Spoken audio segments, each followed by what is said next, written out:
age groups, because you kind of think if you miss out on a team in the under-16s, that's the end of all your cricketing dreams. But it's certainly not the case. It is just one team at one age group, so plenty of time, plenty of years left in the game for these lads. Look, there's plenty of big names, people that didn't make any rep teams when they were growing up. The likes of Matt Hayden, Andy Bickle, Joe Dawes, players like that never played. Their first Queensland representative was for the Bulls. So it doesn't have to happen straight away. It can happen in due course.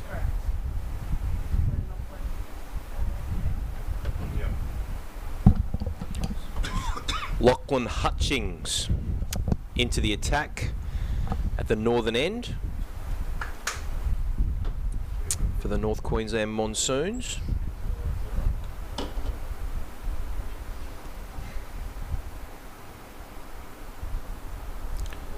We've got a new fielder down there at backstop behind the wicketkeeper.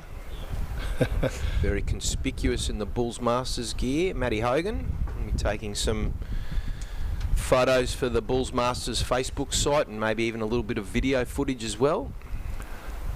To be honest, as long as he doesn't get, he's got a big dirty moustache at the moment, as long as he doesn't get that in there. It's a big hairy caterpillar, isn't it? It looks terrible, and he's embracing it, and because he did it obviously in November, but he hasn't realised that we're in December now. So anyway, he's kept it. I did hear him use the word or the phrase, "It's a keeper." It's a keeper. Yes, earlier on yesterday. Be an interesting look if you borrowed Benny Laughlin's hat. Well, they would be throwing coins to him. A wide here. Wide delivery signalled by umpire Dudley Graham from the northern end, bowler's end. We could probably set that up, you know. Yes. Yeah. And the just a score check over in the SEQ versus Mackay with Sunday's game. I believe it's on My Cricket now, so it's 3 for 110 off 34. So still going pretty slowly, but for the SEQ. Still just a little bit worried about the 7 wickets that you got left in the shed there, mate, when coming into that last 10 overs. So certainly from our point of view, I'd be hoping to chip away at 1, maybe 2. Going into that 40th over, if we can get halfway, that'd be a bonus for us.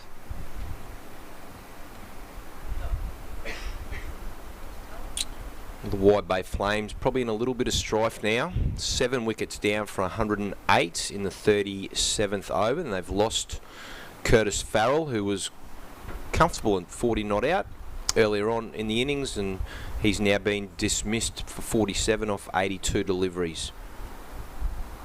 That's game is against the Far North Fusion over on field 3, and McGinty now has 3 for 21 off his 7 overs. I'd like to find out the young Ramsbotham here is the captain for the Monsoons, if he's any relation to Ethan Ramsbotham, who's it might be an older brother, an older cousin or something who's made his way down. Very good shot. Lovely drive through the covers there. Nearly went to the short cover. Punched through for 2.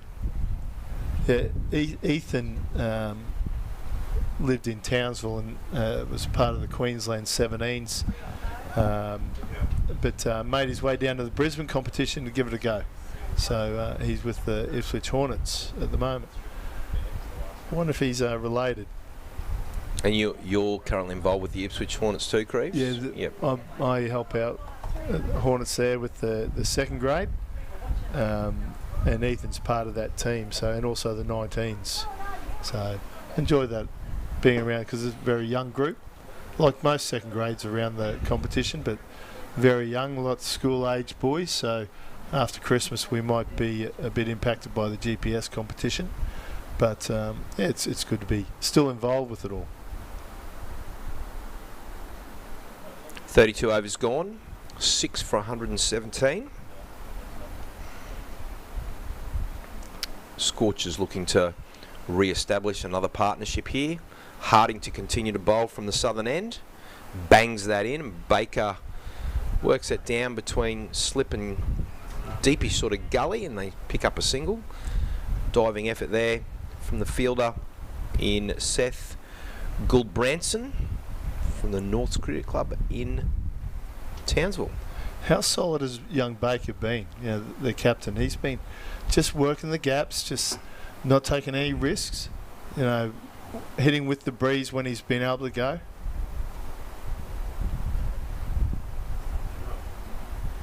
Work down to fine leg for a single.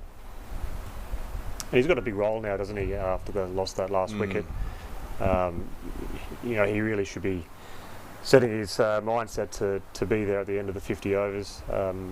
And he's very, Craig says, he's very patient, and he's just compiling his innings, finding those singles, getting the gaps. I'm sure as the overs tick along closer to 40 plus, if they've still got those wickets in hand, he can expand a little bit more. But definitely, I think as a captain's knock, to be there at the end would be on his mind. So it'd be interesting to see what sort of total that Benny Lachlan has been saying for the boys, because even if you go at 2 and over here, throwing a few wides here or there, or the occasional three and over, you're looking at, say, around about another 50 or 60, so 180. Yeah. That's more than competitive on this ground. So it is a very good wicket after playing on it last night. No, it's very true.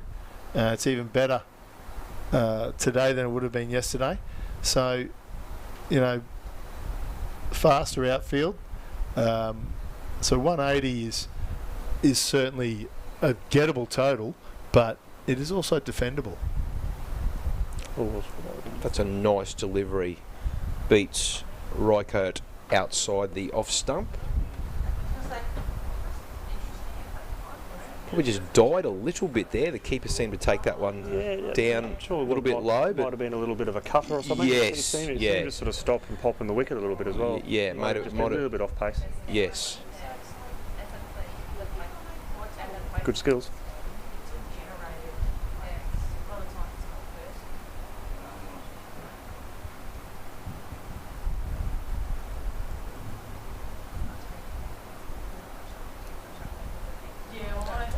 And approaching drinks.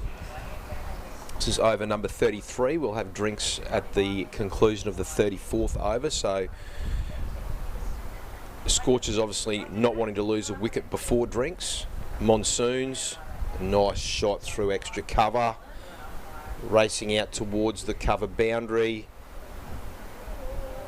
And I think the fielder's more or less driven that ball over the boundary line for 4 runs. And that's the end of the over. 1 for 29. Harding. And the score's moved along to 6 for 125. So the Scorchers, obviously they won't be wanting to lose a wicket in this final over before drinks. And the Monsoons, they'll be wanting to pick up a wicket and get an early drink, as we see umpire Dudley Graham signalling to the benches of the respective teams. Drinks will be taken at the end of this particular over of Hutchings.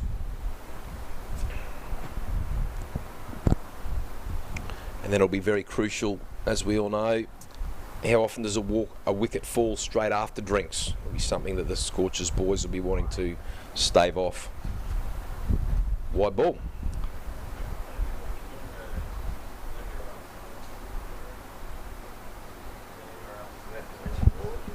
Probably not a bad over to bowl. Yeah. There's some bloke was on 125 off 70 over for Darwin Downs, right? Chase Oates. Yeah. It's Corey Oates' nephew. Is that right? Yeah. He's banging a bit. He's a jet. I think Trino's on his way over to relieve you. I was just about to say, is anyone coming?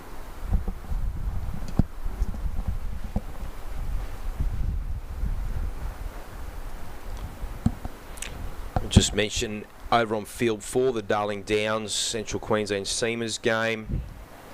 Darling Downs in a very, very comfortable position in over number 33. They are 5 for 231.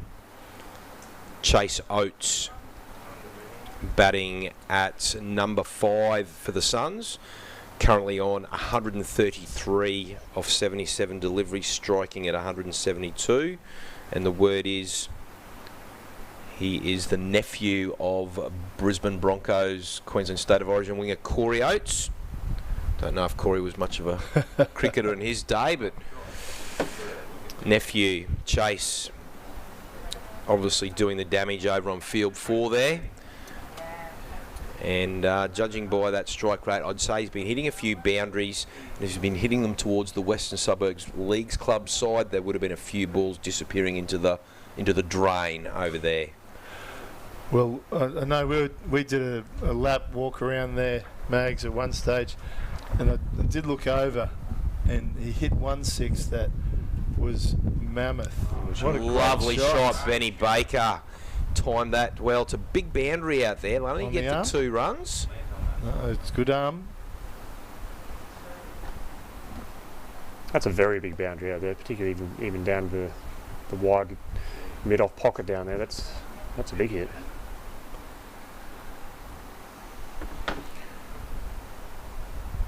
It's a driver throw line out there, isn't it?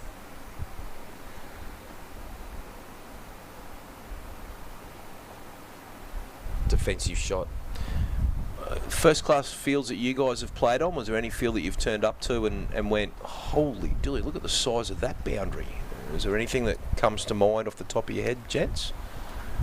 For me, Mag's played on a lot more, but the MCG is always, especially when there's back in our day, there was no not out, says umpire Dudley Graham, and over. Yeah, there was the rope was right at the front, and yeah, with no spectators, it just made it feel so much bigger. So, but going to drinks now. Let's have a look at that replay. Couldn't quite tell if there was an edge or not. The wicketkeeper was a little bit in the road, but that's... I don't think the bowler was initially half went up and then continued with his appeal once the keeper and the other fielder started to get a bit interested. Rightio, so I'm thinking that with the drinks break, we'll be heading to a little bit of an ad break to thank all of our sponsors for the Bulls Masters, and we'll be back here in 4 or 5 minutes' time. Thank you. Bye for now. Support your local fruit shop and help Queensland farmers. One of my favourite fruits, oranges from Gayndah in the Wide Bay area. And grapes from Warwick in the Darling Downs. Beautiful strawberries from the beautiful Sunshine Coast. Hard to beat an Innisfail or a Babinda banana from far north Queensland. What about juicy apples from Stanthorpe? You can't go past a Bowen mango from North Queensland. Or a watermelon from Chinchilla. The Bulls Masters are all about supporting junior cricket, and we're all about supporting local farmers. So make a better choice and get into your local fruit shop.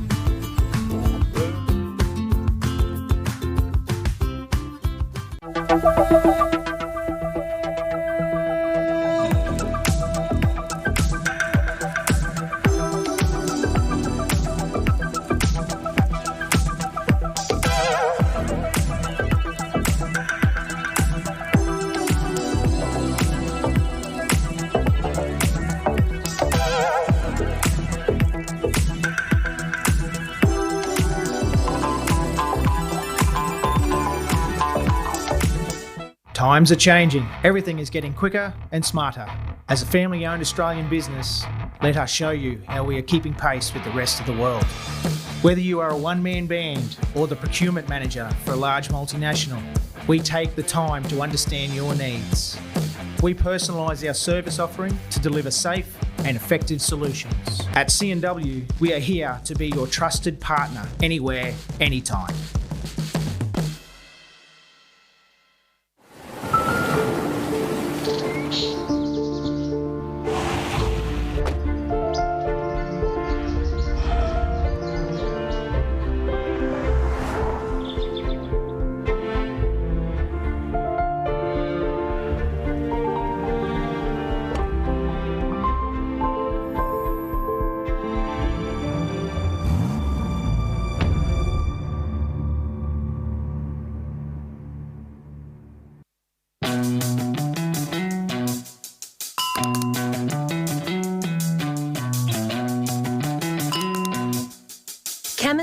Boss is making shopping more convenient with its new Click and Collect service. Just tap to order items online. And it's ready for pickup within just 4 hours. Click and Collect. Try it today.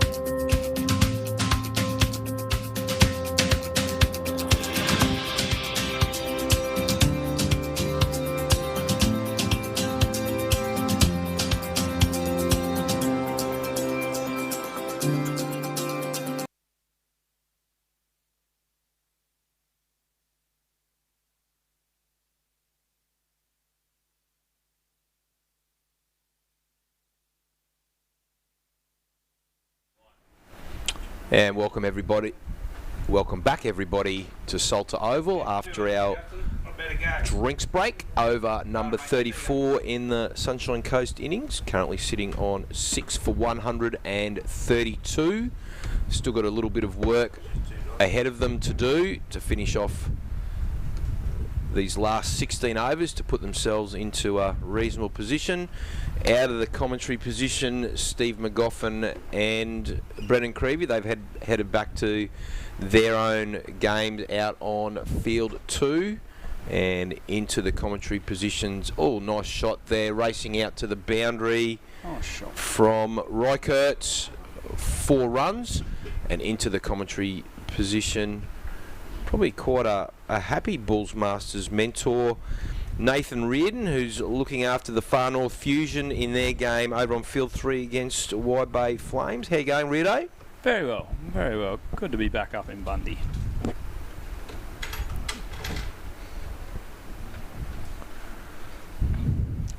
Always good to see your handsome face, mate. Oh, mate, I'll try my hardest. They're done pretty well here, considering the position they're in. They're clawing it back a little bit. Yes, they've had a couple of little partnerships. The last 2 wickets have put on a number of runs that have got them out of strife. They were 5 for 55 at one stage, and Baker now has taken over the role of digging in and being the very patient anchorman for the Sunshine Coast Scorchers, the skipper of the side, Ben Baker, the non-strikers in at the moment. In saying that, Monsoons had quite a handy bowling fielding effort in the first 34 overs. First over completed after drinks. Just the 4 runs off it. And the score at 35 overs, 6 for 136. Benny Baker, the skipper of the side, as I just mentioned, 28 runs off 66 deliveries. And Talon Reichert from the Taunton Noosa Cricket Club, Benny Laughlin's Cricket Club, currently on 18 off 21 deliveries, and he's about to take strike to Lachlan Hutchings in shirt number 9 to continue the attack from the northern end here at Salter Oval in Bundaberg. Nice. Something that's been a feature of Ben Baker's innings has been his running between wickets. He's very accustomed to soft hands, tip and run, drop and run, rotating that strike. It's been quite... Me and Benny were actually talking a little bit about it earlier, how he's got a pretty good cricket brain, and he's obviously not much of a power player at this stage of his career, I don't think, so that might be his game, and he seems to have got him back into the game here at least, so it's good. Well, all the talk around Ben Baker is a cricket brain, but also a very resilient and mentally tough young fella. Yeah, I did a couple of sessions with the Tabs boys at Sunny Coast Scorchers just before Christmas, a couple of weeks ago, and yeah, he's good to talk to about cricket.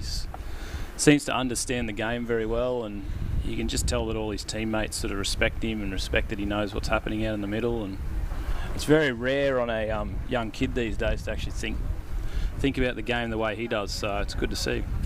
I was out there at the toss with the umpires pre-game, and just the way he confidently and respectfully spoke to the umpires and the opposition captain and vice captain just seems to be a lovely shot off the back foot from Reichert, just in front of point, out to that very long boundary, and Baker was keen on 3, Reichert not keen, so he was a little bit disappointed there. Very respectful and very confident in the way he spoke to everybody at the toss, which was a pleasure to see, and handshakes all round, wishing everybody the best for the game.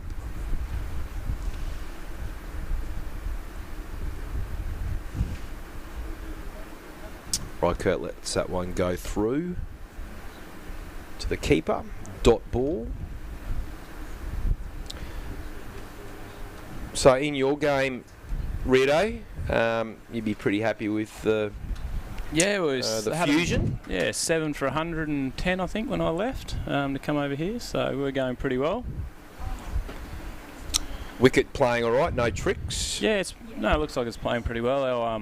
Our leg spinner bowled very well from the far end, and I think if you can get a good spinner in these youth carnivals, you really sort of dry teams up a bit, and he bowled very well, bowled very straight, sort of made him play every ball, and they seem like a pretty good bunch of kids actually, so I think they'll have a good week. Had a bit of a late arrival last night, a few delayed flights. And oh, okay then, righto. I didn't get in until 10 o'clock last night, so. And then they would have had to have been at the grounds here by 8 o'clock this morning, so. Coming from Athens, probably a 48-hour journey to get here. You're a bit the same too, only driving up this morning from, would you drive from Brisbane? Yeah. Brisbane, yeah. I've had I just had a week up in Cape York, so I thought I'd better spend a couple of nights at home with the family, and usually up at 4 o'clock anyway, changing nappies, so it's just a bit of a change, get in the car and...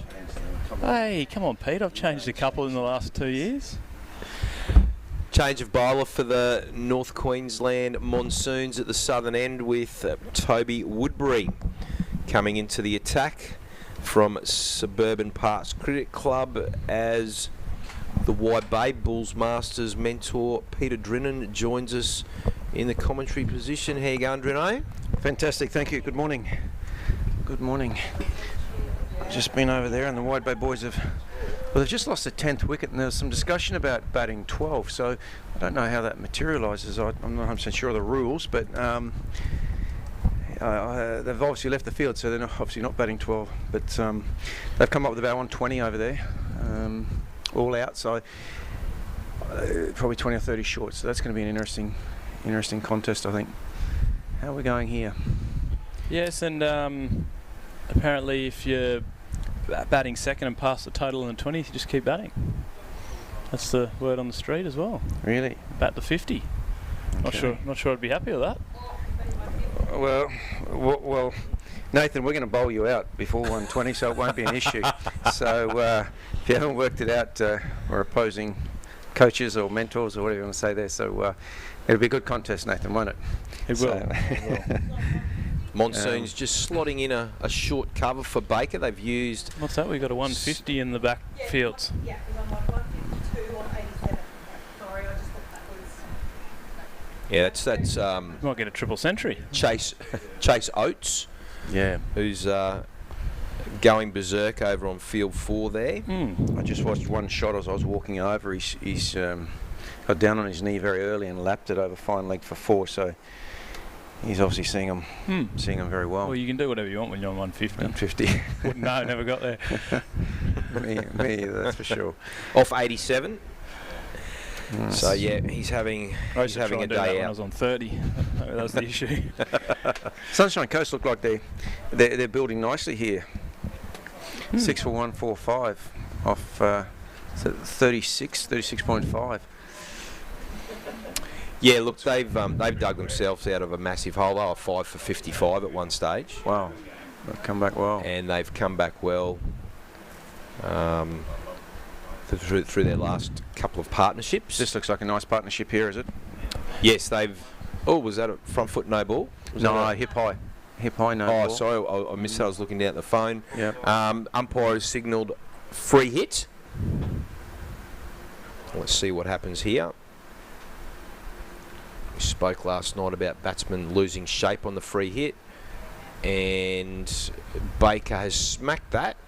He's out caught, but he's not out because it was a free hit and they take the single.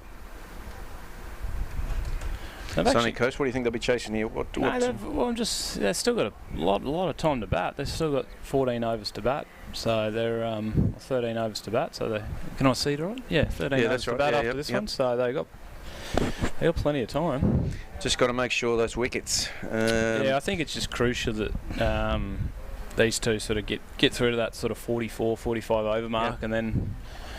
Because junior cricket, anything 180 plus, you're in the game. So, well, you're in the game at 150 really if you bowl well. But for sure. If they can get up to that 180, 200, then. Well, both these batters are in, so there's no reason why they can't keep ticking it over. And I think consolidating. We spoke earlier about Bakes having a pretty good cricket brain for a young kid. So I think he'll be talking to Talon quite a bit about just being there for another few overs yet before they actually go. So Liam Johnson was the man that got the 50, the half century for the Scorchers earlier on, batting at number 4, 52 off 73 deliveries, and he and Baker put on a nice little partnership after they've had 3 ducks in their innings so far, and now Baker and Reichert have picked up the slack and re-establishing Sunshine Coast. See, that's good cricket. Just a little soft hand sort of punch into cover region for a quick single. And that's been a signature of his innings so far, Bruno, yeah. Well, if they continue to do that, for like Rito said, another 6 or 7, 8 overs of that ticking over 4s and 5s, they'll end up building a real nice total here. So change of bowler for the Monsoons at this northern end. Into the attack in shirt number 2, Seth Gouldbranson. I'm hoping I've pronounced that correctly. From the North Cricket Club up in Townsville. Looks like he's rolling out some leg breaks after I had a real close look there. I've been looking down at my phone. Oh. Yes. Yeah, leggies. Seen a few leggies already. Yeah. It's good to see. Young fellow bowled South East Queensland last night. Sorry, the name escapes me, but he was number 1. I've got my program in front of me. He bowled beautifully, I thought. Josh Williams. Josh Williams was the leg spinner for Stormers, and he just kept landing him in the T20 game last night. He bowled well. What's the score in the SEQ game? Let me have a look. You'd be right up with the My Cricket, wouldn't you, Bruno? Well, always learning. Always learning. 4 for 144, I've got it, but I'm not sure if that's updated. SEQ Stormers 4 for 144 versus Nitros. It's off 40 overs, so it should be about right. What's that? What have I got there? Bruno's struggling to operate it over here. Hey. Trying to find the comp. It's turned around the corner by Reichert, picks up a single, gets Baker back on strike. Sensible thing to do at the moment.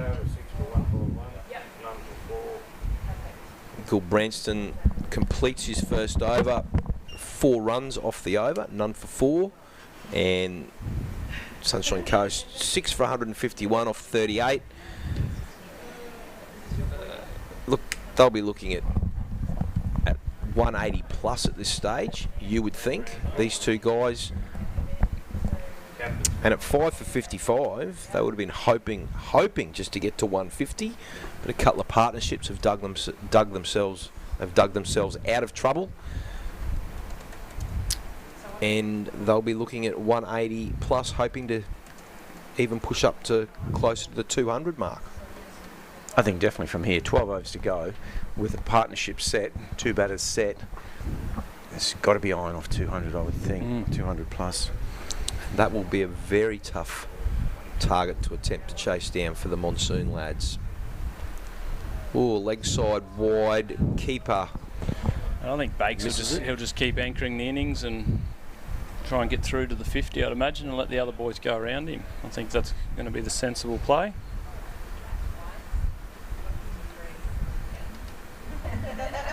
It's great if you've got a player. You spoke highly of him there with a bit of game management, clever young player. So it's perfect what you need in this situation. Someone just to use their nous and control the innings. And nice bit of fielding. If he is there at the end, sitting on 60 odd not out, and they've worked from the other end around him, they'll end up with a real nice total, and that wicket column won't be affected too much. Nice bit of fielding by Ty Foley there at it's like a deepish gully. Another wide. He's missing his mark, but not by much, the bowler. He's looking to get it full.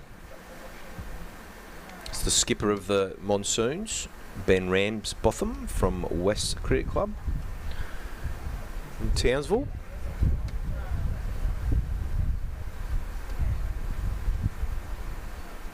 Yeah, well done. That was tap and run. That was backyard tipsy cricket, wasn't it? He knew he was always going to get a single play in that shot. Nearly called yes before he hit it. Yeah, he's impressive, Baker, isn't he? I've got a bit of a theory with junior cricket. I feel like you could, from over 1 to 50, you could play tipsy run and you probably wouldn't get run out too often. It's the fielding quality of... Yeah. Just probably not the fielding quality, probably just the awareness of... Look, I tend to agree that the issue is the running between wickets, Rito. We were talking about last night when we were on, or yesterday afternoon. I agree with you, but the running between wickets, I think if you can get a side that is efficient between wickets, I think you can really take an extra 15 or 20 runs out of that innings that potentially now is missed. Yeah, it's probably and I obviously do a lot of coaching and stuff, and it's a lot of kids are very eager to go in the nets and bat and bowl, and they're very uneager to practice things like running between the wickets and in and out of your turns, and it's such a skill that in one-day cricket so important. We spoke a lot about it when I was doing the PNG stuff with Joey, as our strength wasn't to bash the ball all over the place, but we were going to win games by running twos where other players couldn't run twos, and that was a big focus of ours. And pick up an extra 10 or 15 there, and we spoke about it yesterday again, and you can grab a few in the field as well. 100%. And that's the 20 or 30 runs that'll potentially determine the game, isn't it? That's right. Work behind square. I'll pick up 2. And I must say, watching this morning, although the Wide Bay boys didn't finish perhaps at the total they wanted to, there was some good running over there. Some good positive intent shown. And these guys, I think, are running well between wickets from the short time I've been sitting here and watching. Particularly, Baker's looking to drop and run and turn that strike over. And being supported by Rykert at the other end. Yeah, look, not enough centre wicket practice takes place for kids to experience that. They tend not to be able to have a full understanding of their own skill ability level in their speed between running between wickets, as opposed to a fielder throwing the ball in. The more times they get to do that in training, so what if they get run out at training? Transfer those skills into the game situation.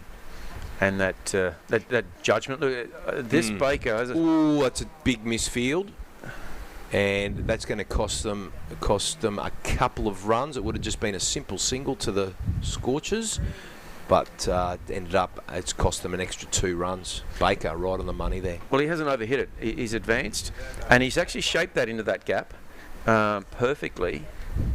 He's only a little fella, but gee whiz, the way he's played that was fantastic to watch. Tosses it up outside off stump. Does Gulbranson. Looks quite comfortable coming out of his crease, which is... But for a little man, he's obviously comfortable with what he does. he just knocks it into a hole and runs. He's very, very aware of what he's trying to do. And I've only watched him, as I said, for a short time, but gee, he looks impressive. Look. And again.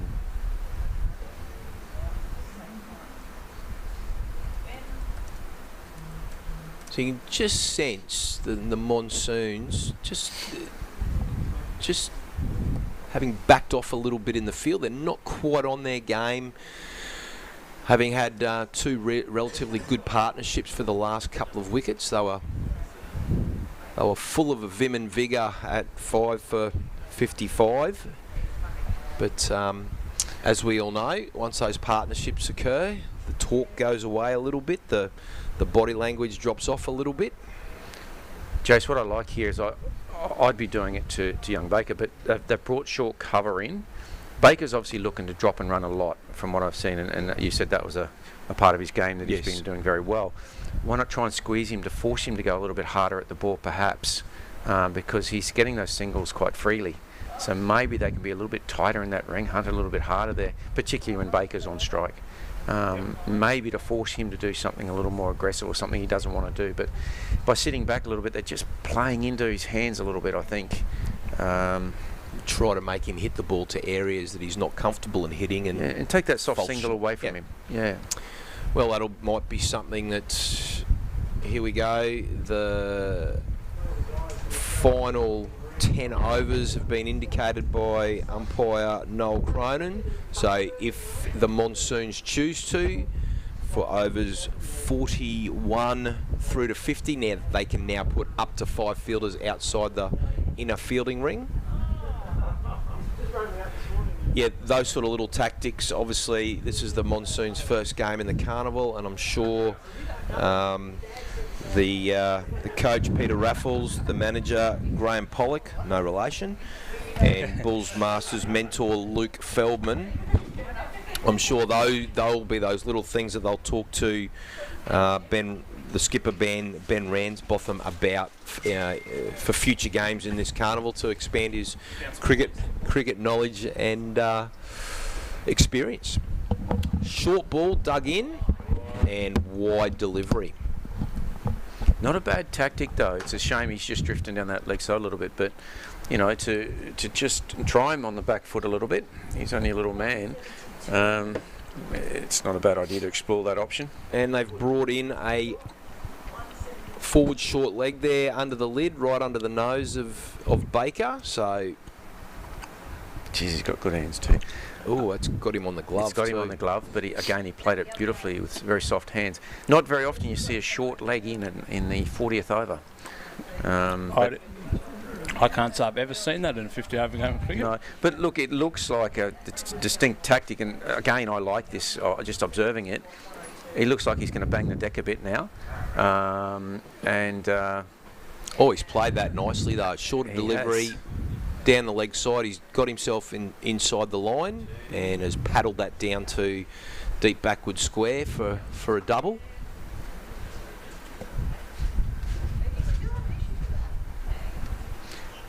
Having a look at that shot, they may not explore this plan for too long.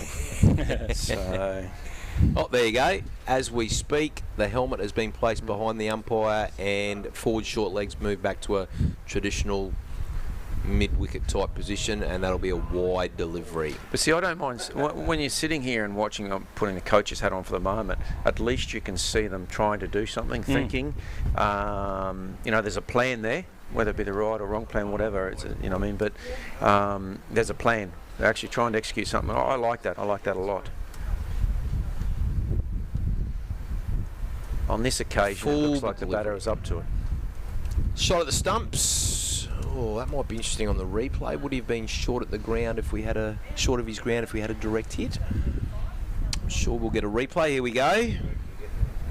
Thank you, umpire Dudley Graham, for standing on the other side. Here we go, and yes, he was in trouble. Was in all sorts. That was good night, Irene. Yeah, that's a great shot through the covers, a beautiful off drive, and looked pretty effortless. Beautiful cricket shot. 4 runs, ticking nicely. That was young Reichardt. Is that right? I've got the pronunciation right there. Yeah, that's what I've been going with. Yeah. Rykert. Okay. 171 for 6, as the Pommies say it.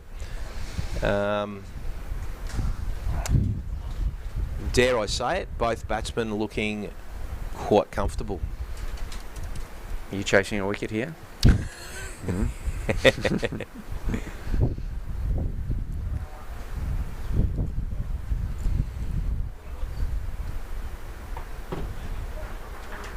Well, we said they had to take it through another 6 or 8 overs. They're certainly doing that and doing it very well at the moment. It'd be interesting to see at what point they decide to increase the tempo, if they do. Nice shot, but straight to the cover fielder for no runs. Looks like a nice wicket coming on well. Play shots like that, it's got to be a reasonable wicket, hasn't it? So that completes over number 41. 6 for 171. And the Monsoons probably just not quite as enthusiastic as what they should be, just strolling into their fielding positions as opposed to earlier on, a lot more eager to get to their fielding positions. See, the reality is, Jason, if they can break this partnership and open up an end, yes, you know, they could have these guys out under 200. Absolutely. And looking at this wicket, as Rito just brought up about, you know, the quality of it, 200 is not a big score, perhaps on this surface, and this ground will be running better than it was yesterday. So that should be their aim, is to take these. If these two keep batting, it's certainly not going to keep them below 200, I don't think. But if they can just, take a wicket and open up an end, they could dismiss them under 200. The leg spinner, Gulbranson in, drops it short. Baker hits it to just behind square, and they get through for a single.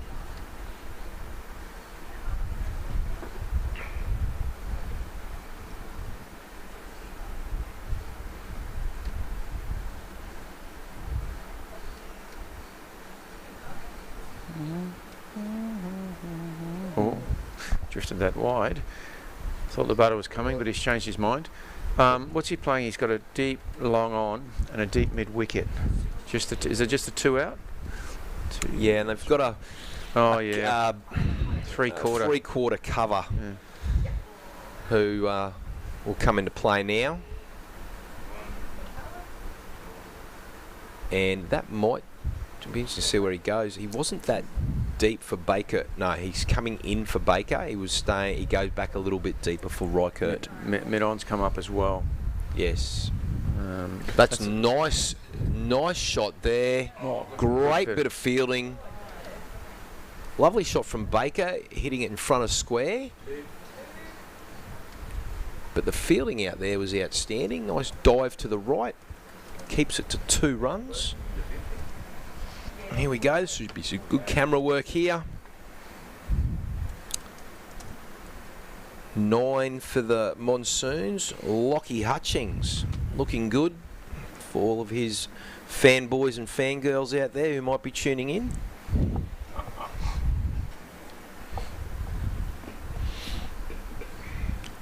Whoops. That one stuck. One of the most underrated balls in cricket, the double bounce Yorker. Hard to hit.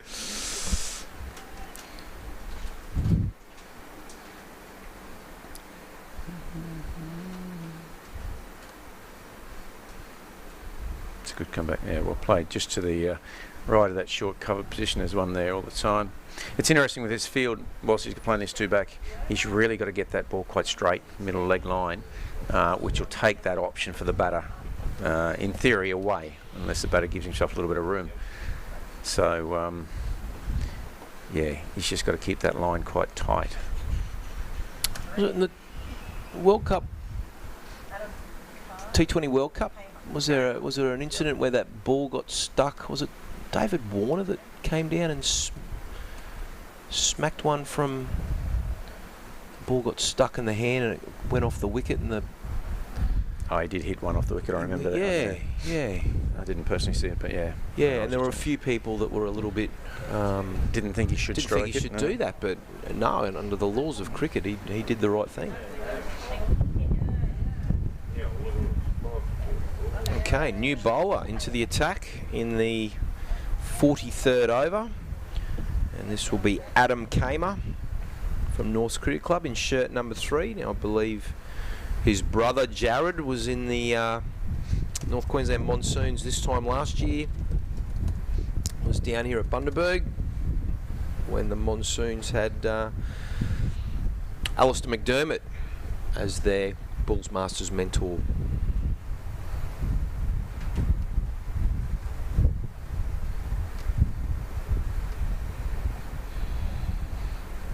It's an interesting time to start a spell. Coming in at the business end, batters are looking to move it forward. But he's stump to stump, doing a good job here.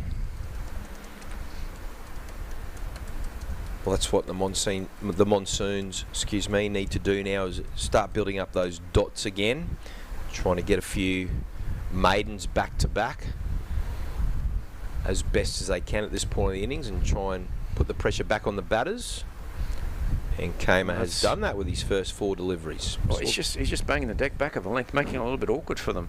And if he gets through a maiden here, there's going to be a question perhaps raised that maybe he should have come on a fraction early. He looks like he's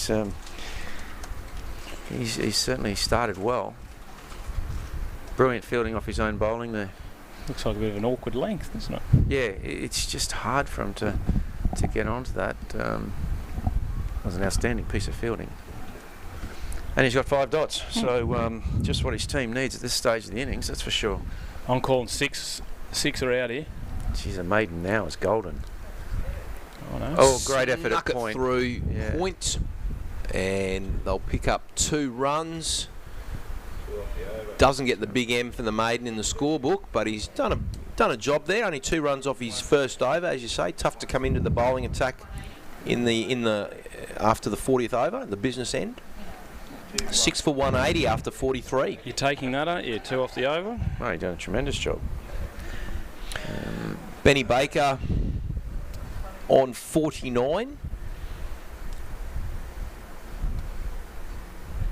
This partnership, I haven't got the numbers in front of me, but this partnership must be worth quite a few, I would think. Scorers beside me here. You can put them under pressure.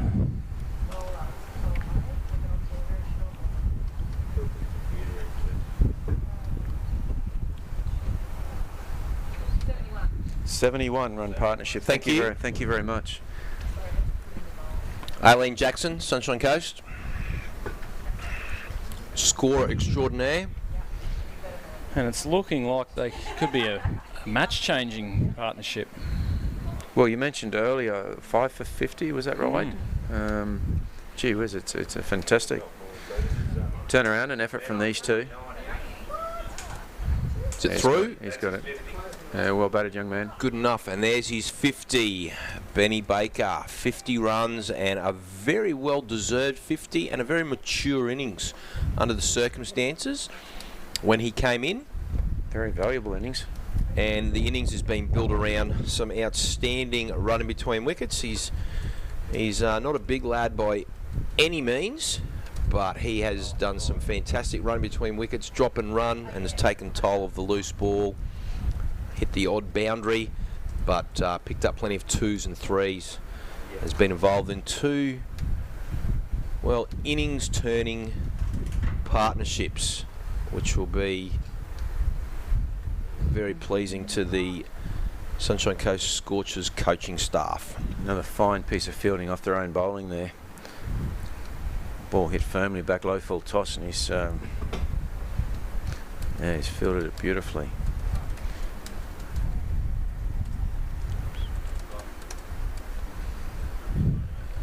Zach, young Zach.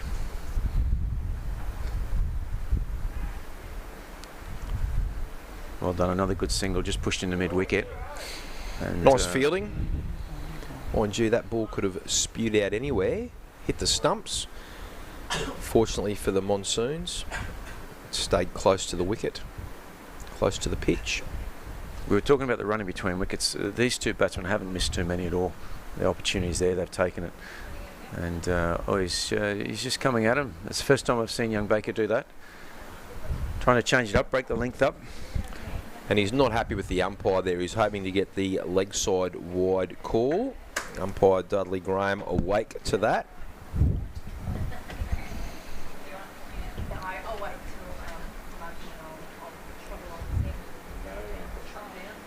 He's just still got to stay patient here. He needs to still be here in the 46th, 47th over before he can start to be a little bit more expansive with his game. He's just got to keep doing what he's been doing, which has been very effective thus far. 44 overs gone, 6 for 182. I don't know what depth the Sunny Coast side have, but if they've got one or two strikers left in the shed, I can only assume they're lining up, and they could work around these two out there who are set. If a wicket does fall. Adam Kamer to continue the attack from the southern end, bowling only his second over of this particular innings. Only went for the 2 runs in his first over. Just trying to dot them up at the moment, trying to put a bit of a handbrake on the Scorchers batters.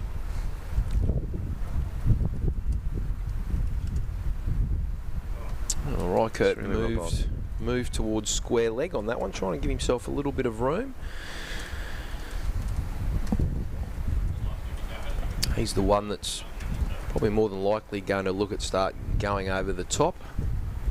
They got mid-on quite deep. They got a sweeper on the cover boundary, but he goes towards the favoured cow corner, and that's 4 runs on the Calvin Street boundary side of Salter Oval, field number 1. Bowler will be disappointed. That's the first ball he's actually missed his area really, and yeah, it was a gentle hit by full toss. It was dispatched. It should have been dispatched, and it was. But generally, he's been very, very good at hitting that area. That went down too early, the fielder there, and didn't have time, or was unable to adjust to the bounce and the spin of the ball, and as a result, another 4 runs. It's looking like getting away from the Monsoons here if they don't get a wicket.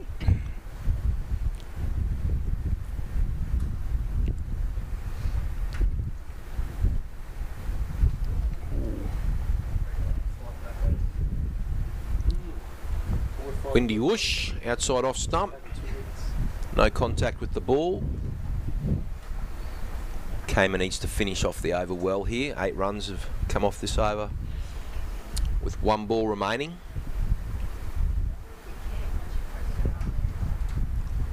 And he does that job well, finishes up with a dot ball.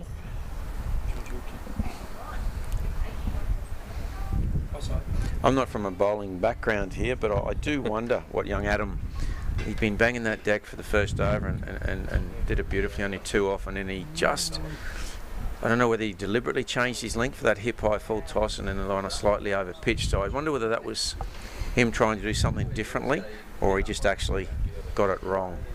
Because what he was doing by hitting the deck was certainly working for him, so he didn't need to go too far away from it.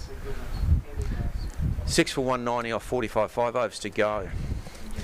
The Sunny Coast boys, I would think, would be certainly chasing down, at least 220 now from here. It's another 30 off the last 5. That's 6 and over. I think it's gettable. 2 guys set. Baker on 51 and Rykert on 43. So they've sent a fieldsman back for Rykert back to in front of the main grandstand at a cow corner type position. And That's here we go. shot. Lofted cover drive over extra cover. Rykert's just put in the big ones there in run number 2, thinking he might have been a chance for a 3rd, but the fielding was up to it. and they kept it to the Monsoons kept it to a 2.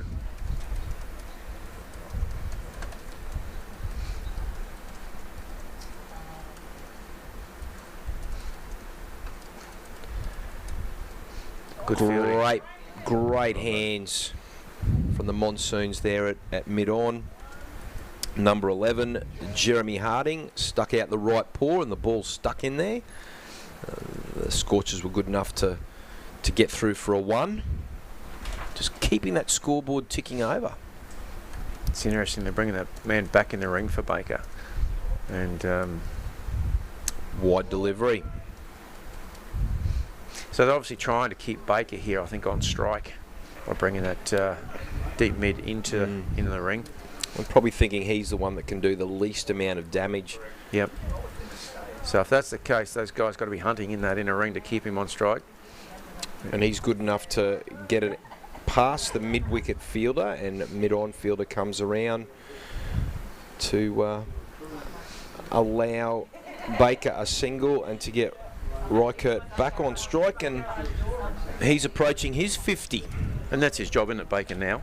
You know, he's not the big striker of the ball, but if he gets Reichert back on strike, he's the one that's going to do the damage. And he's hit that down and over the top of mid-on. 4 runs to Reichert, and that's his half century. Well batted, son. A lovely knock there, and a very timely knock.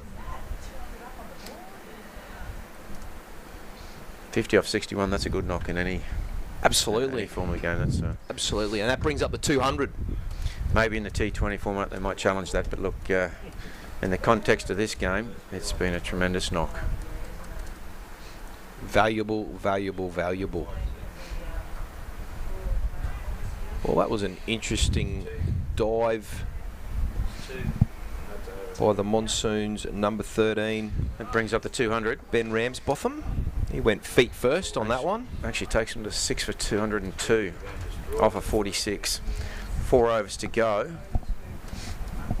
Both batsmen sitting on 52. He looks pretty dangerous, Talon, doesn't he? Looks like he could give him a bit of a wallop. Appropriate name, Talon, playing in Bundaberg as well. Not spelt the same, but home of the great Australian wicketkeeper Donny Talon. Yeah. Played for the North Cricket Club here in Bundaberg.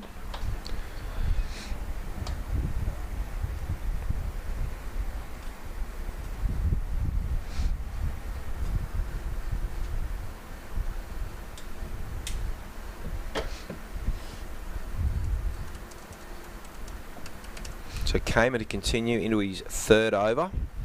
Interesting to see what approach he takes here. Bangs that one in, and there's... Oh, bowled him! Bowled him, yep. Top of leg with the odd bumper. And look, he's just got to keep hitting that deck. That's what worked for him in the first over. What a super innings that was. Baker. Young Baker. Outstanding half century. 52 off. It'll probably be 93 deliveries. And he'll be super disappointed with himself in the way he gets out here. Went across and clipped the top of the leg stump bail. But Ben Baker, he's done a job for his team. Oh, it's a fantastic job. Captain's knock. We're getting into the area where you're probably looking to maybe a high percentage of boundaries. And what I liked with what Baker was trying to do there, he went across the stumps and he was looking to use the pace. It's harder for him to bully the ball. Hit it back through the line, so he's looking to use the pace. So I think it was a very, very clever thing he was trying to do. He just missed his execution, that's all. And looking to hit the ball into a spot where there was no fielder. Yeah. So look, his plan was right. He did a tremendous job. He was looking to accelerate, and he was using some good options that suited his style of play. So no, he held his head high. New batsman to the crease for the Scorchers in shirt number 11, Kurt Bass. Now Kurt's got to get off strike here, which he has attempted to do, and he's got the single. But I'm thinking a direct hit might have had Bass in trouble. Didn't catch any bass on your fishing journey up at the Cape. Rito? No, mate. No, we didn't. And no Barra either. Out of Barra season. No, not one. Oh, maybe the odd one jumped on the lure, but Did you catch anything? yeah, we got a few. We got a few. We had a pretty good trip. It's always nice to go up to God's country. Sure, it's beautiful. For work. For work. Tell you what, it certainly wasn't nice and cool like it is in this office. No, it'd be very tropical up there in the far north of Queensland, Cape York Peninsula. Kamer's doing another tremendous job for his team here. 1 off the over of 4 with a wicket. So he's just got to keep banging that deck. It's a fraction full there. Oh, was that a catch? I couldn't quite tell, and that seemed to go very quickly. I hope we got a replay of that. I couldn't tell either. Was it a ball or bump ball? Bump ball. Not sure if we've got a replay of that one at all. It went Might quickly not to have cover. time. That's for Here sure. we go.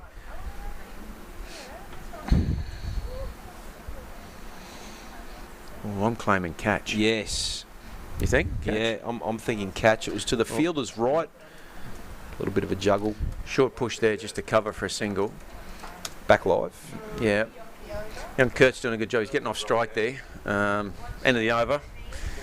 Look, you've got to take every run you can now, so hopefully he can get turn that strike over quickly in this new over and get young Reichert back on strike. That completes Adam Kamer's 3rd over, and he's doing a job for his skipper, 1 for 13. I think he's basically saying, hey, I deserve to be bowling my spell before over number 41. Well, I think he's entitled to suggest it. New Rock next game. Well, he's done a good job here under at the pressure end, you know what I mean? He's done a real good job. Who's on here now? Kai Adami, who has bowled quite well, 3 for 39. His first up spell this morning was brilliant.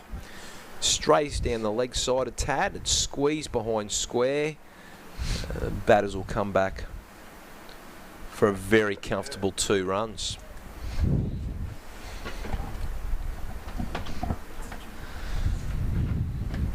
Well, Sunshine Coast batters haven't probably really pushed the go button yet, have they? They've haven't tried to go big as such. Oh, probably just sliding down leg. You think? Just sliding down leg. LBW appeal. Oh, I think Worth a shout. Kurt's he's done a good job getting off strike. Coming to the crease now, but he's got to get young Reichert back on strike because he's the one that's been in there. He's the one that's really got to go hard. They've done fantastically well, 5 from 50. The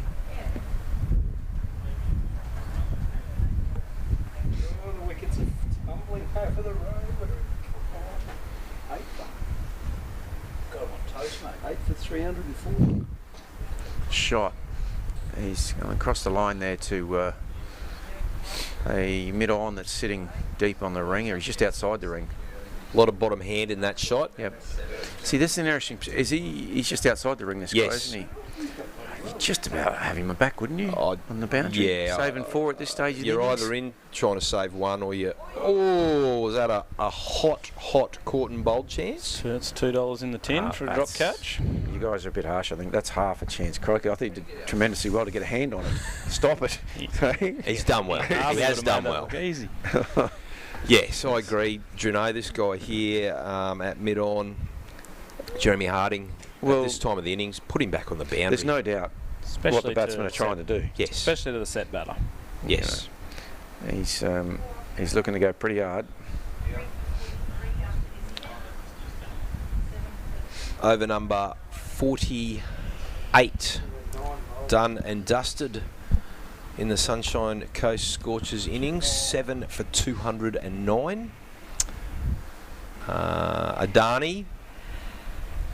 Adami, sorry. That's he's completed his 10 overs, so there will have to be a different bowler at the northern end to bowl over number 50. Kamer. I'm a little bit intrigued now with this this Kamer, whether they this is what they do. They deliberately kept him back for this role. I don't know, because he's really is 3 overs for 13, 1 for Lofted. back, There's a man back. out there, and it was over his head. Let's wait for the umpire's signal whether it's a 4 or a 6. You'll be disappointed if it was a 4. It was a 6, yes. That's the one as a fielder you just signal 6. Yeah, even if it's not, to make yourself look good. I tell you, the batter's picked him out, eh? Straight over his head, but...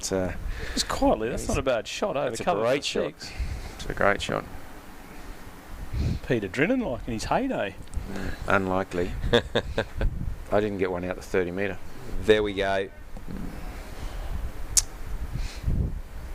Hit for a 6. He's just over-adjusted and end up pushing it down the leg side. Comes up with a wide.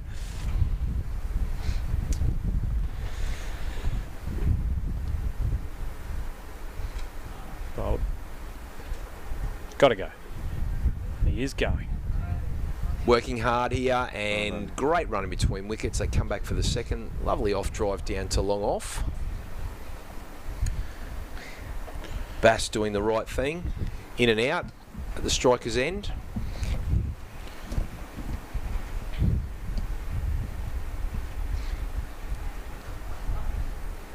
Bangs out one of the wicket, gets it through the cover fielder. They got a sweeper out there. Uh-oh. Well done for backing up in the end. I would have liked to have seen that sweeper just hitting that ball a little bit harder there. I thought they were going to take 2 on the throw, on the arm. And I would say that he's throwing into the wind too. I think we got like a southeasterly blowing today. So not going to have that power as it would have been if he had the wind behind him. Well bowled. 15 to 22. Not fishing in this weather, are you? There'll be a lot of a bit choppy out there. I'm not. But good weather for cricket, this. I'm a very fair-weathered fisherman, really. I think we all are. Came her in. Full toss. Lofted out towards cow corner. They got a fielder out there who's run around from deep mid-wicket. Again, I think, you know, they've done a tremendous job here, these batters, but I just think they could be putting a bit more pressure on these outfielders at this moment. There's only over or 2 left. Possibly a couple extra ones they could have grabbed there. Maybe being a bit harsh, but... well, they've got their 220 you were talking about earlier, Bruno. So, yep. So these runs are certainly bonus runs, you would think. It's going to be a very tough total for the Monsoon boys to chase down, but as Rito was saying, the wicket is playing sensationally well. It's the end of the over. Over number 49, 7 for 221. And Kamer ends up with 4 overs, 1 for 25 in his little cameo bowling stint. Isn't it a great innings to talk about? You know, we talk about partnerships and whatnot. At 5 for 50, they've still managed to get 220 plus on the board. You just really one partnership, correct me if I'm wrong, turned that around. One decent partnership. And, you know, so that's a great message to teams when they're battling a bit, still time on the side. You just need those 2 guys to battle in, you know, consolidate. And, you know, anything's achievable. It's been proven here. There's probably one thing that junior cricketers don't do that well, and that's absorb a bit of pressure, and they did that very, very well. And I think if they bowl well, it's definitely going to be a match-winning partnership. So I think if you could play back Benny Baker's innings, just his innings and how he scored. As I said, I only saw half of it. Lofted straight down to long off, and a catch has been taken very effectively down there. Had to do a little bit of work, move to his right, and the number 13 for the Monsoons, the skipper, Benny Ramsbotham, showing his teammates how it should be done, and that's an outstanding knock. Reichert, a brilliant knock from him. On top of what Baker did and on top of what Liam Johnson did, Talon Reichert has played an immense innings, 64 off 72, only getting out in the 50th over. Well batted. What I was talking about, Baker's innings before, if you could just take a snapshot of that, we're talking about consolidating an innings. the way he went about it, knocking around, taking the short singles, getting himself in, and he maintained that approach throughout the course of that partnership. A great example of how to rebuild an innings. It could be a Ben Baker masterclass. Oh, look, from what I saw, I just thought it was awesome to see a young player in total control out there rebuilding an innings. And I think he is largely the reason that they're sitting currently on 8 for 221. Obviously, Talon Reichardt's inning was a phenomenal innings as well. But the new batsman to the crease, Elias Cottrell, and he did go to the non-striker's end as the batsman had crossed, and Bass has hit a single to mid-off, and now Cottrell will get to face his first delivery, which will be the third last ball of the innings, barring any illegal deliveries.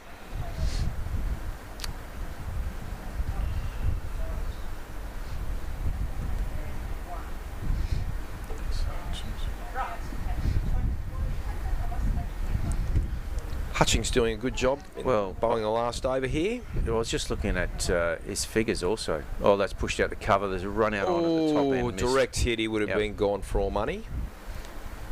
But you run it on anything at this stage, don't you? Lockie Hutchings certainly should be pleased with his effort today. Absolutely. At this moment, 3 for 30. And the skipper's thrown in the ball to bowl over number 50 as a one-off over. Yeah. That appears to be the 7th ball of the over. We don't know what's going on here, but wide ball. It's a wide ball here on the 7th ball of the over. So we don't know what's happening, but anyway, we'll continue to play. So,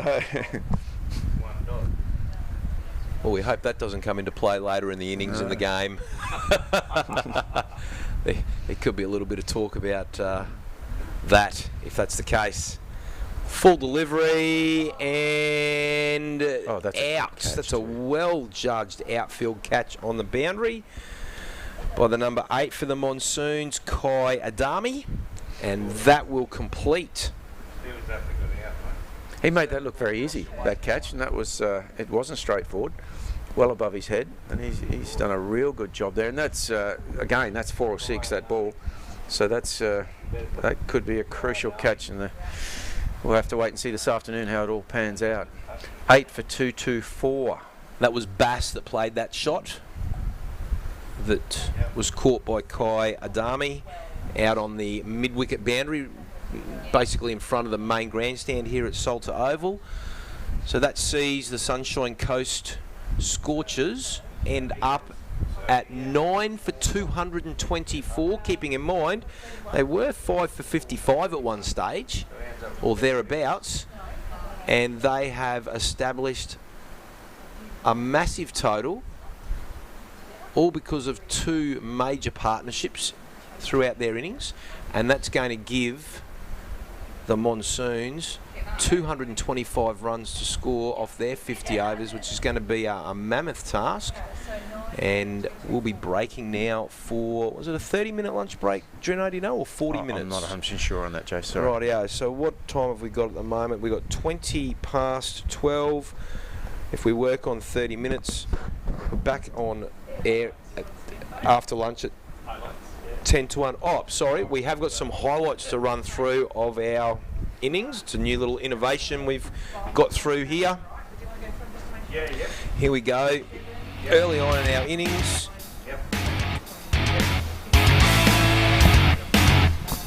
Number 9 batsman for the Scorchers, Alex Lee, bowled by Kai Adami, nice and early.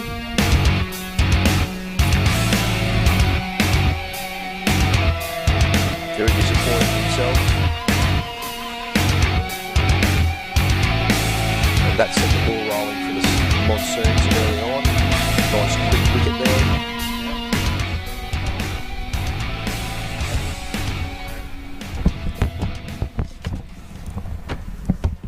There's the slips catch we were talking about earlier, its second slip. Awesome catch there to dismiss the number 2 for 1 for 33. the Sunshine Coast Scorchers in Jamie Diggles, once again off the bowling of Kai Adami.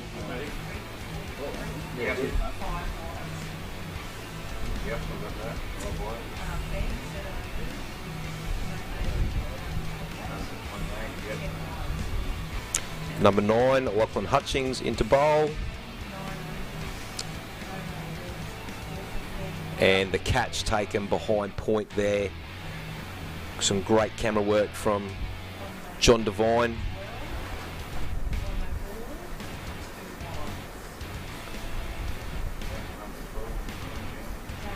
And that was the interesting one where it appeared as though the ball's hit the off stump and only the leg bail has fallen off. Something very, very unusual.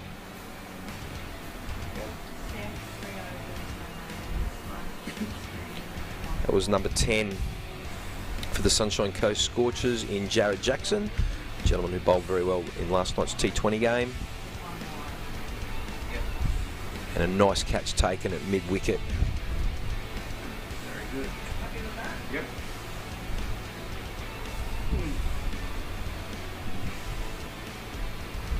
And that saw the demise of Liam Johnson, I think. And that one, a little bit hard to tell, yeah. Here we go, Benny Baker.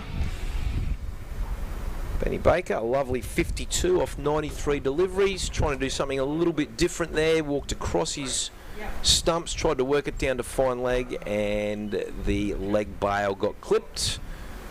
But he played an immense innings for the Sunshine Coast Scorchers.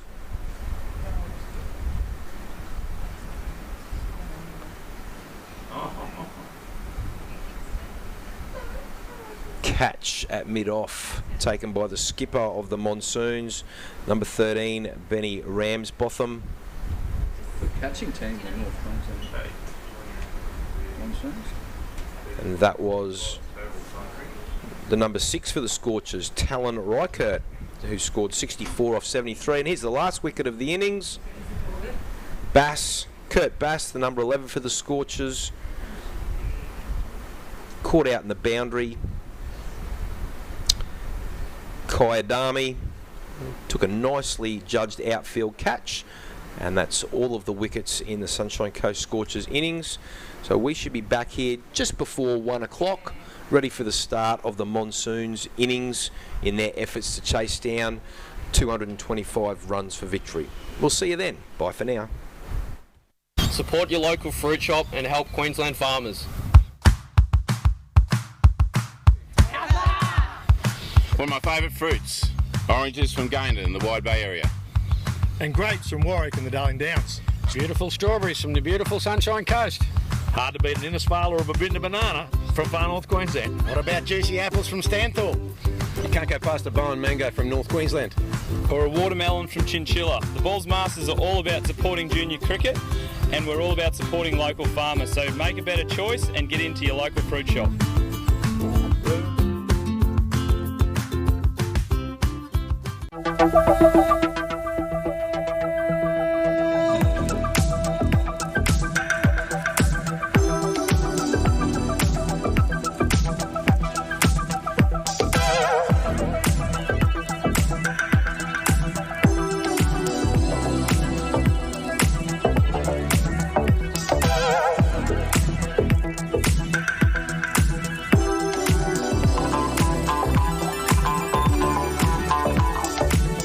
Times are changing. Everything is getting quicker and smarter. As a family-owned Australian business, let us show you how we are keeping pace with the rest of the world. Whether you are a one-man band or the procurement manager for a large multinational, we take the time to understand your needs. We personalise our service offering to deliver safe and effective solutions. At C&W, we are here to be your trusted partner anywhere, anytime.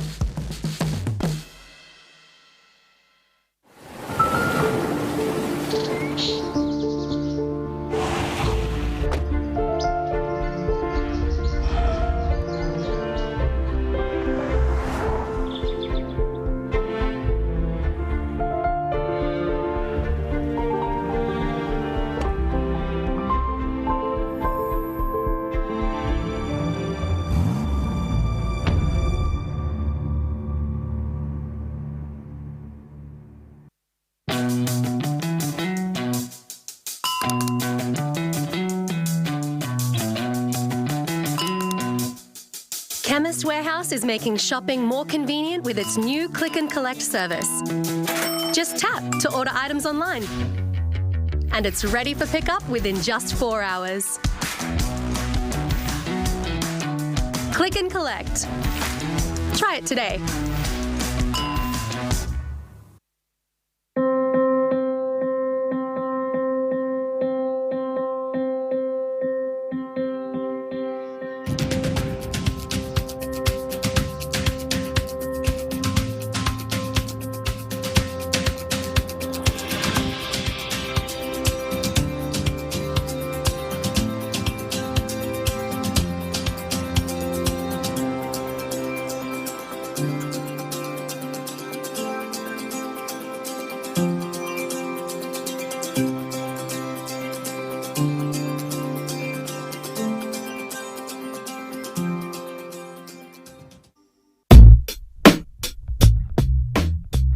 Hey Horry and Mocko, can we have some tips? Mocha, I reckon even you could turn this fella square. I reckon, boys, we hold that lemon just down the seam. If you get your technique right, we'll get that to swing. We'll bend it like a banana.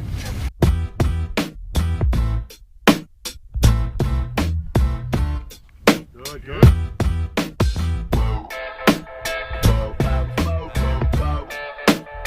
Bulls Masters like to say thanks to the Brisbane markets for supporting us so that we can run events like the Bulls Masters Youth Cup. The Brisbane markets support all our local farmers, so make a better choice and get all your fruit and veg from your local fruit shop. Support your local fruit shop and help Queensland farmers. One of my favourite fruits, oranges from Gayndah in the Wide Bay area. And grapes from Warwick and the Darling Downs. Beautiful strawberries from the beautiful Sunshine Coast. Hard to beat an Innisfail or a Babinda banana from far north Queensland. What about juicy apples from Stanthorpe? You can't go past a Bowen mango from North Queensland. Or a watermelon from Chinchilla. The Bulls Masters are all about supporting junior cricket, and we're all about supporting local farmers, so make a better choice and get into your local fruit shop.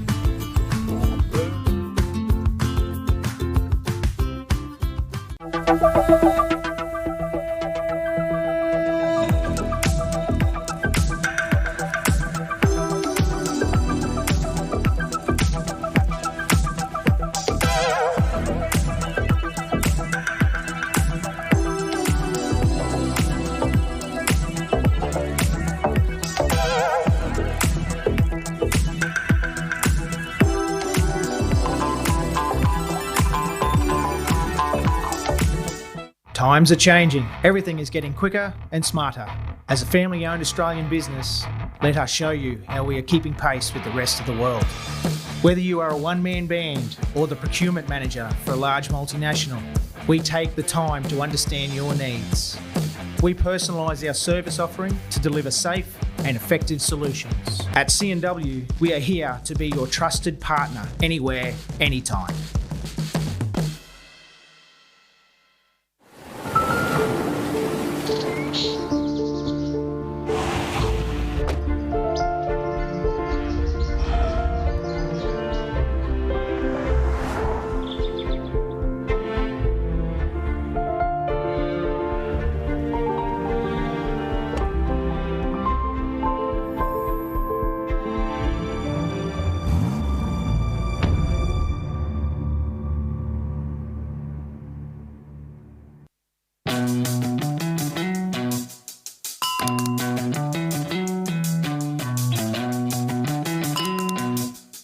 Chemist Warehouse is making shopping more convenient with its new Click and Collect service.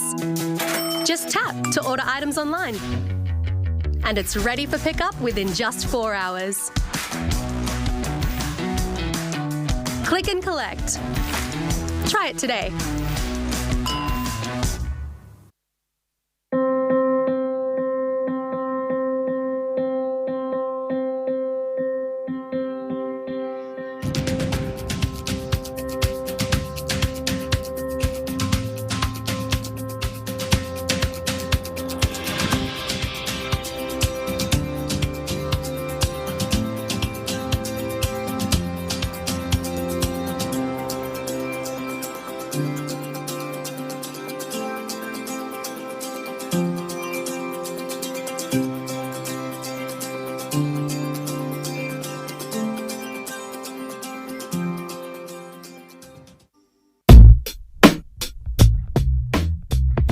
Hey, Horry and Mocko, can we have some tips?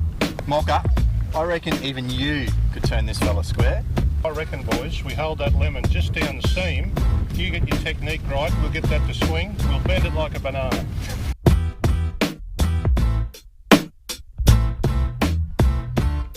Good, good.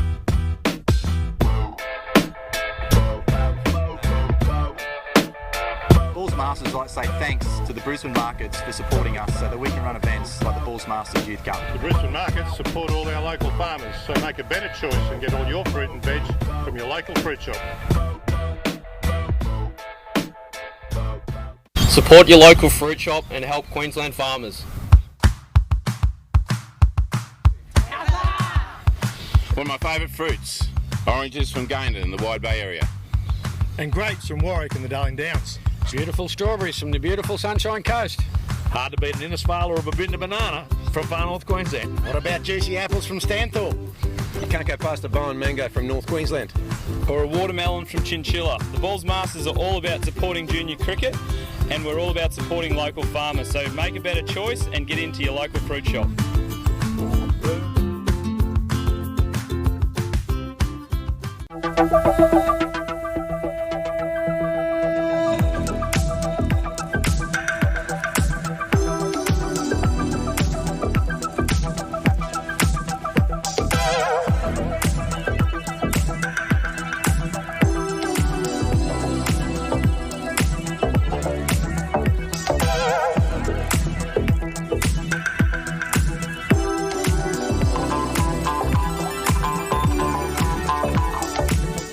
Times are changing. Everything is getting quicker and smarter. As a family-owned Australian business, let us show you how we are keeping pace with the rest of the world. Whether you are a one-man band or the procurement manager for a large multinational, we take the time to understand your needs. We personalise our service offering to deliver safe and effective solutions. At C&W, we are here to be your trusted partner anywhere, anytime.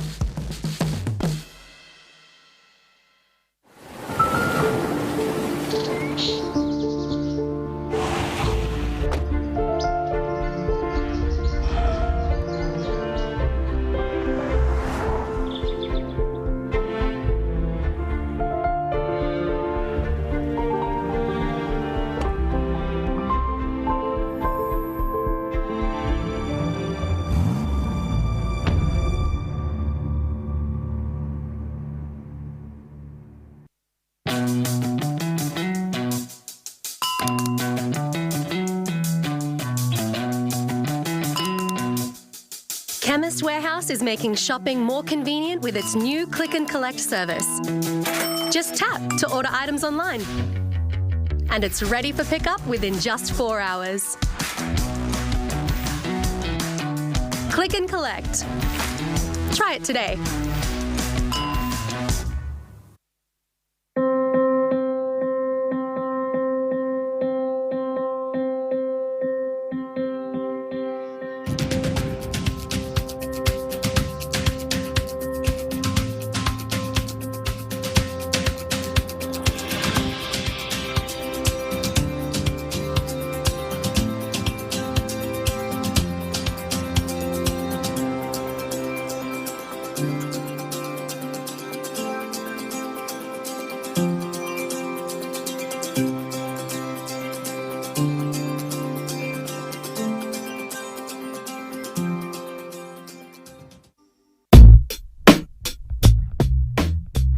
Hey, Horry and Mocko, can we have some tips? Mocha, I reckon even you could turn this fella square. I reckon, boys, we hold that lemon just down the seam.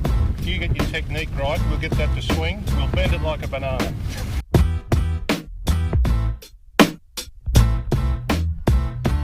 Good, good.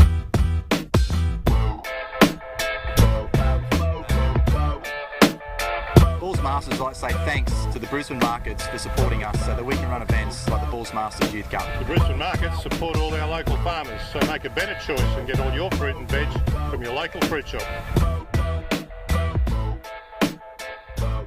Support your local fruit shop and help Queensland farmers. One of my favourite fruits, oranges from Gayndah in the Wide Bay area. And grapes from Warwick and the Darling Downs. Beautiful strawberries from the beautiful Sunshine Coast. Hard to beat an Innisfail or a Babinda banana from far north Queensland. What about juicy apples from Stanthorpe? You can't go past a Bowen mango from North Queensland. Or a watermelon from Chinchilla. The Balls Masters are all about supporting junior cricket, and we're all about supporting local farmers. So make a better choice and get into your local fruit shop.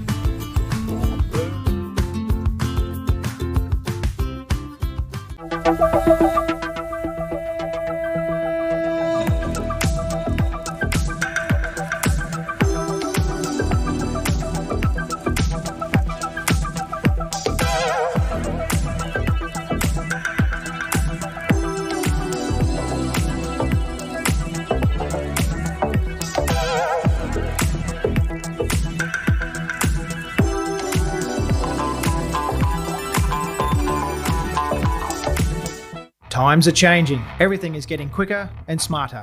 As a family-owned Australian business, let us show you how we are keeping pace with the rest of the world.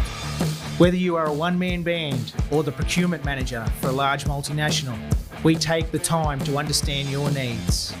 We personalise our service offering to deliver safe and effective solutions. At C&W, we are here to be your trusted partner anywhere, anytime.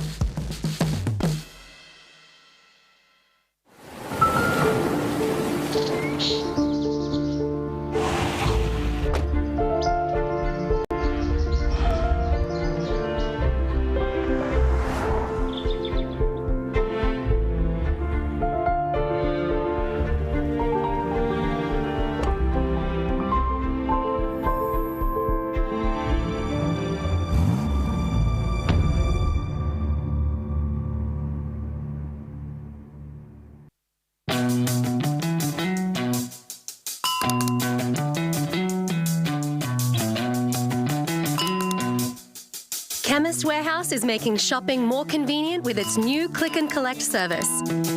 Just tap to order items online, and it's ready for pickup within just 4 hours.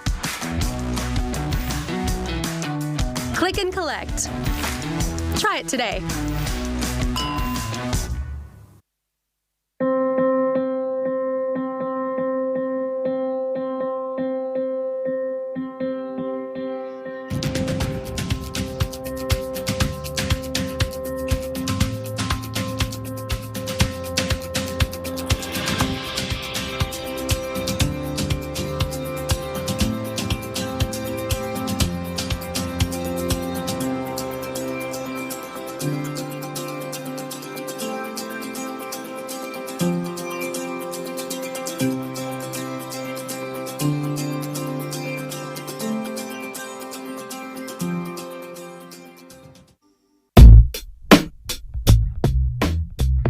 Hey Horry and Mocko, can we have some tips? Mocha, I reckon even you could turn this fella square. I reckon, boys, we hold that lemon just down the seam. You get your technique right, we'll get that to swing. We'll bend it like a banana.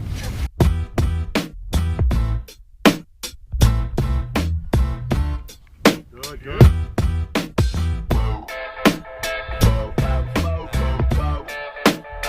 Balls Masters like to say thanks to the Brisbane markets for supporting us so that we can run events like the Balls Masters Youth Cup. The Brisbane markets support all our local farmers, so make a better choice and get all your fruit and veg from your local fruit shop.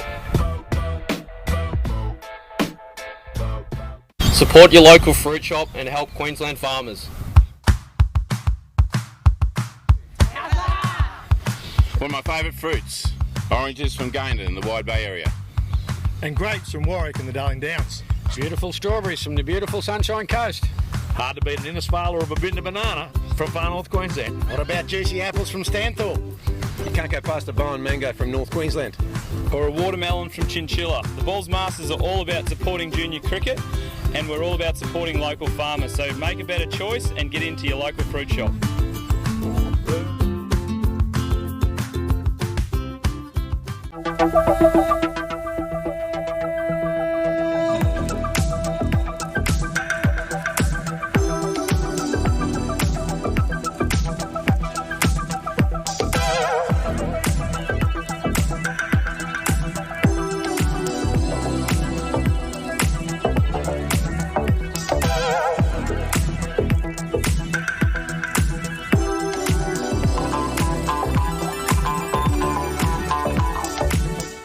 Times are changing. Everything is getting quicker and smarter. As a family-owned Australian business, let us show you how we are keeping pace with the rest of the world. Whether you are a one-man band or the procurement manager for a large multinational, we take the time to understand your needs. We personalise our service offering to deliver safe and effective solutions. At C&W, we are here to be your trusted partner anywhere, anytime.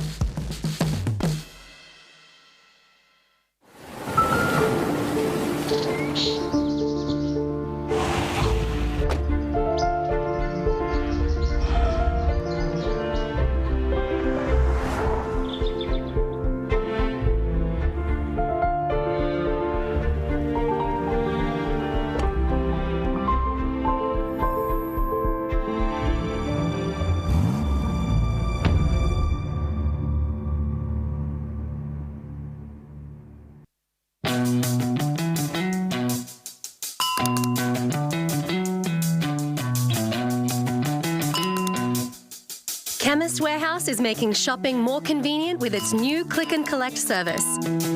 Just tap to order items online. And it's ready for pickup within just 4 hours. Click and Collect. Try it today.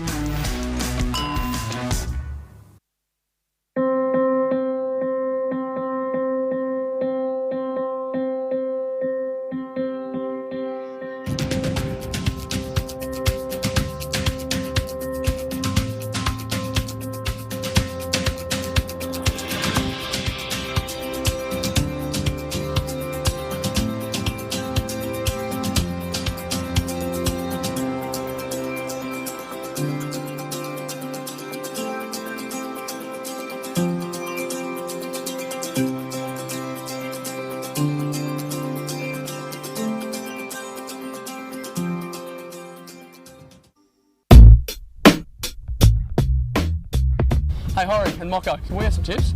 Mocha, I reckon even you could turn this fella square. I reckon, boys, we hold that lemon just down the seam. You get your technique right, we'll get that to swing. We'll bend it like a banana.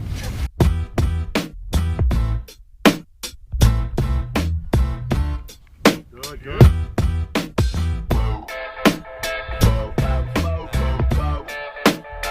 Bulls Masters like to say thanks to the Brisbane markets for supporting us so that we can run events like the Bulls Masters Youth Cup. The Brisbane markets support all our local farmers, so make a better choice and get all your fruit and veg from your local fruit shop. Support your local fruit shop and help Queensland farmers. One of my favourite fruits, oranges from Gayndah in the Wide Bay area. And grapes from Warwick and the Darling Downs. Beautiful strawberries from the beautiful Sunshine Coast. Hard to beat an Innisfail or a Babinda banana from far north Queensland. What about juicy apples from Stanthorpe? You can't go past a Bowen mango from North Queensland. Or a watermelon from Chinchilla. The Bulls Masters are all about supporting junior cricket, and we're all about supporting local farmers. So make a better choice and get into your local fruit shop.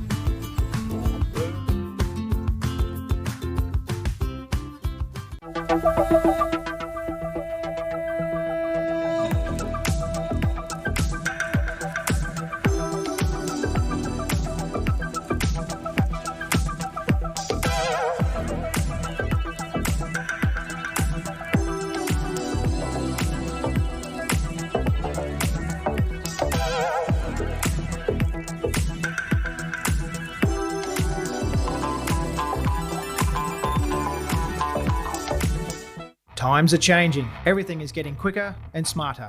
As a family-owned Australian business, let us show you how we are keeping pace with the rest of the world. Whether you are a one-man band or the procurement manager for a large multinational, we take the time to understand your needs. We personalise our service offering to deliver safe and effective solutions. At C&W, we are here to be your trusted partner anywhere, anytime.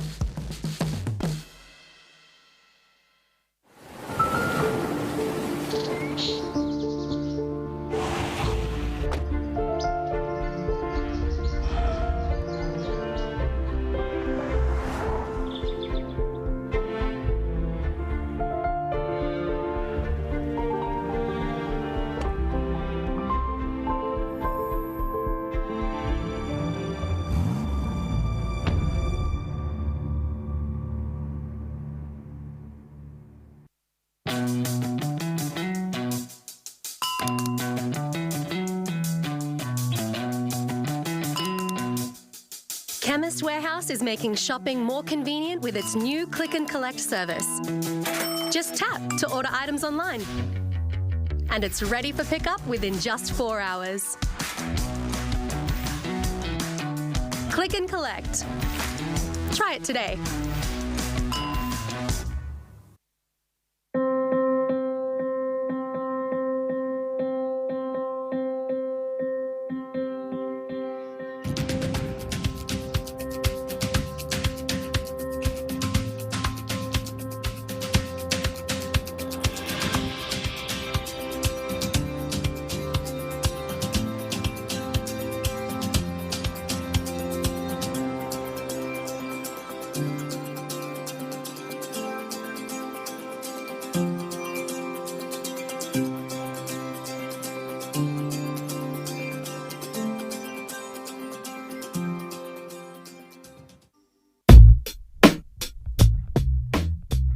Hey Horry and Mocko, can we have some tips? Mocha, I reckon even you could turn this fella square. I reckon, boys, we hold that lemon just down the seam. You get your technique right, we'll get that to swing. We'll bend it like a banana.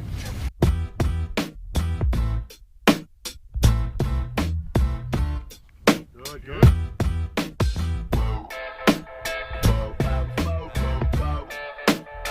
Bulls Masters like to say thanks to the Brisbane markets for supporting us so that we can run events like the Bulls Masters Youth Cup. The Brisbane markets support all our local farmers, so make a better choice and get all your fruit and veg from your local fruit shop. Support your local fruit shop and help Queensland farmers. One of my favourite fruits, oranges from Gayndah in the Wide Bay area. And grapes from Warwick and the Darling Downs. Beautiful strawberries from the beautiful Sunshine Coast. Hard to beat an Innisfail or a Babinda banana from far north Queensland. What about juicy apples from Stanthorpe? You can't go past a Bowen mango from North Queensland. Or a watermelon from Chinchilla. The Bulls Masters are all about supporting junior cricket, and we're all about supporting local farmers. So make a better choice and get into your local fruit shop.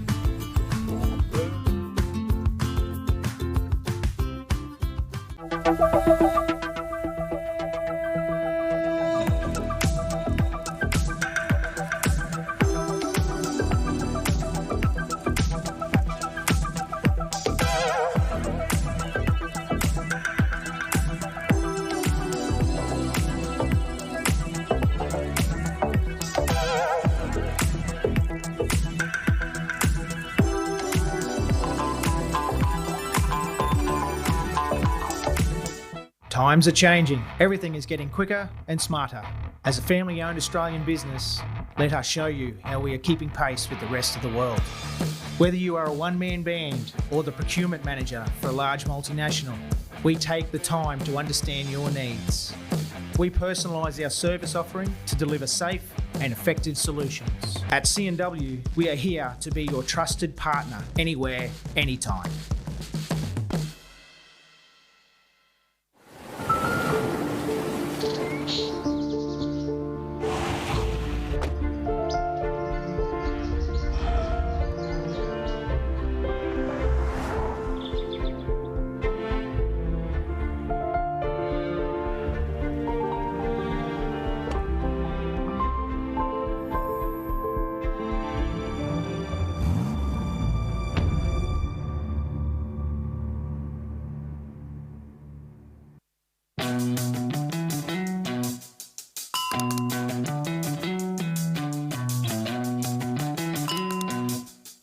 Chemist Warehouse is making shopping more convenient with its new Click and Collect service. Just tap to order items online. And it's ready for pickup within just 4 hours. Click and Collect. Try it today.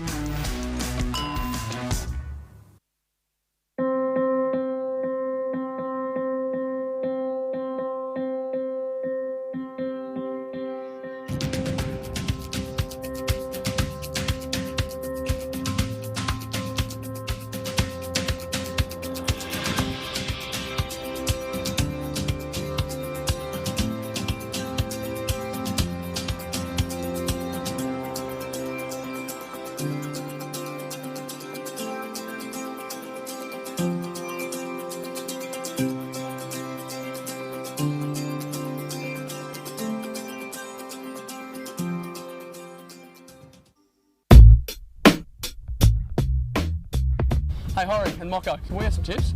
Mocha, I reckon even you could turn this fella square. I reckon, boys, we hold that lemon just down the seam. You get your technique right, we'll get that to swing. We'll bend it like a banana.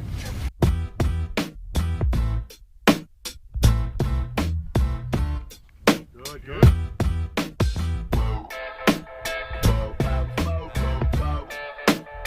Bulls Masters like to say thanks to the Brisbane markets for supporting us so that we can run events like the Bulls Masters Youth Cup. The Brisbane markets support all our local farmers, so make a better choice and get all your fruit and veg from your local fruit shop.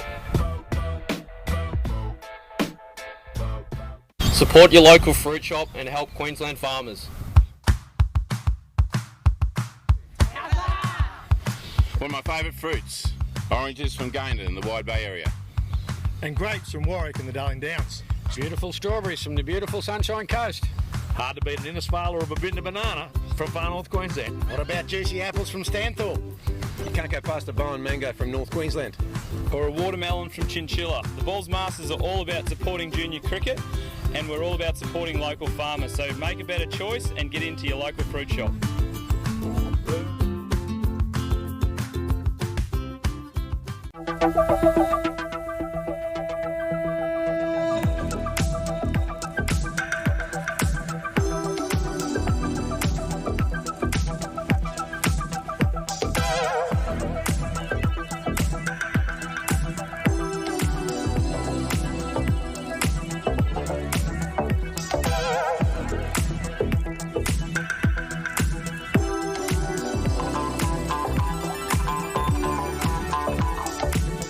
Times are changing. Everything is getting quicker and smarter.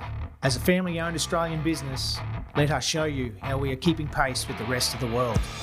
Whether you are a one-man band or the procurement manager for a large multinational, we take the time to understand your needs.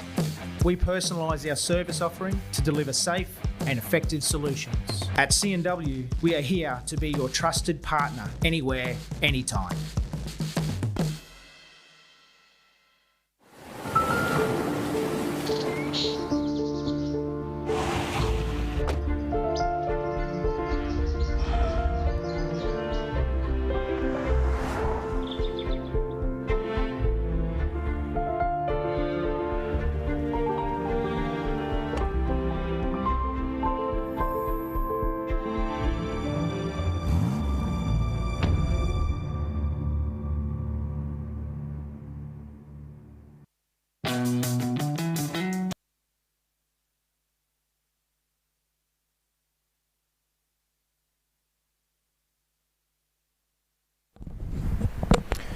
Welcome back everybody to Bundaberg and Salter Oval, Field 1 for our Pool A game for the Bulls Masters Under-16 Youth Cup between the North Queensland Monsoons, the Sunshine Coast Scorchers. Sunshine Coast Scorchers won the toss, elected to bat, and at 5 for 50 they might have been ruining that decision, but a couple of very, very handy partnerships have really got them on top of this game, finishing with some great momentum. They ended up after their 50 overs at 9 for 224. With me in commentary, two Bulls Masters mentors, Gavin Fitness, who's working with the Darling Downs Suns side, who's been playing another game over on Field 4, and also the Sunshine Coast Scorchers Bulls Masters mentor, Ben Lachlan. Boys, did we enjoy lunch? Always enjoy lunch. Very enjoyable. Yeah, absolutely. Especially after the fight back, it was a great little fight back from the boys. They've posted a really good total now. So sure was. Yeah, great leadership shown by young Benny Baker to get us back in the game. So did a great job. Can't help but think that you might have dodged a bullet last night. We did see the young Oates, who we didn't get to see much of last night. He got a first ball last night, but he's just banged 170 over there, and it was extraordinary. 174 off 105 deliveries at a strike rate of 165, and Darling Downs have got the OK total of 371 off 50 overs. I'm just glad they listened to me today. Chris Swan thinks it's not enough out there. Is that right? Said it was pretty flat and not the biggest boundaries. Gee whiz. Last time I saw Swanee, he was kicking cans, I'm telling you. He was pleading for a declaration at one stage, wasn't he? Absolutely. Yeah. So we've got Christensen. None for none. Dead ball. Josh Christensen, number 5 for the Scorchers, opening the bowling here from the northern end, the White Street Gate end of Salter Oval. Well bowled, good areas. And the batsman for the North Queensland Monsoons, the batsman on strike in shirt number 1, Toby Woodbury from Suburban Parks Cricket Club up there in Townsville. And one of the leg spinners that the Monsoons used at number 2, Seth Goldbranson from the North Cricket Club, is at the non-strikers end. 224 runs on the board, 225 to win. This should be interesting to see how the Monsoons go about this chase. Well, I think if they bat the 50, they'll probably get these.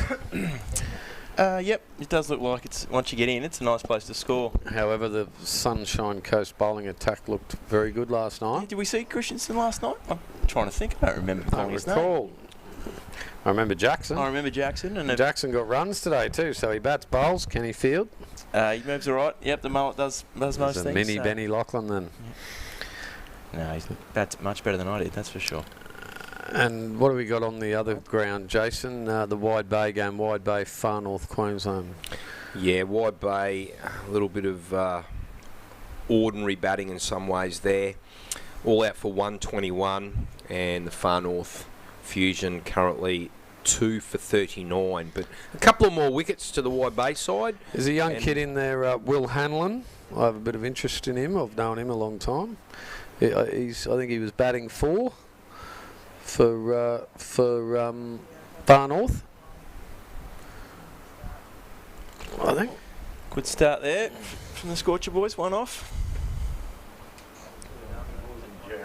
Yeah, Christensen did open the bowling yesterday in the T20, 2 overs, no maidens, 1 for 11. So picked up an early wicket. And what will be interesting here too is who's going to open the bowling at the other end. Reichardt did it in the T20, and he did spend a lot of time out in the middle. And he looks like he's going again though, Reichardt, yes. I think, is it? And it'll be interesting to see how he pulls up after the batting side of things. It's always a good indication of the the fitness of these young fellas. So number 6, Talon Reichardt from Benny Laughlin's club up there, Taunton Noosa. He's going to hoop one in here, Fatty, and take a pat, I reckon. He's got more hair than you, Benny. He's got a hell of a lot more hair than me, so... Funny enough, Fatty, as of 3 weeks ago, I was still hanging on. It was down to my shoulders, I think. Was it? Yeah. Gee whiz, I would have loved to have seen that. Just embraced It's got a little bit of a curved run-up. Well, Bob, good start. Nice start. Good areas.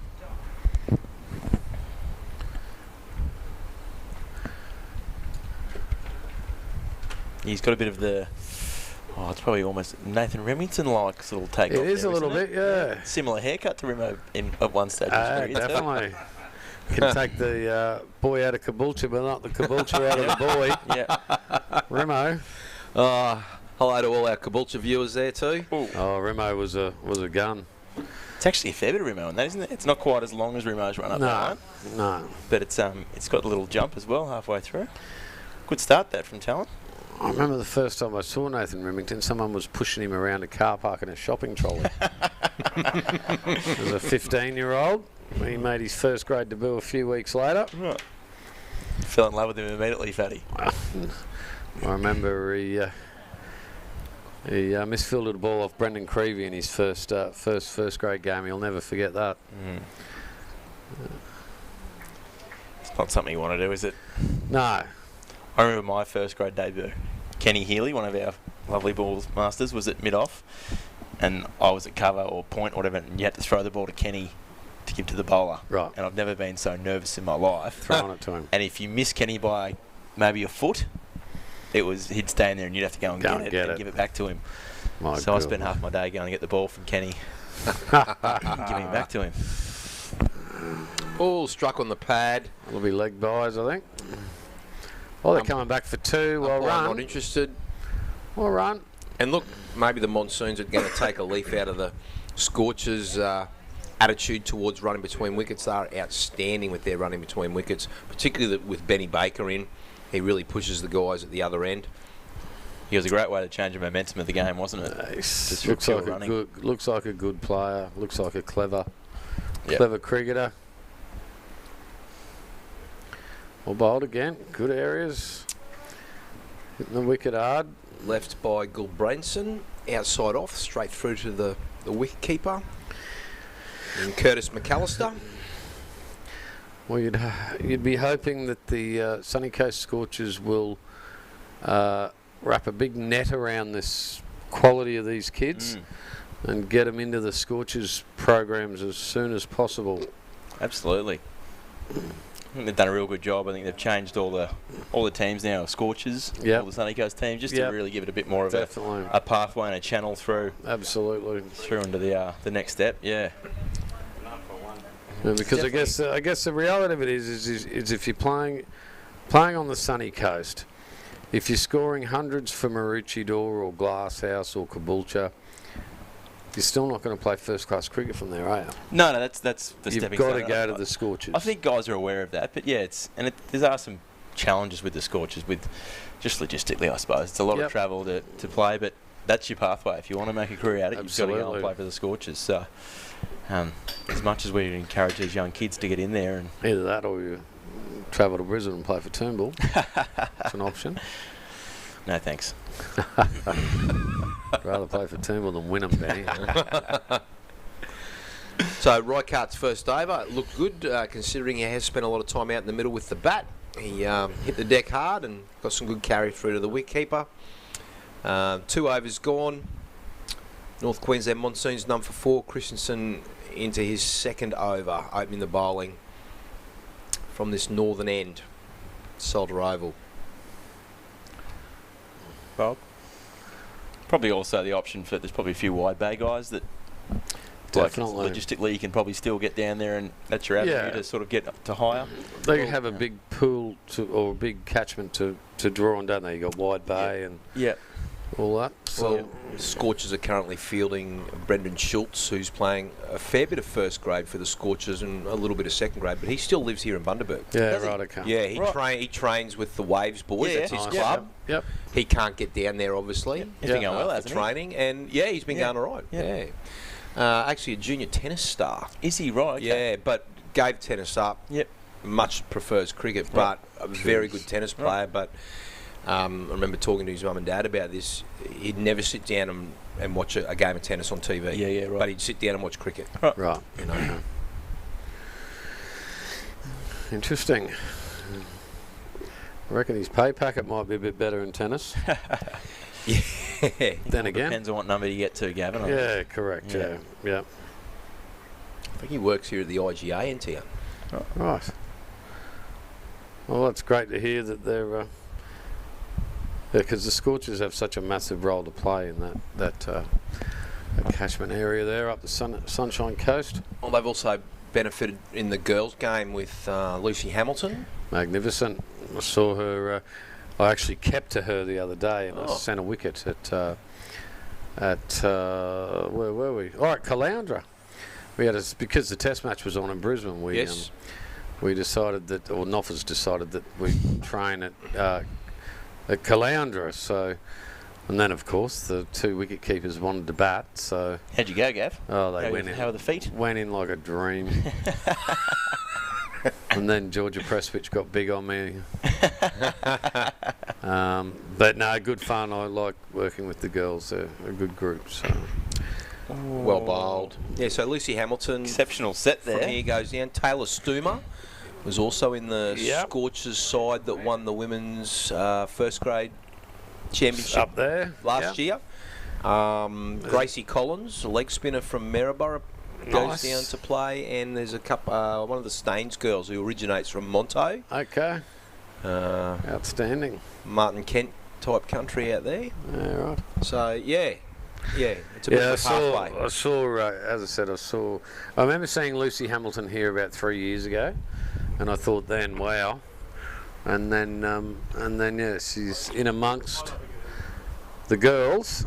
And I'm not sure, but I would not be surprised if she travelled to Tasmania with the Fire and on Thursday. I'm not sure what they've done there, but Wide ball. And are you thinking that that's just more for the experience side of things, or with a view to, without giving away too many secrets, a view to possibly playing?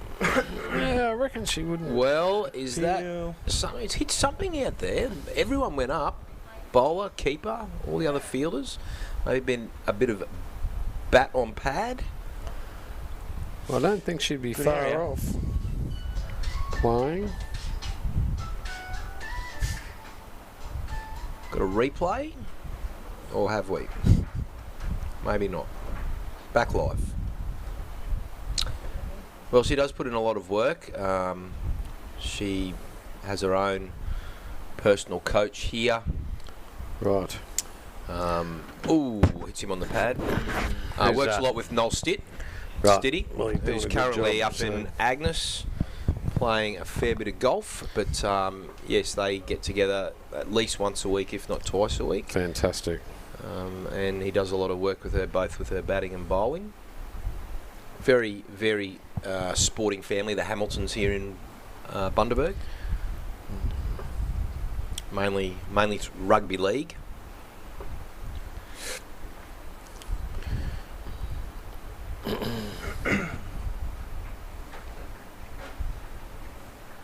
Three dot balls in a row for Talon Reichert. Good start by the Sunshine Coast here. Their bowlers have found their areas nice and early, and I'll just look to bash away there now for the rest of the afternoon and see what pans out. Well bowled again, good areas. So, talk me through Ben Baker. What's his, like he obviously plays at Maroochydore, I know that much. Plays tabs for the Scorchers, does he? Does. I think I'm pretty sure he captains that side as well. Right. Yeah.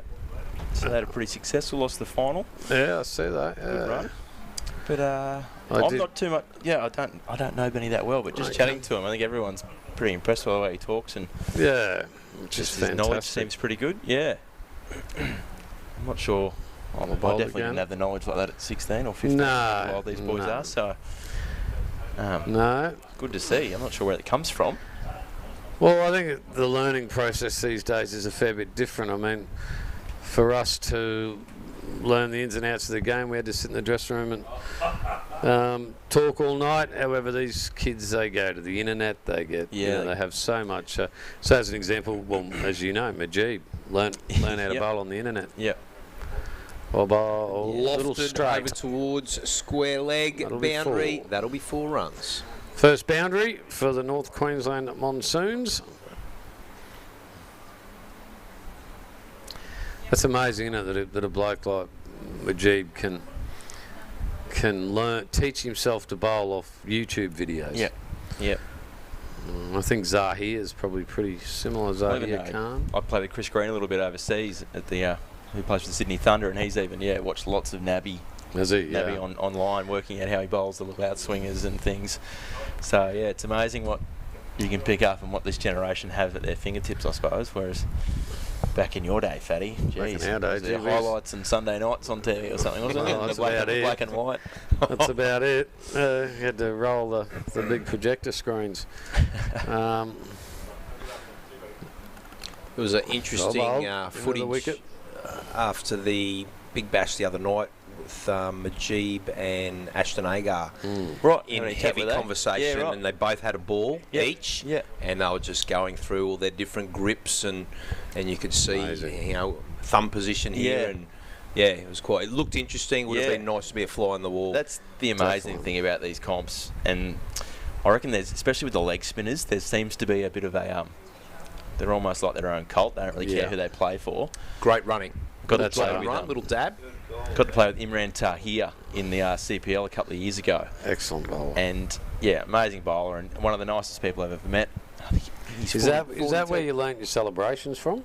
Imi and I did have a lot of lessons on celebrations. I can imagine. But Imi would sound out the leg spinner from the opposite team post game, and they would go out and have a bowl in the middle after every game. And how good? Yeah, just that sort of learning is just. I guess wow, it's similar to the wicket keeping brotherhood, I suggest. Possibly. Oh well. They're probably a lot cooler and the wicket more fun to be around with. Cooler, yeah, definitely. Keepers, but now I was talking to someone earlier this morning that was telling me they're a teammate of yours going to India for a what is it, a Masters? There's a little bit of a Masters. I think it's called the Road Safety World Series in India, where they fly a couple of old boys over to play comp. So yeah, Nathan and I went over. Oh, it's almost 2 years ago now for a comp like that, and it was during pandemic blew up after our first game, so everyone jumped on planes and disappeared home. So where was that played at, Benny? In India. Okay. Yeah, so we're in Mumbai, and Sachin was the main draw card for the Indian team, but did Rito bring that up because he wanted to talk about his 96 that he banged? Yeah, right. Yeah, he wanted to talk. I think we got 110 and Rito got 96. Right. Was parking VVS Laxman, sorry, the left arm from Sri Lanka, who's got tremendous us. Yeah.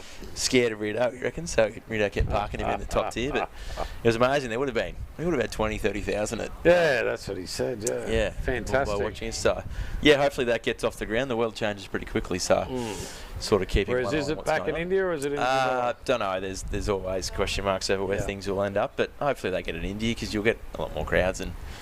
That's what it's for, so... Bet you it's a cash cow too, is it? Oh, similar rate to Pools Masters. In the air it is. Mid-wicket, there's the breakthrough. Christian's bowled beautifully there. He just hasn't left, has he? It's just a build-up of pressure. Gulbransdon, 4 runs off 15 deliveries. Tried to work that one over mid-wicket. Didn't quite get onto it. And the fieldsman at mid-wicket has done the rest, and that's the breakthrough that the Sunshine Coast Scorchers have been chasing. Got a replay of it? Maybe not, no.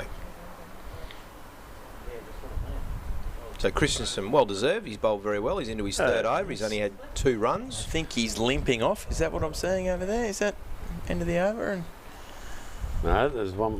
Is it? I think yes, so. It is. So that's the end of the over. A little ankle or something. Going to take his 1 for 1 and park him up. Absolutely. Well done, boys. See you tomorrow. Wait until the next draft. Yes. Josh Christensen just leaving the field there. Hopefully nothing major and you can come back and continue. Might be heading over to see our fantastic first aid officer, Maria, stationed in the cricket pavilion over there. Very nearly dived on the table myself over there before. And I thought you disappeared for an hour, Fatty. So. Yeah, I thought about diving on the table and getting the hamstrings stretched. And hopefully it wouldn't be the first time, Fatty, would it? No. First time I've had them stretched and not torn. Adam Kamer, new batsman to the crease. And he'll be at the non-strikers end. Shirt number 3 for the North Queensland Monsoons. Plays for the North Cricket Club up there in Townsville. Oh! Is that a beauty? That is. A little nip backer into off stump. Well, it's a Cameron Green leave. I was about to say, it happens to the best of them. It happened to Cameron Green. That's a better seed than Granny's, isn't it? Yeah, Not that I didn't see Granny's, but I'll just say it was. It's hit halfway up off, hasn't it? I'm not sure if we're going to get a replay. We might be having a few issues with our technological department here at the moment, but let's just say that's Talon with the big in swing. I reckon he's just definitely just got it a little bit wrong there. Going reverse in the 5th over. We teach them well at no stuff. Oh yeah, here we go. Bang bangy for the boys. Can we have a look, John, at the Jason at the far north Queensland side? I want to have a look and see if Willie Hanlon's still going over there or whether he's out. Hang on, mate. I'll just try and get an update for you. See how we go.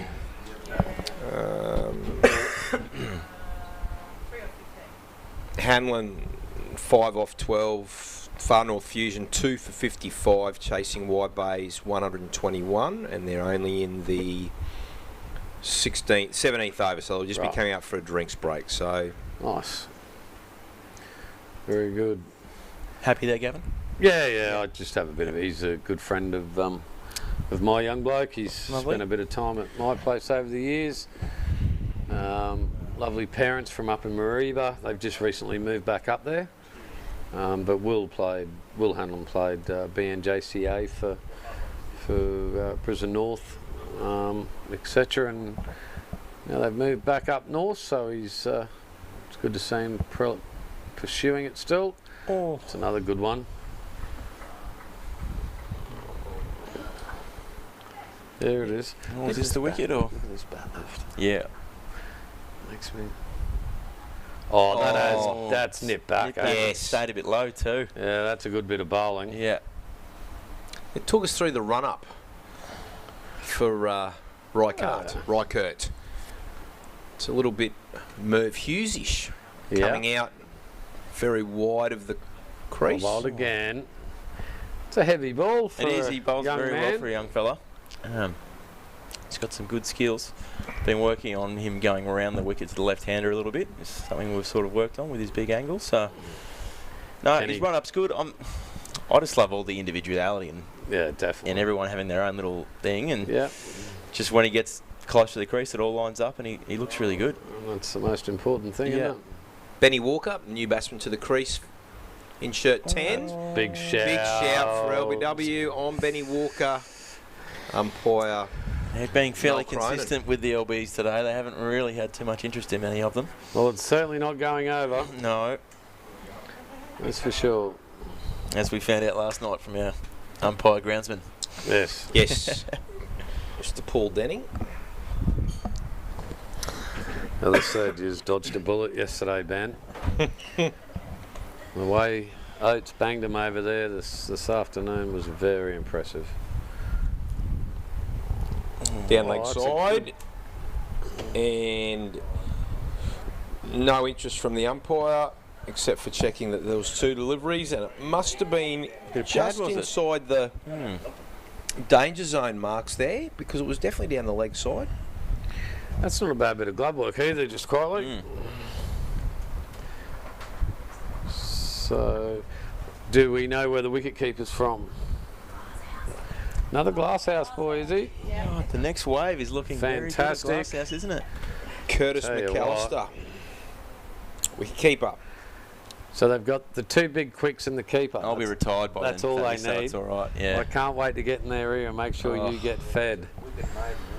I'll be done in a little 2 bit years, of I think. chin music for Benny next time he plays glasshouse. Reichert, wicket maiden, 1 for 6 off his 3 overs. Over number 6 completed, 2 for 10. North Queensland Monsoons in pursuit of the Sunshine Coast Scorchers, 2-2-4. Here's our man Jackson's having a bowl now, I think, too, is he? Jared Jackson. Sounds like a movie star, doesn't he? He's got it sorted, yeah. And when he takes the hat off, he becomes the real deal. There it is, the mullet. Outstanding. Could have. So this is what you're talking about, how they dump their hats behind them. It's just the biggest bowling marker ever. It's great. Well, gee whiz, you hit a straight drive, get 5. Nah, I think it's a gentleman's agreement. It's play on, I think, off the hat. Gee whiz. COVID Is agreement, it? yeah. So Jackson, let's see what he can do after his fifer yesterday, 4 overs. And 5 for 13. And bang 50 odd with the bat too. No, that was Talon bang 50 today, mate. That was the other mullet. That's the other mullet. Oh, was it? Yeah, yeah. Well, all the mullets. All the mullets. Jackson missed out today.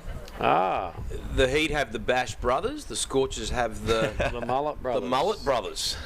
Absolutely. I've heard they actually have to do scissor paper rock to see who gets the bowl into the wind, so their hair stays out of their face. Obviously, Talon lost that one today, so.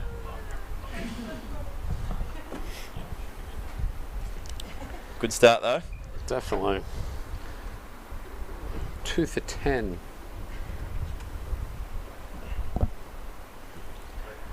Is there a little bit of Pat? I reckon the follow through looks like there's a bit of Pat Cummings, little sort of leg shuffle Just, thing. Yeah. just as he's running in the way, lifts his feet up. Right. Have a look, see what you reckon. Right. Actually, you two guys would be good to ask because traditionally Australia has not gone for a wicket-keeper to captain Australia. And they've traditionally not gone for a fast bowler to captain Australia. Yeah.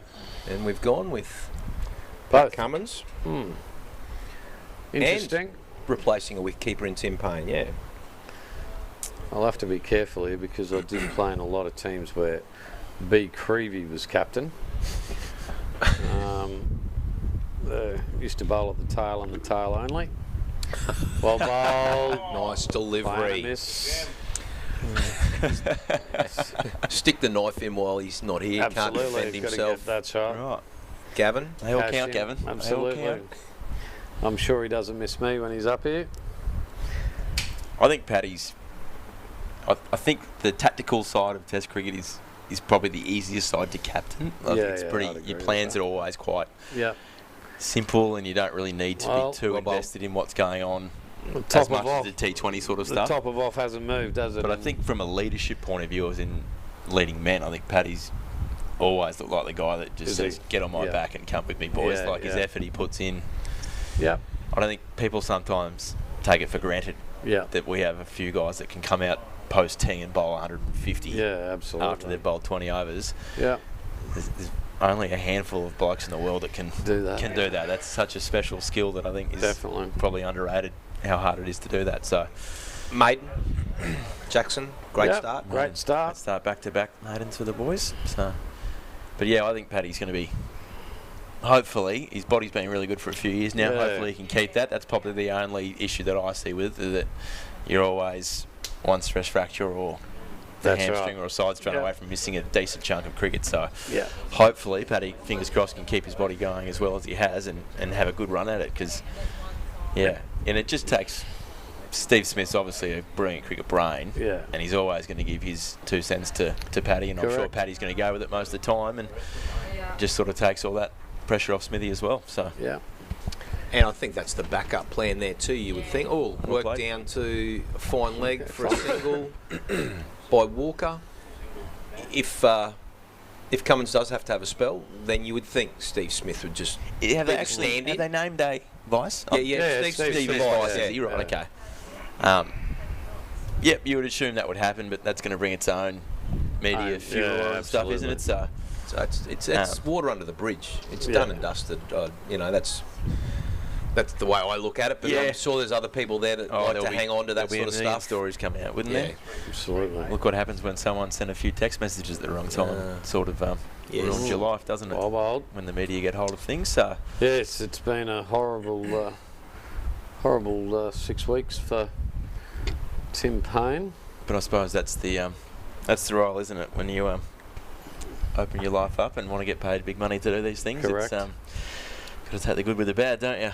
Change in the field here, being instigated by the skipper Ben Baker. He's taken himself out of the slip position and he's moved himself into mid-off.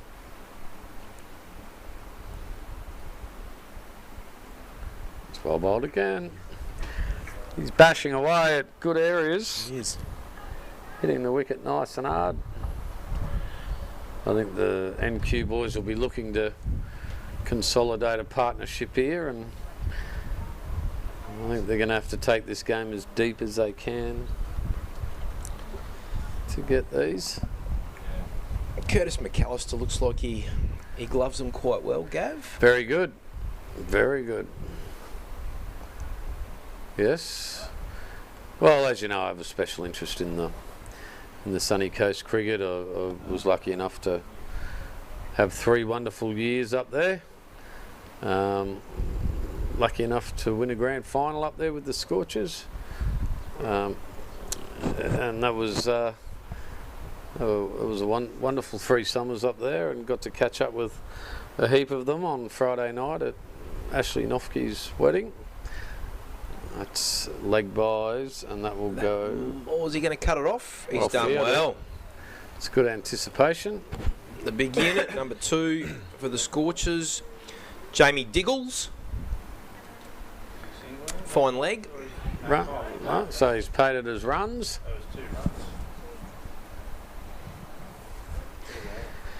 It's been impressive so far. 1 for 9 off. It's just going to close out this 4th over.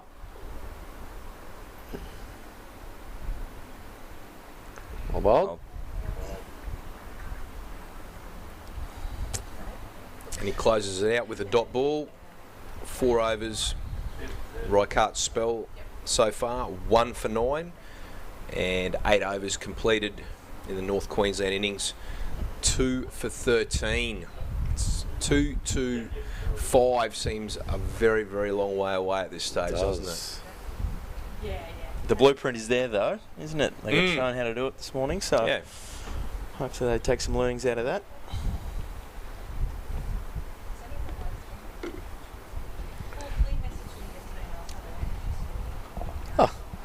Who stumbled in if it's not the Monsoon's mentor? I haven't seen Lukey since he snuck away for a pep talk at drinks break at 5 for 30. Big senior constable Feldman.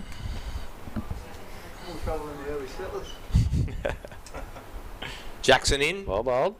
Good lengths again. Oh! Well, a clean piece of fielding there might have had the batsman in a bit of strife from a run out, but would have been trouble. They snuck through for a 1. Is that the mullet brother? That was Talon there. It was. Drifting a bit, was it? He might have tripped over the mullet there.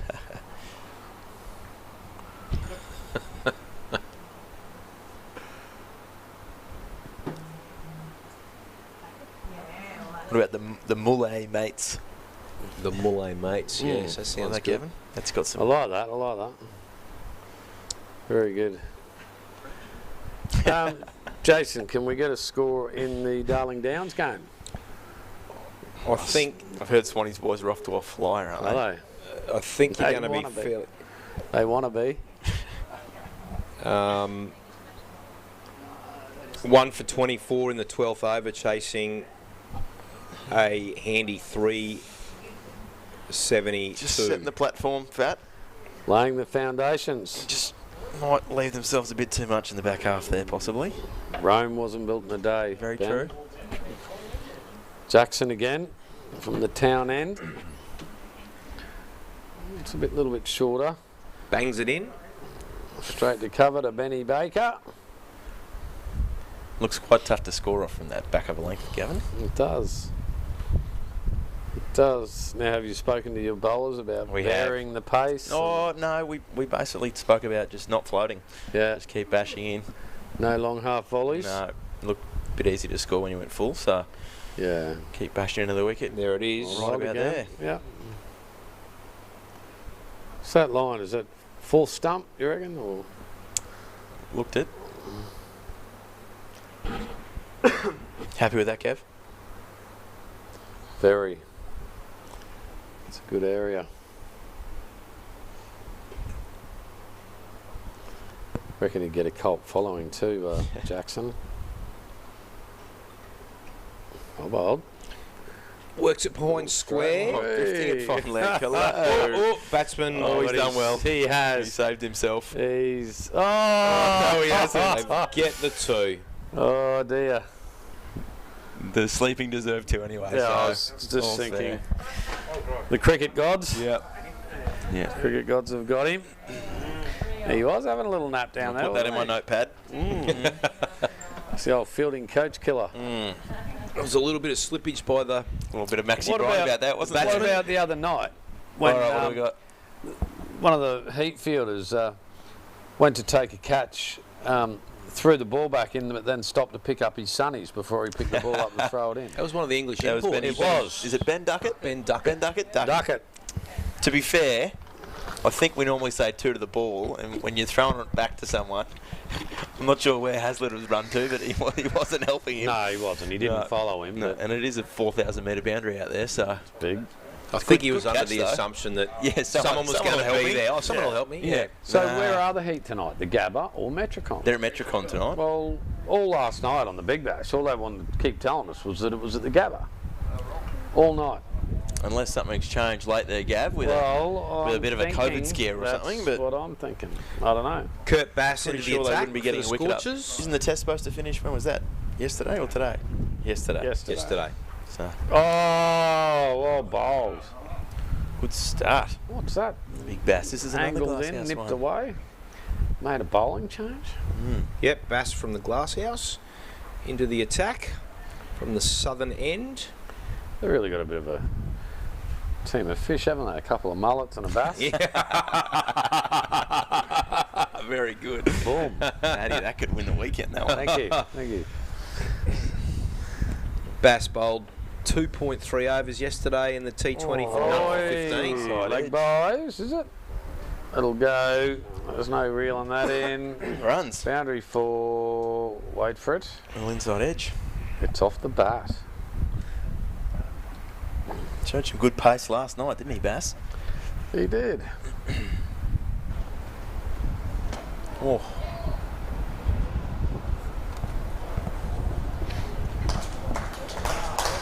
And the Baisley catch, or non-catch, that went straight up. It was under it. Didn't change much momentum, that one, did it? And no. Yeah. And then all of a sudden it was like, where is it? Yeah. And had to pull out. Can't say I've ever lost one like that, so yeah, trying to find an excuse for Bays, but I don't know, I'm not sure what happened there. They are interesting lights, but because they're a ring light, they're not light towers, so the ball goes through the light normally once or twice, but it comes out of the light. So that was at Optus, wasn't it? At Optus, that one, yeah. Work behind square leg, yeah. square leg, backward square leg dives, does not get it, and I pick up 2 runs. Out of all the grounds, what do you find the hardest one, Benny? I struggled at Etihad. I really enjoy catching Etihad. Did you? I took the second greatest catch of all time at Etihad. I just found the lights. That with the ring lights, yeah, at Etihad and Optus, you can get really unlucky and have one that just hovers on the same sort of trajectory as the light, which can make things pretty tough. But I really found catching under the roof made things really easy. Really? Yeah, just Fantastic. real depth perception off the roof made things well bowled. Yeah, quite easy to see, I thought. Yeah, I think Gabba with the red ball is a little bit more challenging, but the white ball seems to be not too bad, I find there.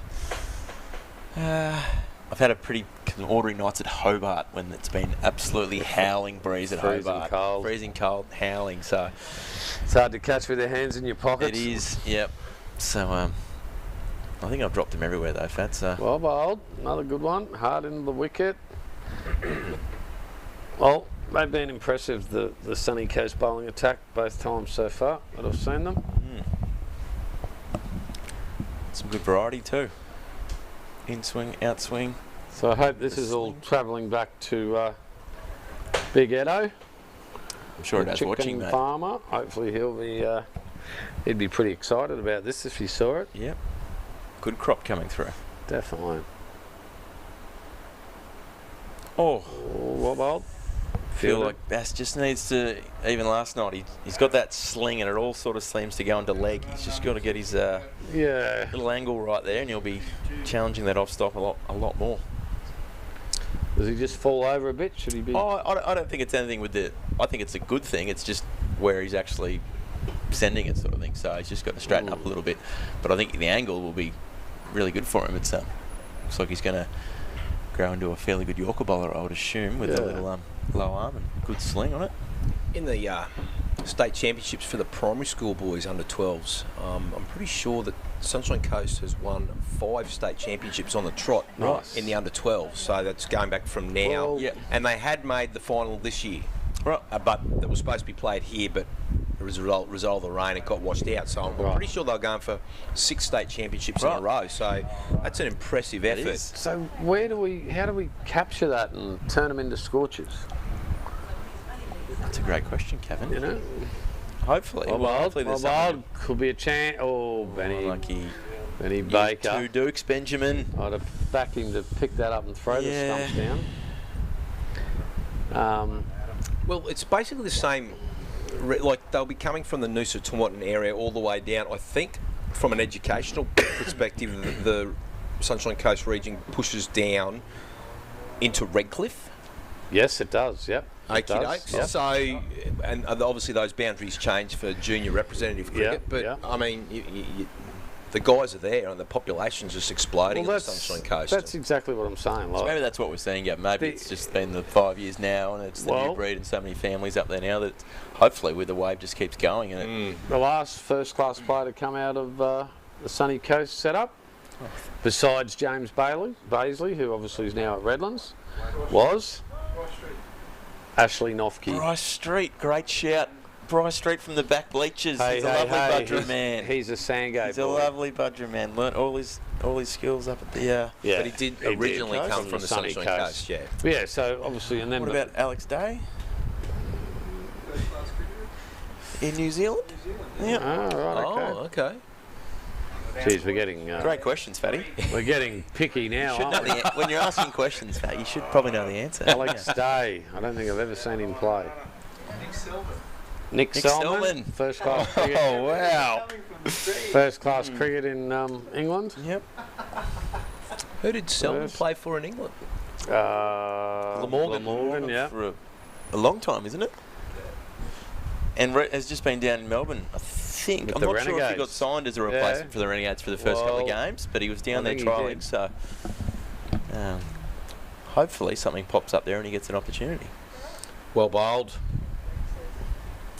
But I get your point, Gavin. I get your point. So hopefully, though, maybe things are turning, because this new wave looks like there's definitely a lot of potential that can have a crack, so that'll be good to see.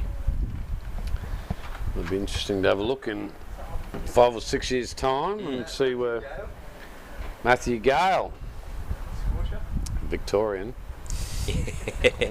well bowled, finishes over with 2 dot balls. Does Jackson 3 overs in his spell, none for 7, and that's the end of the 11th over. North Queensland 2 for 26, and the Scorchers would be quite happy with the progress of the game so far.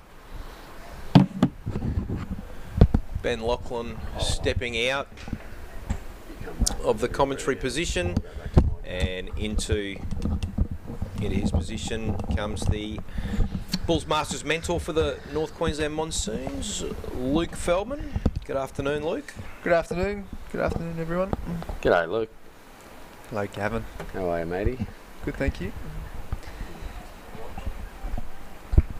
So what do you know about the Monsoons batting to come? Have they got anybody that's going to take the game away or take the game on? The skipper, Ben Ramsbottom. Ramsbottom. Right. It's a bit of a dasher. Okay. But the 2 opening batsmen who have been dismissed, they'd be disappointed. Definitely. Oh, bowled again. There's one there. To get themselves out.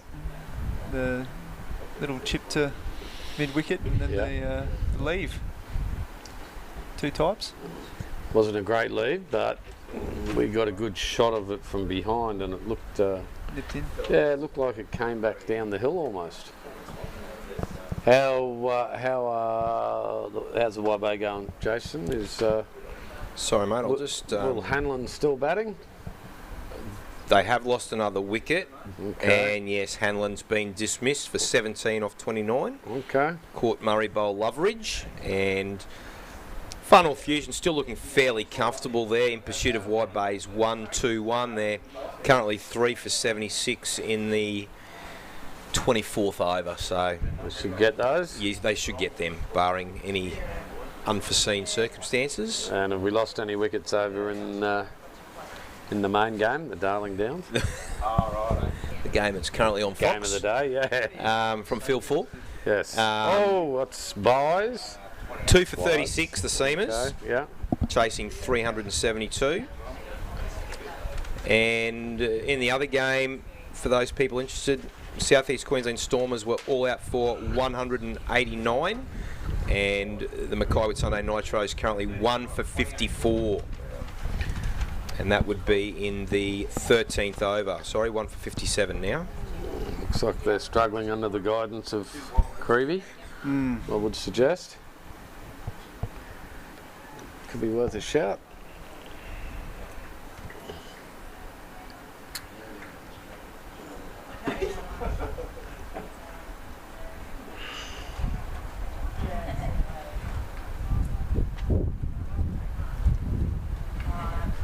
that like as an action, Luke? Yeah, good shout. Good bowling action. Long way across his stumps. Wild. Kind of whips it, doesn't he? He does. Slingy. I'd like to see him run in more naturally. Instead with be hard running in with your hands still like that. It looks like he's working hard to get there, doesn't he? Yeah, just a more natural run in like a runner. All body going towards the target. Well, I think it's great that... He'd look a bit funny running to the shops like that, wouldn't he? Oh, well, Greg Rowley used to. Rowley, one of the greats. Oh, well, it's three times in a row. Just hitting that toe, isn't he? He's executing the Yorker. Very well. Beautifully.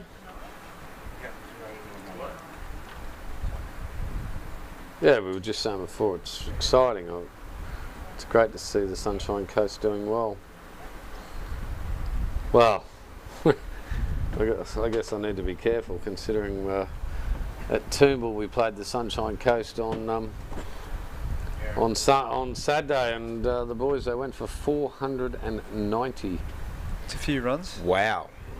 One hell of a run chase. Sunshine Coast didn't think they had enough? Didn't want to send you in for a few? No, I thought they might have had a look at us. That afternoon, but they decided not to. And 450. Who knows? They might even bat on. That's true. Yeah. Wow. Well, we're back to Jackson. Good bit of fielding at short cover by Benny Baker. He batted well, Ben Baker. Yeah, very good, mate. Seems like he consolidated the innings well when they were in trouble early. Seems like a very switched-on young cricketer. Seemed to be able to get off strike. Good leadership qualities too, from what I've. Good intent to score. Jackson again. Just the one to cover. In our half-time talk, I mentioned the way he batted and that our team could learn from how he went about his innings. Absolutely. Showed maturity above his years. And gives him a whack for a little fella too, don't he? Yeah. Full delivery. Could be on that. Punched out to mid-on. Walker scoots through for a single. Gets into 11 off 21. And Kame is back on strike.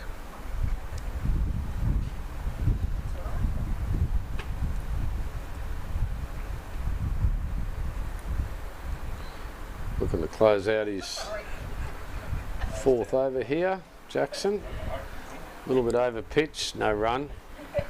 Probably missed out there, no mid-wicket out. Just possibly could have picked it off and whacked it off his pads for 4.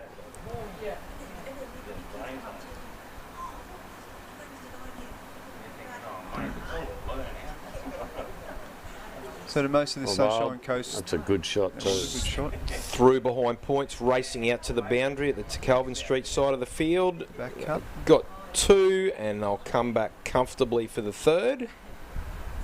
Most of these, they play Taverners? Yeah, most of Sunny Coast do, yeah, but we've got an array of clubs. We've got Glasshouse, Maroochydore. So if they've played their final year at Taverners, where are they next year? Well, hopefully there'll be a high volume of them getting into the Scorchers second grade side. That would be ideal. Is there a case for a 3rd grade? How come the Sunshine Coast don't have a 3rd grade side? Don't know. Is there talk of Taverners going up to under 17s again? I have heard that as well. And to me that makes sense. I don't know, but it makes sense because we've got Queensland 17s, Queensland 19s. This year they brought in the under 19 comp again. It's been, there's been some good cricket played in it. And whereas I think that if the Tavs was to go back, go to under 17s, it probably gives the selectors / coaching staff opportunities to get in and have a real good look at the players that they've got on offer.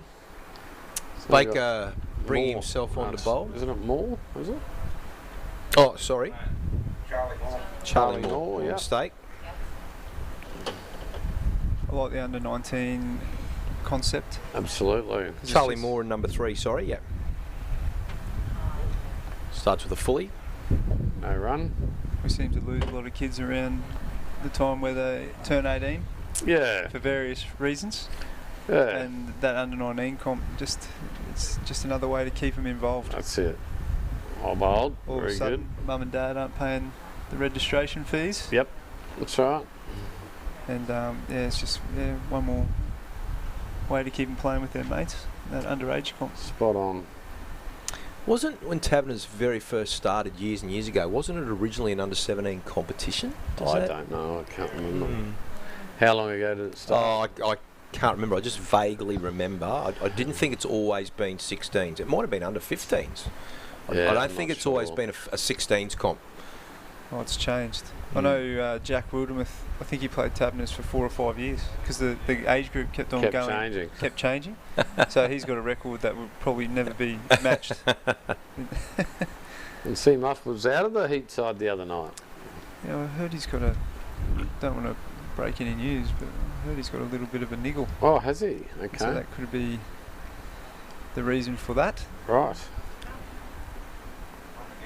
Yeah. It's been operating at 80%, I think.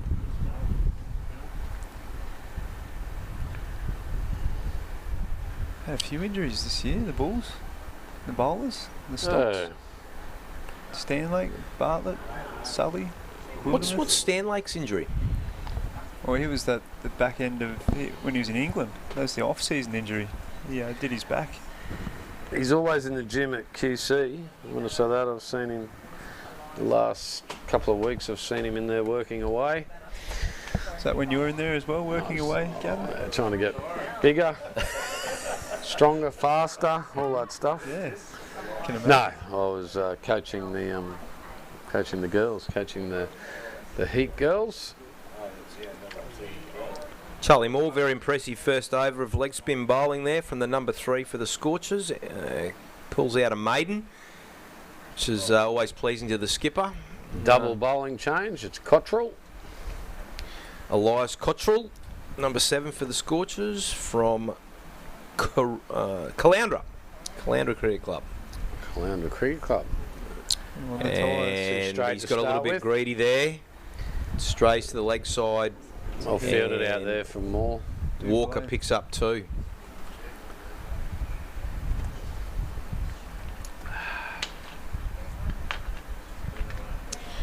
So we've got Caloundra Cricket Club. You had much to do with Caloundra Cricket Club? No. Up the coast? No, I didn't. I didn't. They would have been nice little spot though. One of the first grounds that would have had lights. Definitely. On the Sunshine Coast. Well, we had a magnificent concept up there. Like, obviously it's a long time ago. I was up there. We won the competition up there in 2005. But every Tuesday night, we'd play. The Scorchers would play, and it was called the Scorchers Challenge Cup or something. And we'd play. Say we played Glasshouse. Any of our Glasshouse, any players that were at the Scorchers that were from Glasshouse would play for Glasshouse and play against us.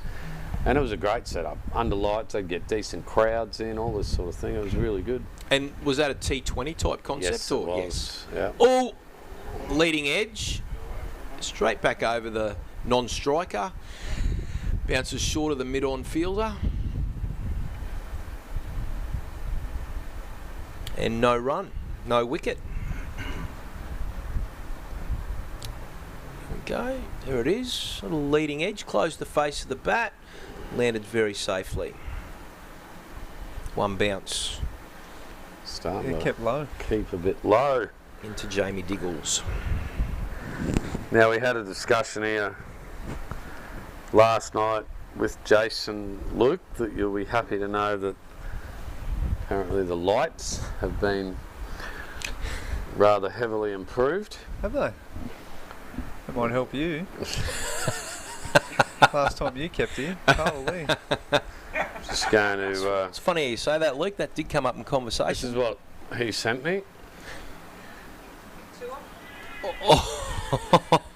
And it come with a message that said, images from your last Bulls Masters game. Split him bad too, hasn't it? Jeez.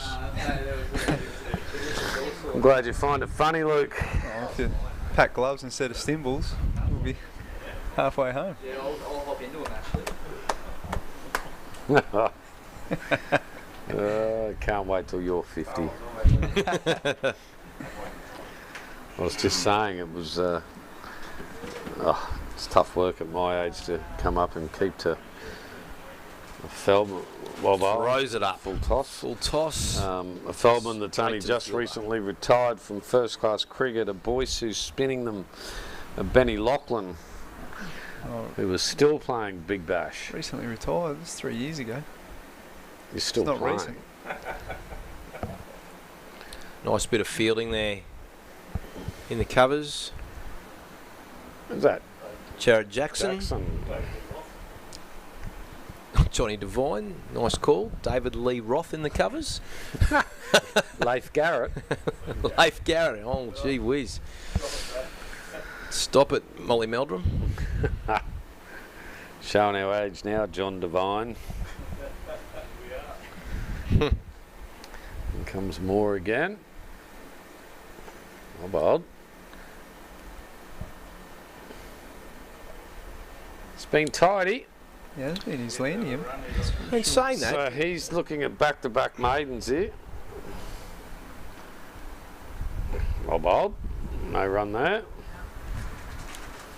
And I know they have to keep the scoreboard ticking, but the Monsoon boys in this little partnership, mini partnership here, they have been quite patient. They haven't taken too many risks. Well bowled again. No run. Back-to-back maidens from the leggy. Fantastic.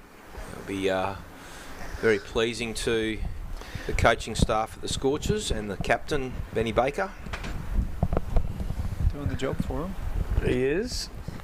And he'll have, I think he'll be followed by Benny. Benny Baker will follow the leggy, I'd say. Well, this will be, yes, umpire Dudley Graham signalling to the team benches drinks to be taken at the end of this over, which will be the 17th over, traditionally taken then in a 50-over game. Oh, down leg side. Keeper standing up to the medium pacer. Medium pacer of Elias Cottrell. Would have been a great, I don't even know if there was a lift, but it would have been a great bit of work. Shame we haven't got a side on view.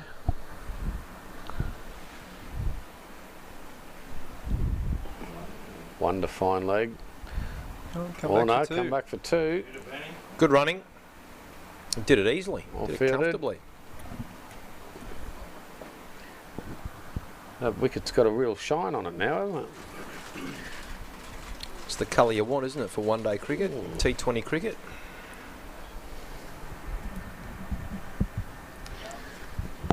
In comes Cottrell again. Just struggling to find his length. Cottrell, he's been a little straight, hasn't he? Would that be a fair comment? There we go, that's better. That's where he wants to be, especially with the keeper standing over the top.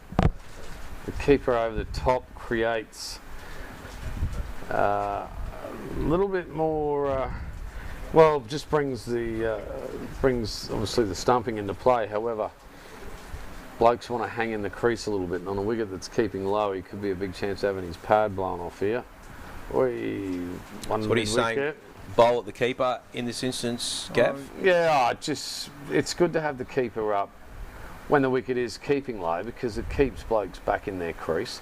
See, if the wicket's keeping low, first thing I'm thinking is get forward. Yes. So if I'm looking to get forward, you've got in the back of your head that the keeper's over the top. You might hang back a bit, and before you know it, you've been hitting front. That's good. It's a good length. That one. Sometimes when the keeper's up, they fall into the trap of bowling fuller. Yep. He's got to be disciplined and still hitting that back of the length at the top of the stumps. You ever had the keeper stand up for you, Luke? I would have at some stage. I can't remember in a first-class game. Really? Yeah. Hearts? Yeah, I'm not sure. Yeah, but he was like, Hearts was gutsy little gloveman, wasn't he? I tell you, we were playing New South Wales at Blacktown and it was keeping low. Neville was keeping up to Bollinger. Wow. Stuart Clark and Trent Copeland. Oh, I'd stand up to Trent. Drags that one down. 50 buys. 50 buys? 50 buys. Just for New South Wales? Just for New South Wales. Oh, wow. But they were that far in front. It didn't matter. He was just trying to keep us in our crease because the wicket was keeping so low that he didn't want us. Did he get any stumpings? No. But they did get a lot of bowled in LBWs. Did that? Yeah, so that's exactly what I'm talking about. So even though he let the buys through, he was keeping up for the team. Geez, I don't know how happy. I guess as a keeper, you set yourself standards. You'd be filthy with 50 buys. Filthy. Let's have a look at the game. We'll get the game up. So that is the drinks break over number 17, North Queensland 2 for 41, and comparatively speaking, Sunshine Coast at the same stage. Well, at this point they're in deep trouble at 5 for 55, and I believe we're going to head to a word from our sponsors, and we'll be back in 5 minutes. Support your local fruit shop and help Queensland farmers. One of my favourite fruits, oranges from Gayndah in the Wide Bay area. And grapes from Warwick in the Darling Downs. Beautiful strawberries from the beautiful Sunshine Coast. Hard to beat an Innisfail or a Babinda banana from far north Queensland. What about juicy apples from Stanthorpe? You can't go past a Bowen mango from North Queensland. Or a watermelon from Chinchilla. The Bulls Masters are all about supporting junior cricket, and we're all about supporting local farmers. So make a better choice and get into your local fruit shop.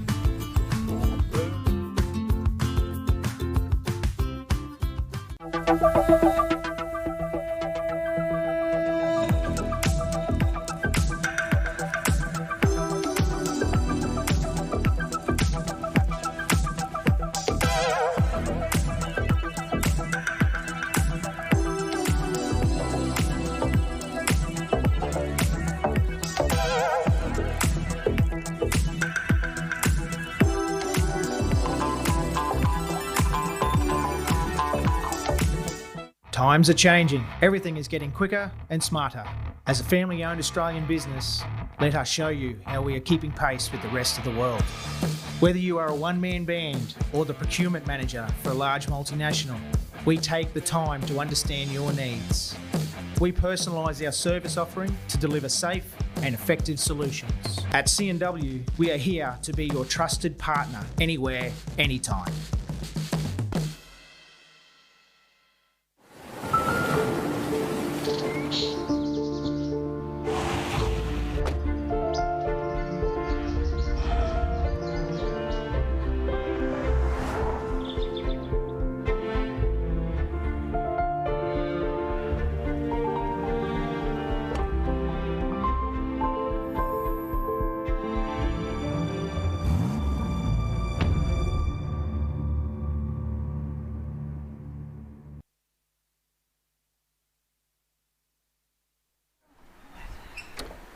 And we are back here at Salter Oval, field number 1, after that drinks break in our match between Sunshine Coast and North Queensland Monsoons. Sunshine Coast having batted earlier. See you, mate. Making 224 runs off their 50 overs, and the Monsoons currently 2 for 41 after 17 overs. Well bowled again. The leg spinner, Charlie Moore, bowling 2 from overs, the southern end. None for none.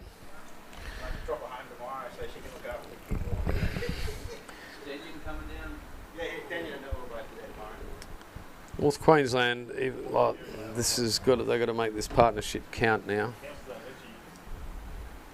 Well bowled again, no run. They've still got to keep ticking it over, though, haven't they? Like, they can't just get themselves bogged down here and leave too much for the batters in the second half of the innings to do a lot. Wild again, no run.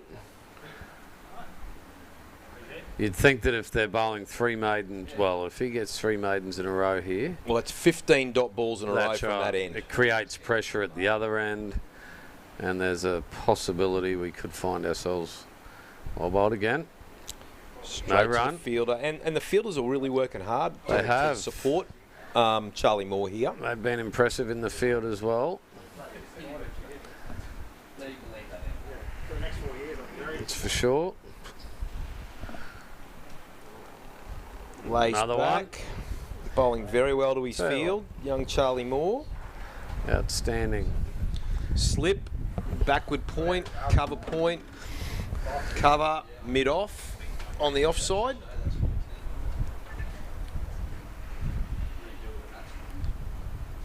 And they finally get one. Tap a single off him, down to mid-on.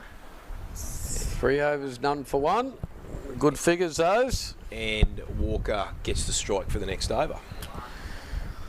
Yes.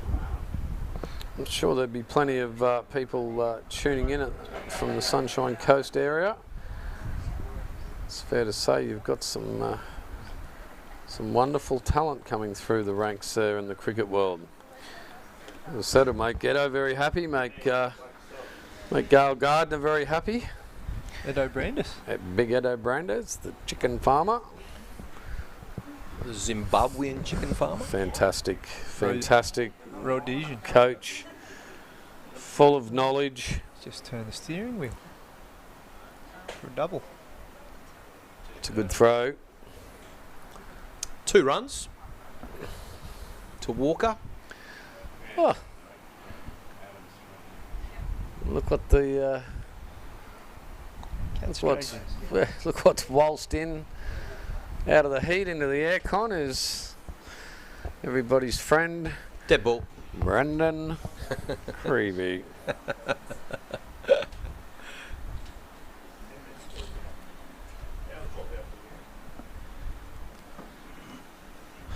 Cottrell in after his false start. Keeper still standing up. Work it behind square, pick up a single.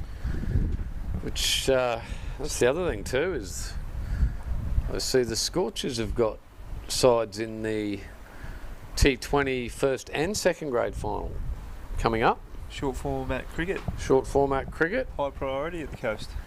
Plenty of white balls floating around. Fantastic. It'd be great to see them add to their silverware cupboard. Did you play much white ball cricket, Gavin? Played one day cricket, no T20 cricket. There was no such thing. Well, there was no T20 competition back then. When I was at the Scorchers, I don't think. What about Toombul? Yeah, played a little bit. T20 stuff. Well bowled. Yeah, I think we won a T20 final, I think. No, you lost one. Might have been we lost one. Yes, we did to you blokes. Shocked me, eh? So when you were playing for Valleys, Luke? That's right. Yeah. And I remember it because we had a plan to Lee Castledine, and it's a good bit of glove work. And the plan was that when Lee come in, he was getting a little bit old, so we're going to get Ryan Harris to sniff him, but it had to be early. It had to be straight up his hooter. Yeah. Anyway, Lee comes out and gets to 25 or 30, and then Harry decides to bounce him, and he hits him up onto Ray Limwell. So what does the fast bowler do? He runs in and bowls quicker and shorter, and Lee could hit it further, and then he come in and bowled shorter and quicker again, and ended up on the top oval, and the game was gone before you knew it. So. How about that footage of Lee Castledine at the front of his house just getting robbed of the laptop? Yeah, legged him down. Was that last time we were here, I think? Yeah, that was the last time we were up here for the Men's Open T20 Country Challenge. Yeah. It must have happened when you guys were up here or the day after. Yeah. Never heard any more about that, actually. No. Another over from. It's a Juicy Moore. Smollett. Well bowled, eh? It's a Juicy Smollett. He set it up himself. Possibly. Could have been a media stunt. A couple of his son's mates had got together. Walking down the street in dark clothing and balaclavas. What would you do different here if you were batting out there, Gavin, to school? How are you putting pressure back on the bowler? Well, I'm certainly looking to rotate the strike, but I just think he needs to try and punch through this offside instead of. There we go. Lofted shot over mid-off. And I'll pick up 2 runs here if it doesn't go for 4. No, the fieldsman pulls it in. I tell you what. And I think I'd like to be running a bit harder between the wickets there too. Exactly. They put no pressure on the fielder there at all. They trotted back for the second. But that's the right idea. He's come down, and I was thinking you'd either have to look at going over the top, or when he does get that little bit shorter, like that, see, that needs to be punched into a gap. You'd agree with that? I would agree with that. Yeah. And you hit a gap with that, and you're going to go close to getting a boundary because there's no one out on the offside. But we're not out there, so we don't know whether it's skidding on or what. But he's bowled well so far. More. There's another good one. Great delivery.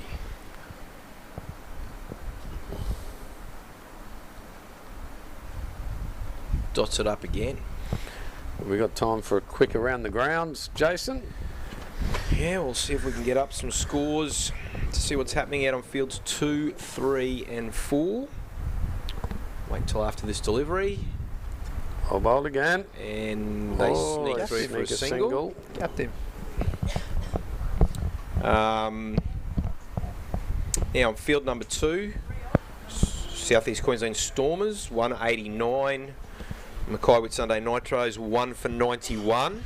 Struggling under the mentorship of B. Creevy. The Wide Bay Flames, as we mentioned earlier, all out for 1-2-1, and the Far North Queensland Fusion comfortably chasing that down, sitting pretty at 3 for 100. And as we've already heard, the main game, it'll be currently being shown on Fox Sports. Darling Down Suns having peeled off a lazy 372. Wow. Have got the Seamers 5 for 57. Right. Whoa. Well, they're going for the outright. I think, North Queensland have got Central this afternoon, tonight. Have they? Yes. T20 here on this ground. Yeah, well, the Central Queensland boys will be looking to come back from that because they'll have to pick themselves up, they dust themselves off after. Dust themselves off because I'll tell you, they got bullied. They got absolutely bullied by a bloke that just banged them. Wow. 170 off, not too many, to be honest.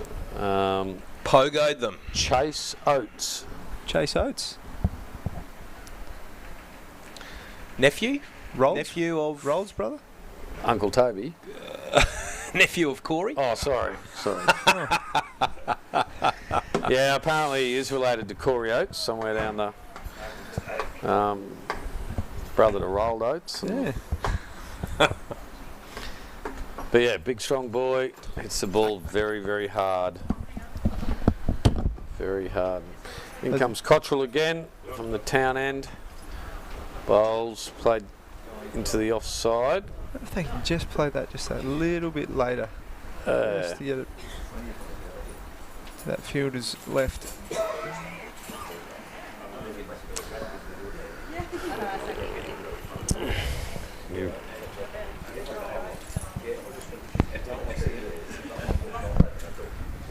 We need 2 hours. Shot. Great cover drive.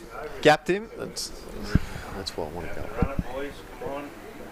And there's that third run you were asking for, They got Gavin. the 3. They got the third. He's just made it though. Yeah, they're just...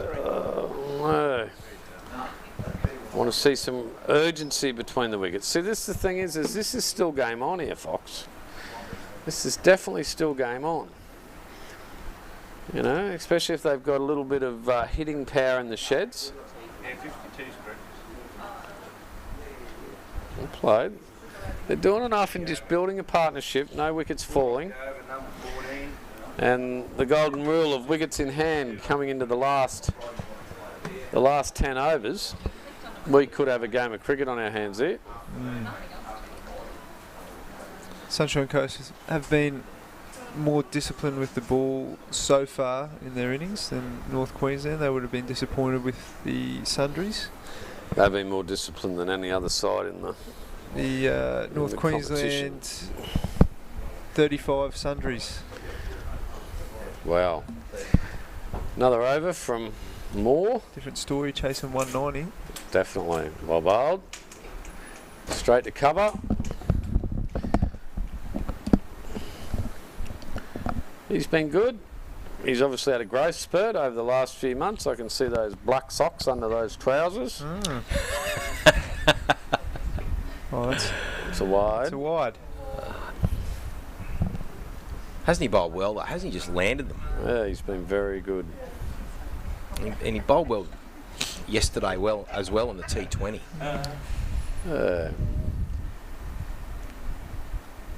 Gapped him. There we go. It's through. That's the result they're after. Out through the offside. I'd still like to see the batsman pushing harder between the wickets. Definitely. Definitely. 10, Benny Walker struggling between the wickets. Might have a niggle. Well, could have. Quite possibly so. There it is again. Bad luck. See, I just think with a bit more. Hit the ball harder. Yeah, just with a bit more intent, you're getting at least 2, if not 4. Well bowled. It's a good length. Paddy cake. Charlie Moore doing a job here for the Sunshine Coast Scorchers, and his skipper Ben Baker at first slip there. A little bit short. Ooh, that one got through a little bit lower. It was pitched a bit shorter. Just noticed in the program here, Gavin, you were described as an uncompromising wicketkeeper batsman. Uncompromising. Explain that to me. Well bowled again. I think you'd compromise, wouldn't you? I'm always happy to try and find a result that's both good for both of us. Yeah, mutually beneficial. I'd say that Ken's written that. Ken Healy. 5 overs completed in this bowling spell of Charlie Moore. None for 7, and 22 overs gone. 2 for 55. 2 for 55. And on that note, gentlemen, I think I might have to vacate the seat and hand over to Brendan Creevy, so I can venture over and have a look at have a look at my side. Try and finish off the Central Queensland boys. So got an injury here to Feldman. Knee injury. He's down. He's just slammed a chair. That'll teach you to call me uncompromising. Oh, big appeal. Talon Reichert back into the attack, coming in from the northern end on this occasion for his second spell. Shirt number 6 for the Scorchers, straight up, hits the pad. Big appeal. Umpire Dudley Graham shows no interest at all. Just do it. No, you just do it. Away with this, and all you want to do is nothing. No, you do nothing. So, I've been here for 2 hours. 22 overs. This is, yeah, I'll send Manny back because it's his turn. Yeah. I was only coming up for aircon. You're honest. Reichert in. That's a good length. Hard to drive. Thank you, Gavin Fitness, for your expert commentary with being replaced by Brendan Creevy. How's your game going over the back there, Creeves, on field 2? Yeah, the SEQ Stormers, we made 190, or defending 190 over there, and we got off to a a decent start. We got a wicket off the second ball, but my understanding is we haven't got a wicket since It's a then. long ball. Is that a long ball? I would say he's bowled that but from behind the stumps. Yep. He's bowled a long ball. Wow. Good tactic. I've seen that used in T20 matches. Yeah. The long ball. And backyard cricket. Yes, Occasionally. and backyard. Well, normally that was that was in front of the crease in backyard cricket. Richard Hadley used to use that one on a regular basis when playing for the Kiwis. He's done it again. Now, if it's happened a second time, is it a mistake or is it A tactic. A tactic. Dennis Lilly bowled one time from about 5 metres behind the umpire. I remember in a test match. Test match? I've seen it done in a game where it's similar circumstance and the umpire's called it no ball. Because Really? the umpire has explained to the bowler, well, I couldn't see if you'd thrown it or not. There you go. He's hurt himself here.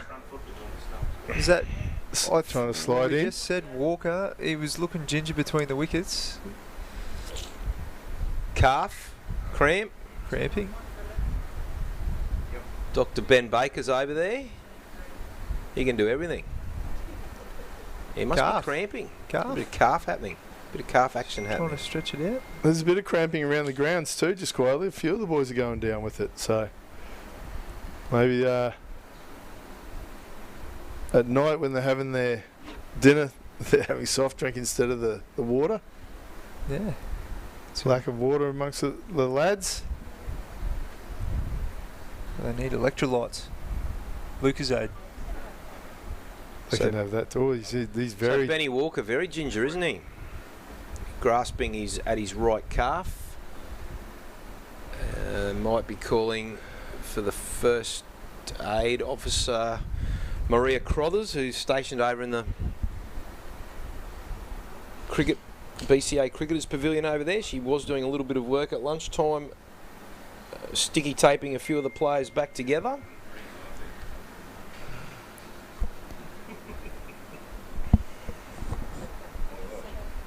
And in the process of this injury, the skipper of the side, Ben Baker, has brought himself into the attack. Scorers, what was Charlie Moore's figures in that spell, please? None for 7 or 5 overs with 2 maidens. Thank you very much, John Woodbury. See him running through here, taking a dive.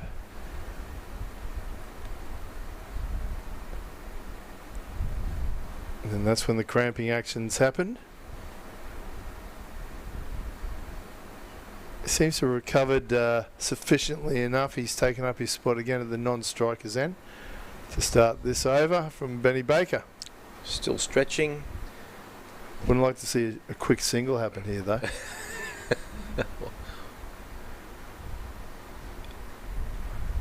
Right arm off spinner. So this is interesting. Around the wicket. I was going to say right-handed batsman, right arm off spinner, starting around the wicket. Nathan Lyon does it. Yeah, I was going to say it's become a little bit trendy.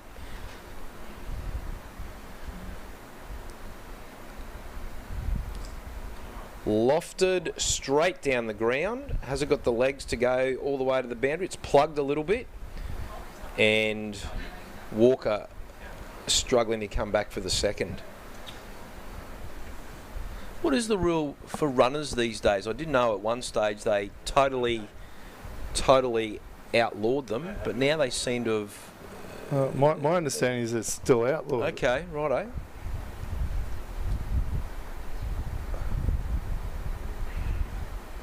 Lucky Arjuna Ranatunga's not playing cricket for Sri Lanka anymore. I think that's what started the whole thing. In the last Shield game at the Gabba, Bulls versus Western Australia, Sean Marsh did his calf and Cameron Bancroft came out as a runner. Oh, really? There you go. Righto. So I'm not sure the rules in the limited format. Oh, has he kept that back in? If he has, that's an outstanding piece of fielding by the number 3 for the Scorchers. If this is BBL, if there's BBL, we'll be going straight to the replay here. Here we go. I'm going to back him in. I'm going to back Charlie Moore in here. Honesty. It's taking a while.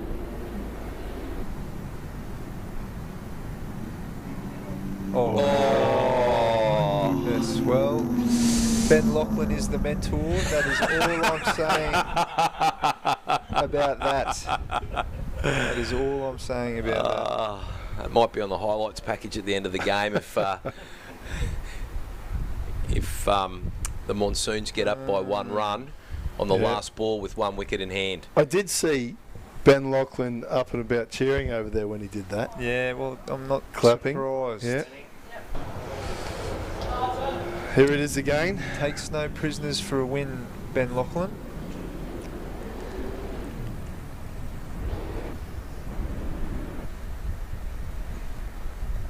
Perhaps in his dive he lost his balance, lost the track of where the ball was.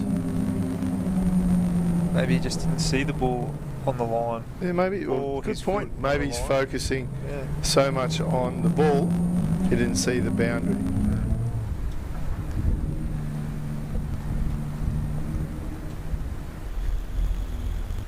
And we move on, we digress.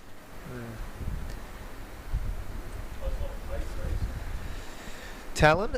Is this Talon? Yes. Talon bowling? Has had a great match so far. He After has, scoring a hasn't he? 50 in the first dig. Picked up an early wicket in his first spell. Now back for his second spell from the northern end. He's bowling a wonderful length on this wicket. Obviously, he strayed with his line on that occasion. Slotted over square leg, and that looks like it'll run away for 4. Unless you drag it back now. Yeah. Flick it back now. Saved. Yeah.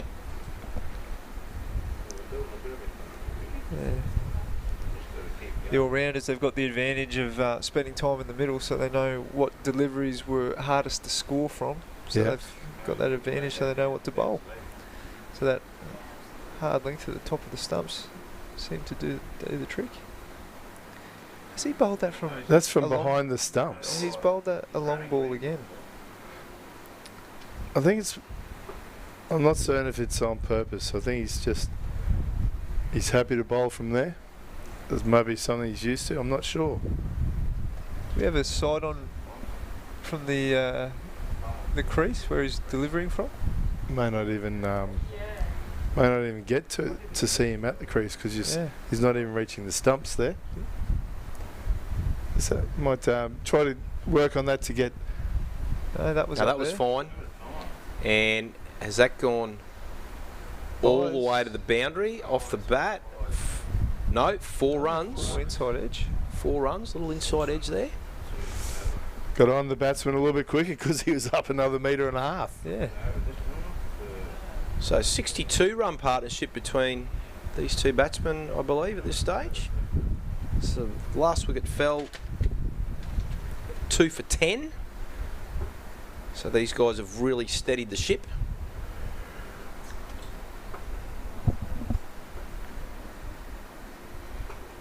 Well bowled.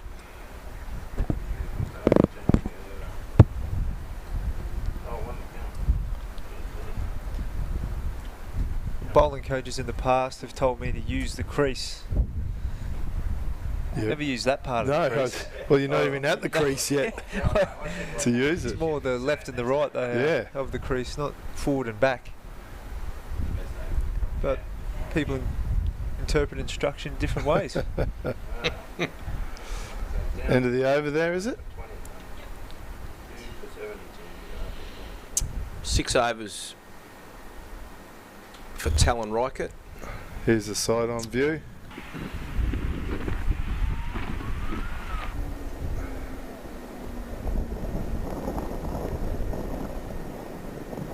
That's one of the more orthodox deliveries that he's bowled. He's in no danger of bowling front foot no ball though, is he? No, that's right. And that's a huge positive in the white ball game. Lots of cardinal sin these days. Well, free hit to the opposition. It's happening a bit over at the SEQ game. Bowling a few sundries. Yeah, I was saying to Gavin earlier, the NQ side, 35 sundries, 28 wides. So might be a different story if we were chasing 190. Gapped him. Gapped him. It's Lovely gonna run cover away. drive. 4 runs. For 4. Good shot. Benny Walker. Ever since that cramp, he's just gone into a bit of more aggressive mode with his batting. Maybe he's just not keen on running between wickets anymore.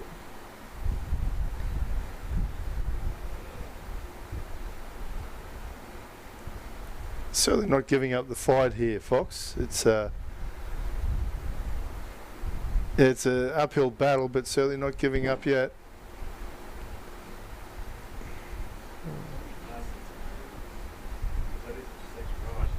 Hits a boundary, gets off strike, gets down to the other end, can't get out down there.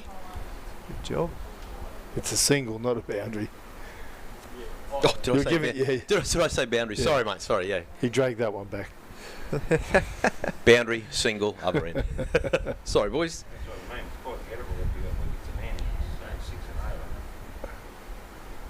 Ooh. That hit something. Seemed to jag away from the bowler. So it was thrown in from the square leg fielder.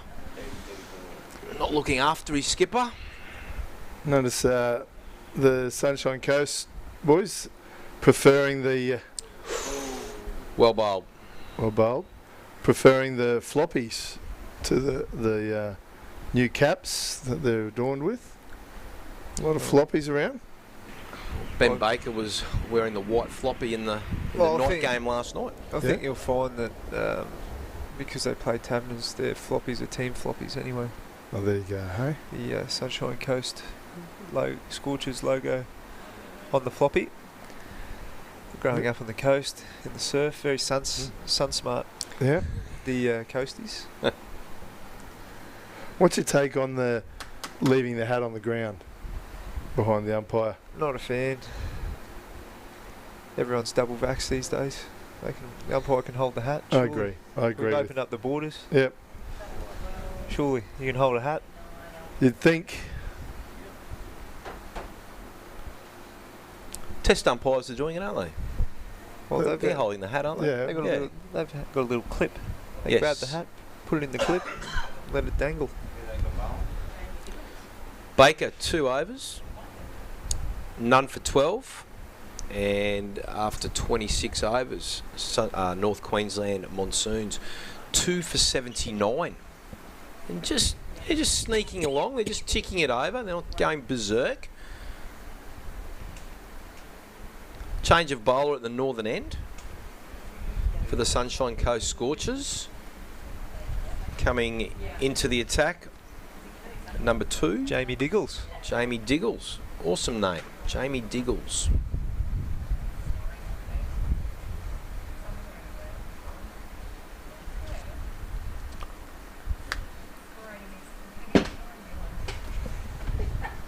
Starts well with a dotty.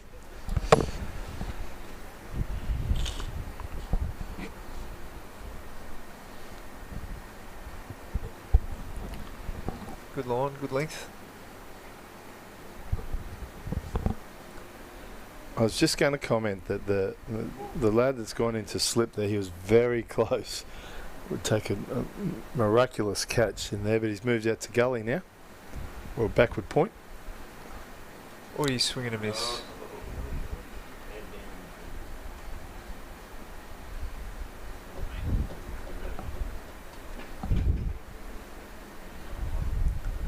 Just the one fielder outside the 30-metre ring. Down there at fine leg, yes.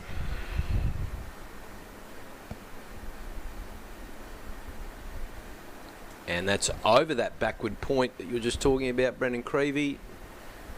And the batsman will get a very comfortable 2.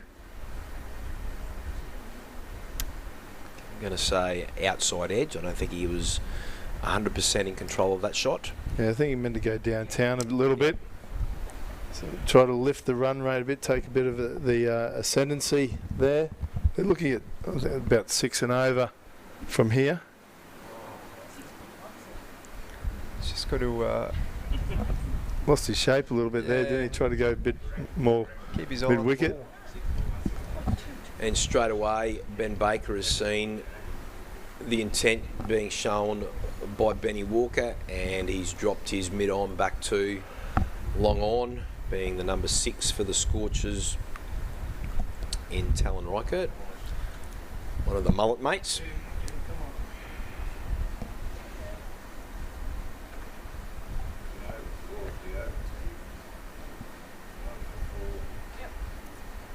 So Diggle's first over produces a none for 4, and 27 overs have gone 2 for 83 in the North Queensland Monsoon's innings.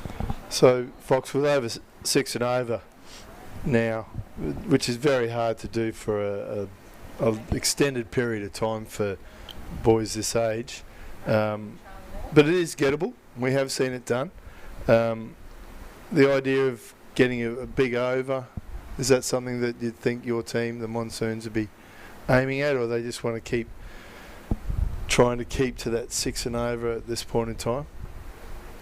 I think they'll be just doing their best to keep it at 6 and over. Still rotate the strike, look for the boundary off the bad ball. So Baker's been harsh on himself here. He's taken himself out of the attack after 2 overs, and he's brought the leg spinner more back into the attack. Bowling very economically. Getting some good purchase there though, spinning the ball well. Finding it hard to hit him through the gaps on the offside, but he does have cover out on the boundary now, deep extra cover. Just for that shot there. Fielder comes into play, as you mentioned it, Luke Feldman.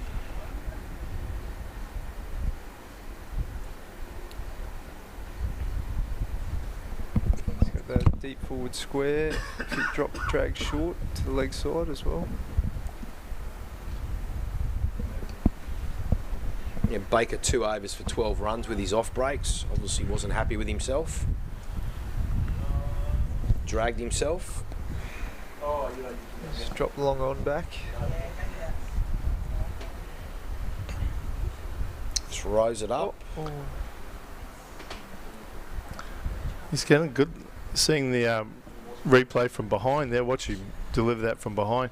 He is getting a lot of purchase there, so spinning the ball a long way.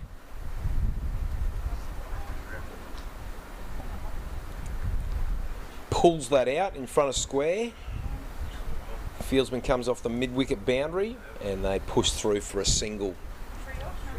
So Kamer retains the strike, being the end of the over. He moves to 35 off 70. Walker's on 36, and the Monsoons 2 for 86 after 28 overs. Around the grounds? Around the grounds. How are we looking? South East Queensland Stormers, as we've already mentioned, 189. Mackay with Sunday Nitros, 3 for 113 in pursuit of 190 runs for victory on field 2. What on over field is that? 3. What over is that? Oh, what over is that? You're asking me the hard questions, Brendan Creevy. 28 overs. 28 overs gone. Oh, nice little sneaky. Oh, nice little sneaky single there. Far North Fusion, they've defeated the Wide Bay Flames. They're currently on 5 for 152 after chasing down 121, and that's the rules of this competition. I believe that even if you pass the total, you keep on batting, I believe. Do you? I wasn't aware of that. And CQ Seamers 7 for 82. Chasing down the Darling Downs, and that's being given out. Run out.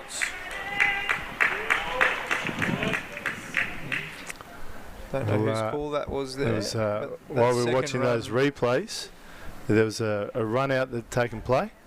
We'll have a look at it here. A little knockdown misfield. back to the bowler's end. Well and truly out. What was one of the first things you ever learnt from your coach growing up? Don't run on the misfield. You don't run on a misfield. Looks like they've taken it on. Don't turn blind. And paid the penalty. Well and truly out of the frame when the bails were taken off. And that's the breakthrough. Well, to be fair, Coast we're looking for. If we go back probably 4 overs, he shouldn't be on strike because that was a boundary.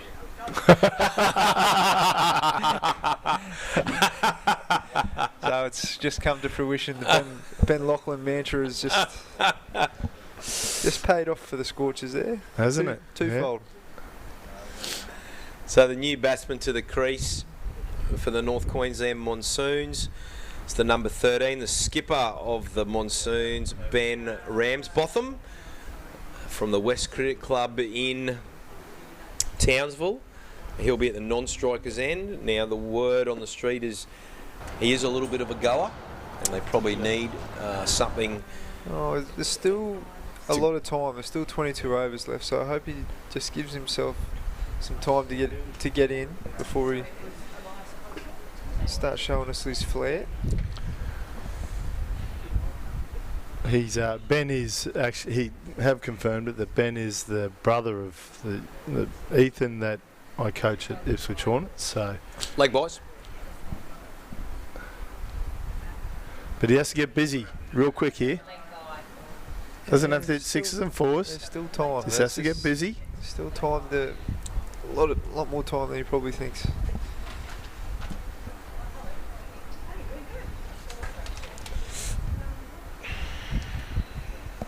Tall, long levers, probably hit a long ball, I'd imagine. How's Ethan go? He goes right.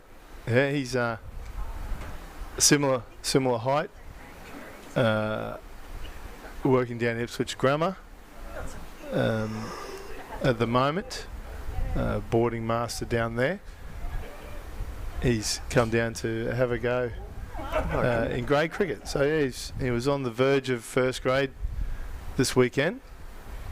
So nice drive first up. What was the attraction to the Ipswich club? Well, we had a couple of the Monsoon boys come down, Travis Bush as well as Ethan Ramsbotham, just to have a go in the 19s competition. Oh yes. And just to see if they can mix it with the city players, and they do that well and truly. So yeah, so Ethan has decided to stay down there now to pursue that. He's going to uni. That doesn't surprise me at all. Yeah. Because I imagine most of the players in this competition, especially from the country and regional areas, are already playing against men. So it doesn't surprise me that they can mix it with the kids their own age in the Brisbane competition of a high performance standard.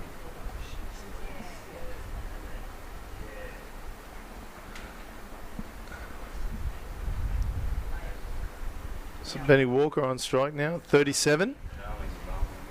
Not out. Charlie Moore, they're not taking him on just yet. Maybe they're a bit afraid. They did move down to that, got the ball on the full. Just punched it down the wicket. So we'll have a look here what Rami does. There might be, don't want it to get away from him too much, but they will have to start upping it a little bit here. Smacked over behind square leg by Ramsbotham, and they come back for 2 runs. Good shot. Got inside it.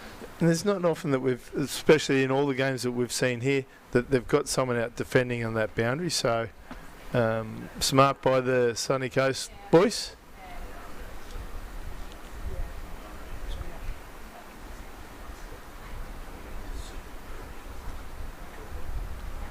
Quick single there. Well done.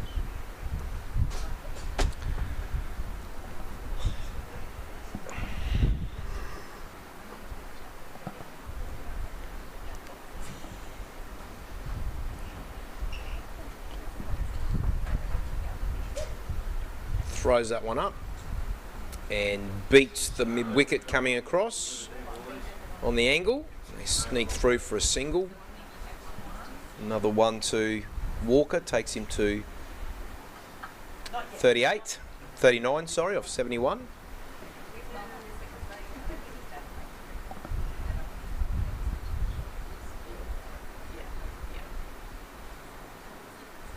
Well bowled, well left, well kept.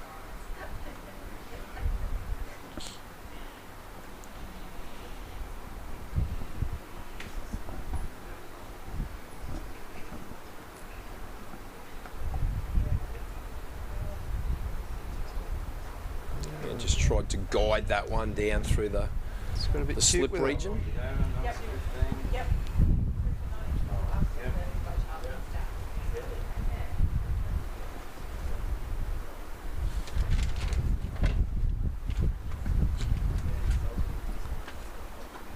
So after 30 overs, Monsoons 3 for 94, and at the same stage in the Sunshine Coast innings, they were 5 for 109. So Fox 6.5 now. It's starting to creep up. 6.5 and over. It's going to take a decent innings here to get the boys back on top. But you've got young Walker, who's set. Oh no. Oh, trouble. Oh my goodness. And a direct hit would have been good night, Irene. He's tried to run himself out there. With a bad calf. Yeah, well, we've already had one run out. What do they say? Run outs cause bushfires? They cause bushfires.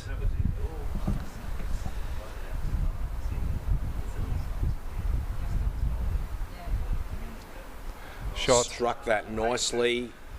Gets through the gap. Diggle's just a bit wide there.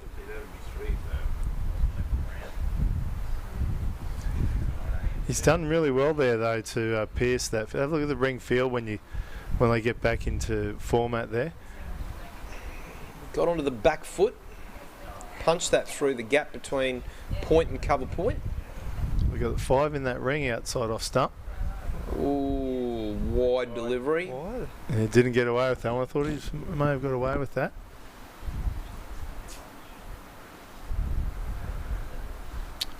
So in the discussion pre-game, the umpires made it clear that if you bowl down the leg side between leg stump and the danger bowling mark, that we will not call those ones wide.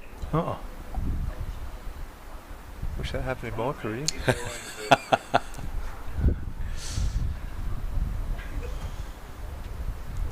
That's obviously on the leg side. Yes. Yes. Yeah. Yep.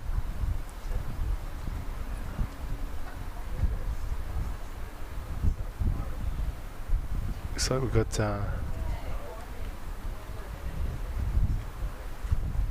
like one of the mullet boys warming up one there. of the Leif Garrett down there. Jared Jackson going through a little bit of a warm-up routine at mid-wicket. JJ. Jason, it was Jason Donovan, was it? Did you say? What's his Jason name? Donovan or Guy Pearce? Guy Pearce. Okay.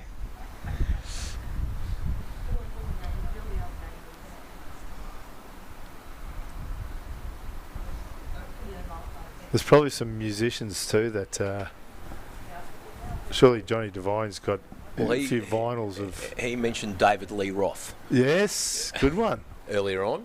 Yeah. It's a good call. Johnny Devine's not far off it either. He's got the back fringe, let's say. Lofted through the extra cover region. Chase for mid-off. Yeah, come on, Rams. Their hair extensions. I don't think they are hair extensions, JD. Ramsbotham picks up 2 there. I think he was looking for 3, but Walker, he's struggling with that calf muscle injury. We think it's a bit of cramp and takes a little bit of time to recover.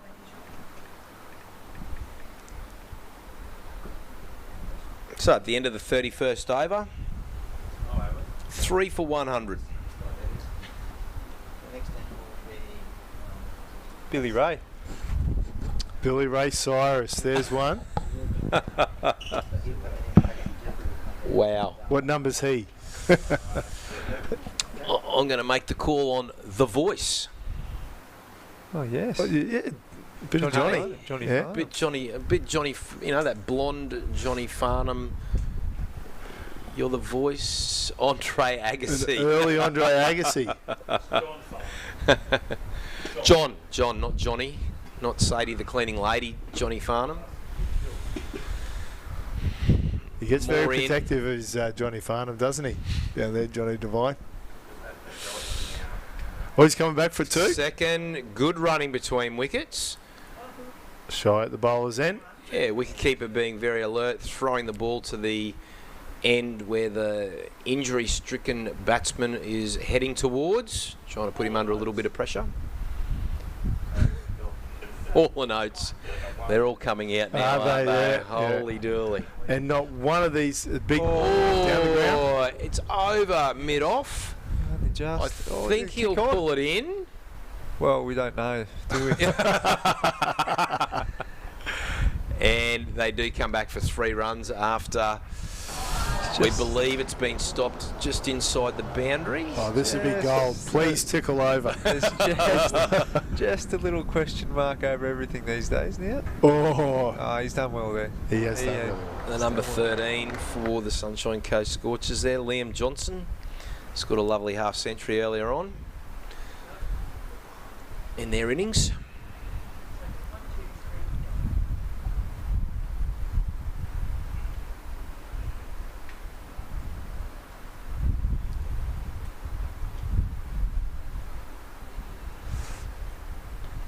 Well fielded off his own bowling there.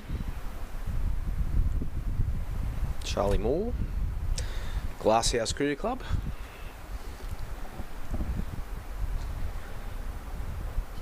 Lays back onto the back foot, does Walker. Hits that through mid-wicket, picks up a single, and that's the end of the over. He'll retain the strike.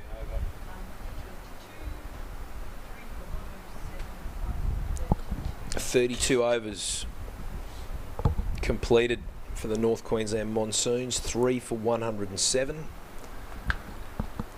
Chasing 225 for victory. You'd have to say the Monsoons are making quite a good fist of this at the moment. You They know. are. They're just, I've been keeping an eye on the run rate, so they're still at 6.5. So they're not. It's not blowing out yet, but it is. As we've said, it's very difficult for them to, stay on top of the run rate for an extended period of time. But they're doing a great job. Ramsbotham's helped that to score 12 runs off the 14 deliveries that he's faced. He's been proactive. Oh, and that's going to set the Monsoons back a little bit. It's hurting.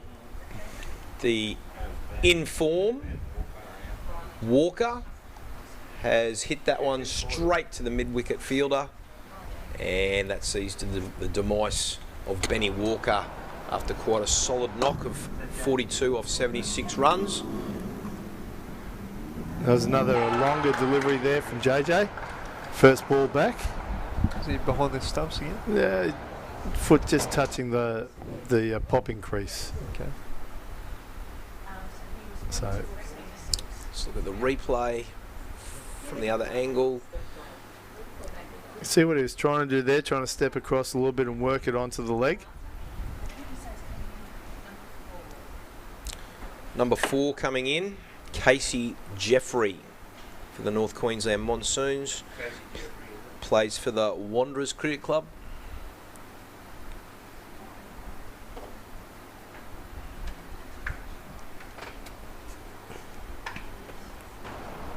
See a long ball again. Just playing it out in front of himself. Knew as soon as he hit it, he was in trouble there. The number 2 for the Scorchers, Jamie Diggles, takes the catch. Didn't really have to do much. Hit straight to him. What do you think they're saying there, mate? Oh, so what barbershop you go to? You paid for that haircut? You got a spare hair tie I can borrow later on? I want to go down to the local shops, see what there is down there. Fit in with the rest of them. Have you ever seen a Bee Gees video clip? The brothers Gibb. Yes. Oh. Nice start from Jackson. Straight into Jeffrey there, making him play. Carol Brady in the ladies. Gosh. We've had a call from John Devine, Carol Brady from the ladies.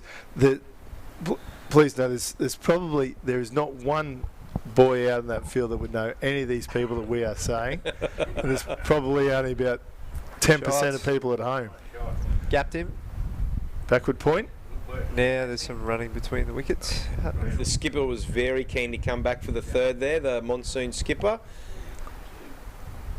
Running well between wickets.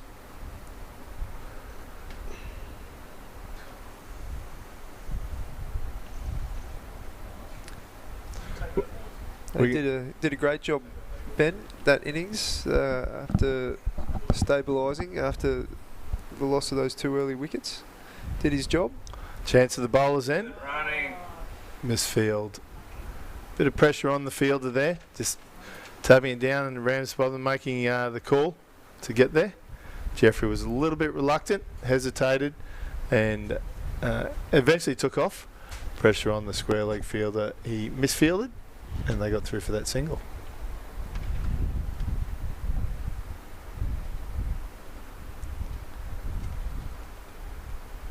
Shot. He's got a good piece of that. Backward square, another 2 runs. I think now with Walker out, Fox, Rammy's starting to go. It's time. It is, yeah. He's definitely got the intent. He's desperate to get on strike. That's what you want from your captain. That's right.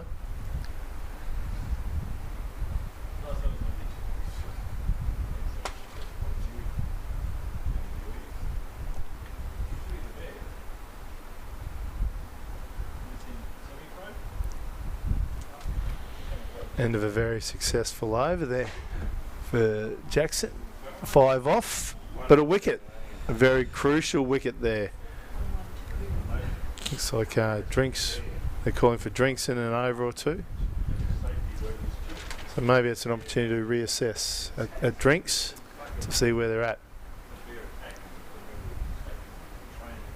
Charlie Moore again, continuing.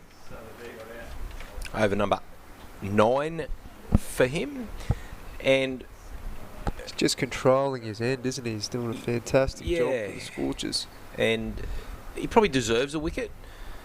I know the North Queensland Monsoons Bulls Masters mentor won't see it that way, but he has bowled tremendously well.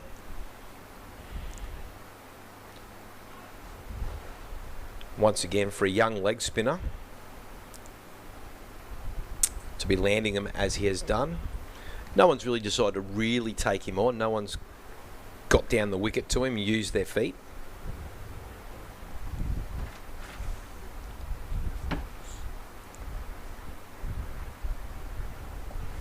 Yeah, my time in the commentary box here, I haven't seen him drag one down. He's had very good control. Pitched it right up.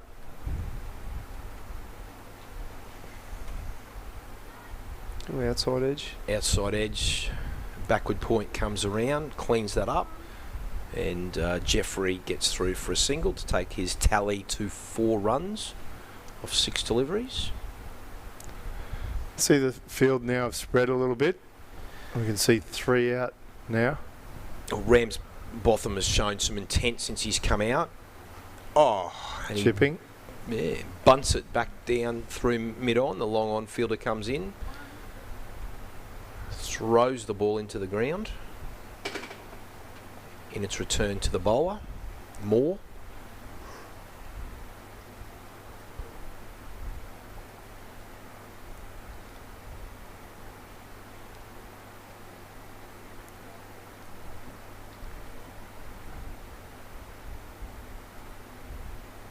You good against spin, Brendan?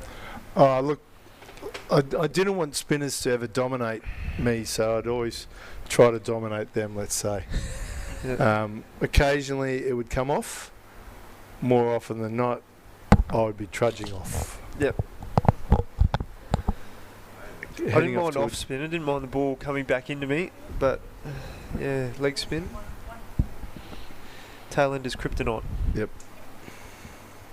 So that's over number 34 done and dusted.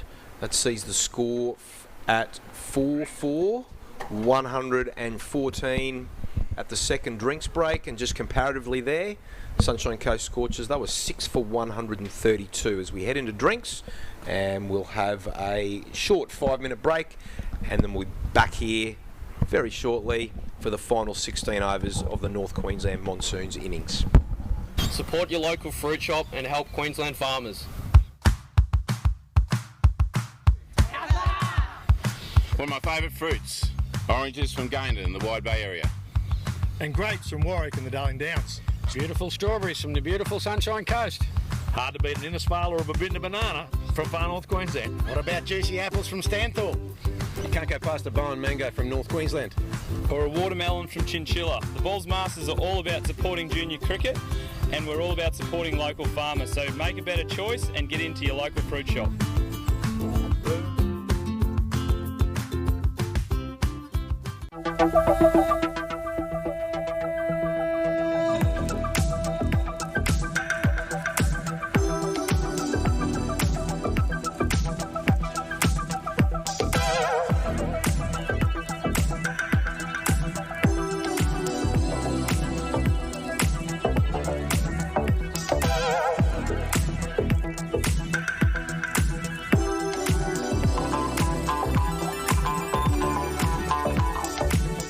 Times are changing. Everything is getting quicker and smarter.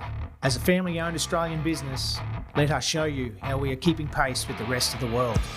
Whether you are a one-man band or the procurement manager for a large multinational, we take the time to understand your needs. We personalise our service offering to deliver safe and effective solutions. At C&W, we are here to be your trusted partner anywhere, anytime.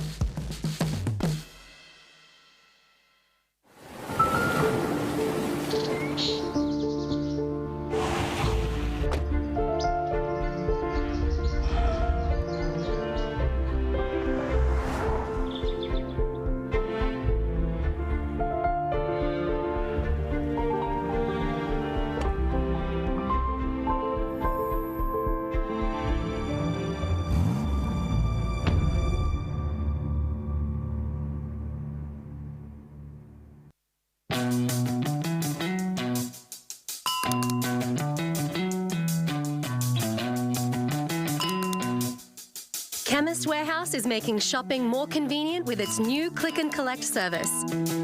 Just tap to order items online, and it's ready for pickup within just 4 hours. Click and Collect. Try it today.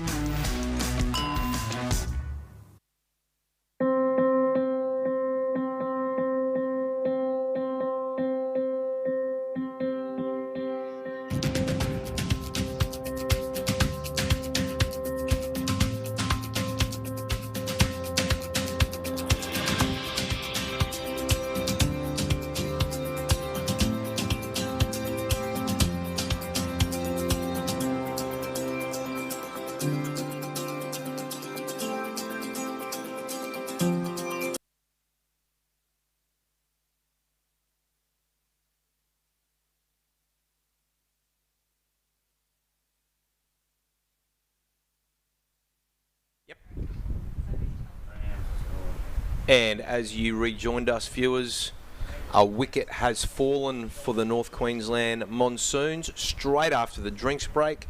How often does that happen? A wicket straight after the drinks break. And Jared Jackson has bowled the North Queensland Monsoon skipper Ben Ramsbotham. And he is on his way trudgingly back towards the dugout, the bench for the North Queensland Monsoons. Sunshine Coast Scorchers boys, absolutely stoked. Here it is in a replay. He's hit right across the line. He's tried to put that over the mid-wicket boundary, and it's taken the off stump. New batsman to the crease for the North Queensland Monsoons in shirt number 6. will be Ty Foley from the Wanderers Cricket Club up there in Townsville. So not what the doctor ordered for the North Queensland Monsoons straight after the drinks break. Just started to get another little partnership going. And that's really put the game, the momentum firmly back in favour of the Sunshine Coast Scorchers. Keeping in mind they're chasing 225 runs for victory. Currently 5 for 114 in the 35th over. Jackson in. Bowls it nice and straight to Foley. He plays a defensive shot out towards point.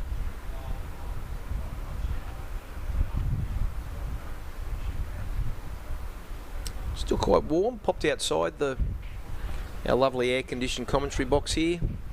Popped outside during the drinks break. Whilst the wind's blowing, it's quite a warm wind. Oh, well bowled from Jackson. Beats Foley outside off stump, straight through to the wicketkeeper.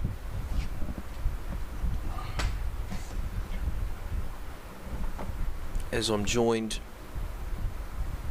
by Wide Bay Bulls Masters mentor and Bundaberg local Peter Drennan, whose commitments for the day I think have finished. Drennan? Besides this, yes. If you're talking on-field commitments. On-field commitments, yes. Yes. Wide Bay unfortunately got towelled up. Their game is well and truly over and done with. The covers are already out on field 3. Yep, we didn't score enough runs, unfortunately, and always going to be challenging to defend 120. North Queensland boys batted pretty well. How are we going out here now?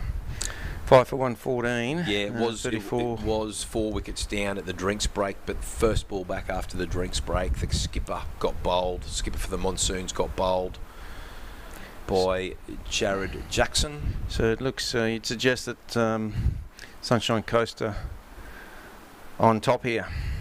Fair to say? Absolutely fair to say. Momentum swung back in their favour.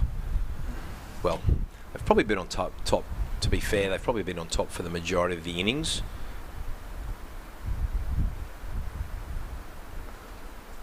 And at 5 for 50 when I was on earlier, that comeback from those two middle order players for the Coast certainly got them back in the game, and certainly got them on top of the game by the look of this situation currently. It's just a great example of it's never over until it's over, and the lower middle order really got a couple of partnerships going there. It's basically has, you could probably say at this point of the game, put them in a winning position. Yes. I suppose this the NQ boys could do something similar, but the run rate's obviously a challenge. You've got run rate pressure as well here, which can complicate things as well.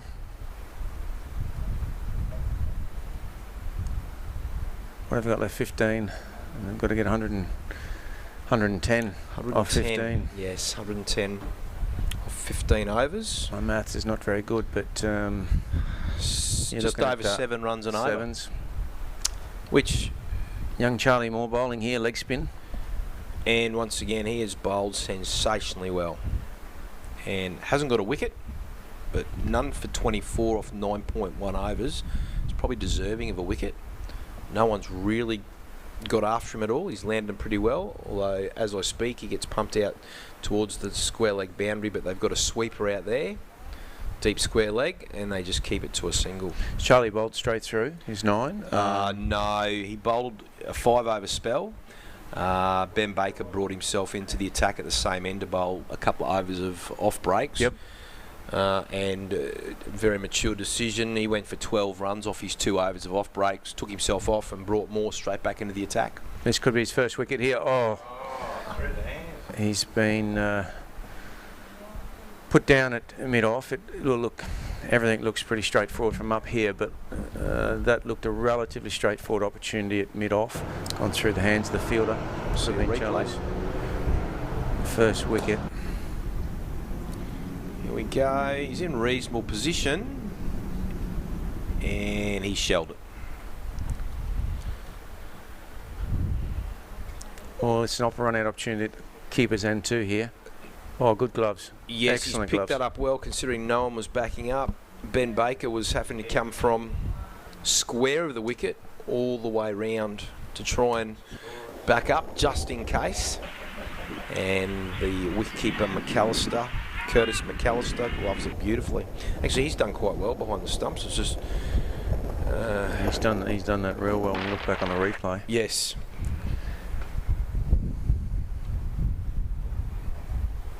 Square drive in front of point. Got to keep the one there, but he's going for two. Scampered through for two.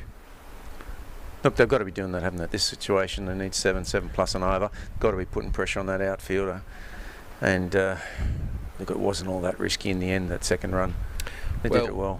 They haven't run as well between the wickets as what the Sunshine Coast Scorchers did, particularly in their two major partnerships. They got a little bit lazy at times in not pushing hard on that first one, and even coming back for the second one where the opportunities arose, and not putting pressure on the fielders for three. So it's left them with a lot of work to do in the back end of this innings. Okay. So at the end of Moore's spell there, 10 overs, none for 30. Probably take that at the start of the day, I'm sure. And look, in a limited overs fixture, I'm sure the bowlers would like wickets in the wickets column, but gee whiz, I'd take none for 30. I think that's a good set from a young spinner. Oh, I think he's been outstanding. He's really done the job. He's really tied up the southern end. Yep. For a third of the innings so far. So got to be happy. His captain will be happy. The coaching staff will be happy. And I know he didn't get a wicket, but he should be proud of that effort. A lot of people say that the leg spin bowling is the hardest skill in the game, or wrist spin is the hardest skill in the game. And he just continually landed them. Jackson starts off from the northern end in his 7th over. Dot ball. He's bowled well. He's picked up where he's left off from last night, where he got a fifer. 7 wickets so far for him in 2 matches. Nice start to the carnival. Nice shot. Ooh, it's probably let them off the hook a little bit there. A little bit of a misfield from Elias Cottrell, and great run in between wickets. They've got 3 runs out of that. They've just got to keep this momentum up now. The Monsoons. Good running from Casey Jeffrey, running back to the danger end. Because if they can put some pressure back on the Coastie boys, you just never know. Yes. You know what I mean? Although there's still 100 runs to get, I get that. That's a fair bit of work to be done. If they just run well like they've done in the last over or 2, work the ball around, create some errors from the bowling team. There's one there. 2 errors in 2 balls. Buys. Jackson came around the wicket for that delivery.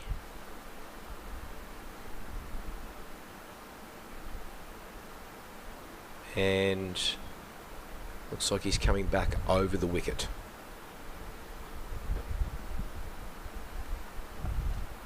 Certainly a ring field. Only the 2 out. Gee, that's good running. Just pushed it forward a point for a quick single. Yeah, and as soon as he gapped it, bang. Yeah, away he went. And look, that's what I just said before. They've got to do that. And if they can go it, well, we know the 6s, 7s and above is what they require. But if they can go at 6s for a little while, it may get up to 8s and 9s. But if they only need 8s and 9s off the last 6 or 8 overs, they're still in the game.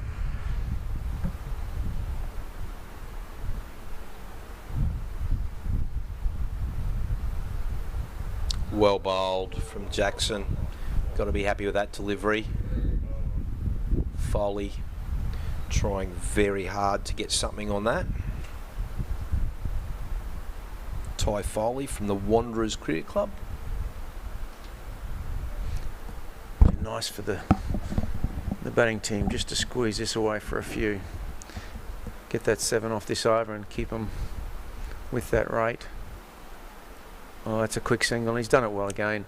Push it down to mid-off and set off straight up, and it really made it easily in the end. Now, has the fielder been hit in the knee by the ball then? The number 6 for the Scorchers, is that Talon? Yeah, Talon Reichert. I don't know if we've got a replay of that, but I don't know if it took a funny bounce. He's just walking back, looking a bit ginger.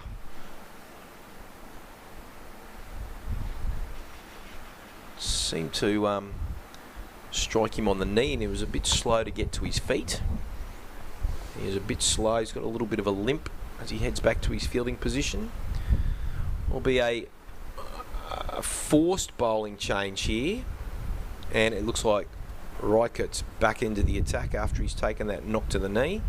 Forced bowling change with the leg spinner Charlie Moore having completed his 10 overs in the innings. His 10 overs for the day.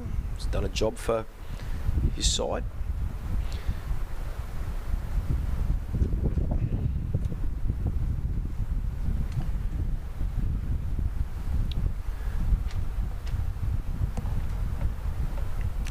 Five-4 field,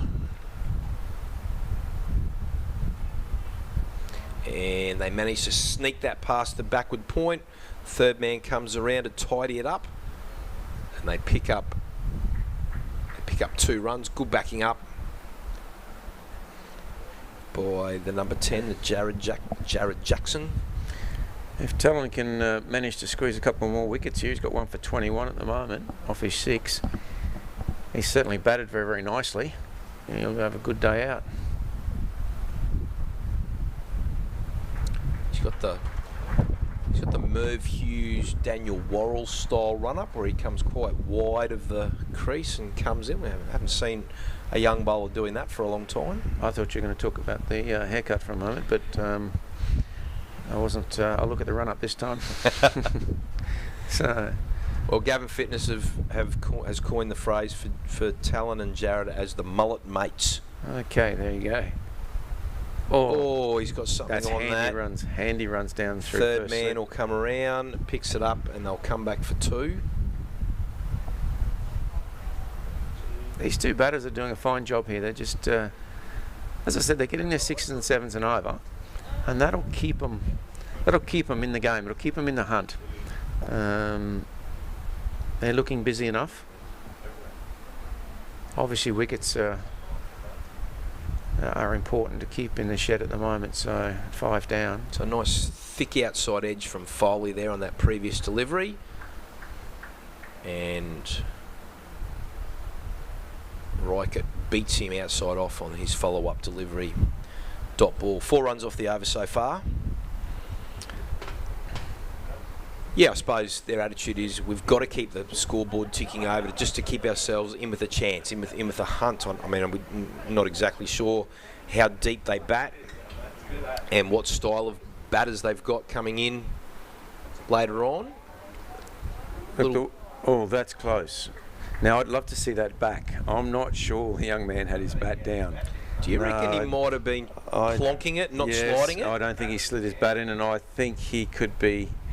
Here we go. Just this will be telling. A fraction short, I think. No. Oh, no, I've read that poorly. Is that the same run? Yeah. Yep. Well, there you go. He was well hung. Well done to umpire Dudley Graham. Yep. Well, you saw what I saw, and neither of us were right. So there you go. So...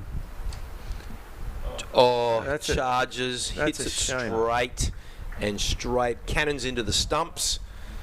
And probably cost them at least 2 runs there. So what are they? They've got 6 off this over so far. Again, just another couple would be nice. Here you go. Have a look at this run up.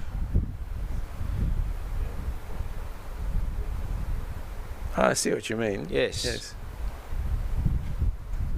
And that's beaten the fielder at behind point, and that'll run away for 4 runs. And much to the bowler's disgust, 4 valuable runs that.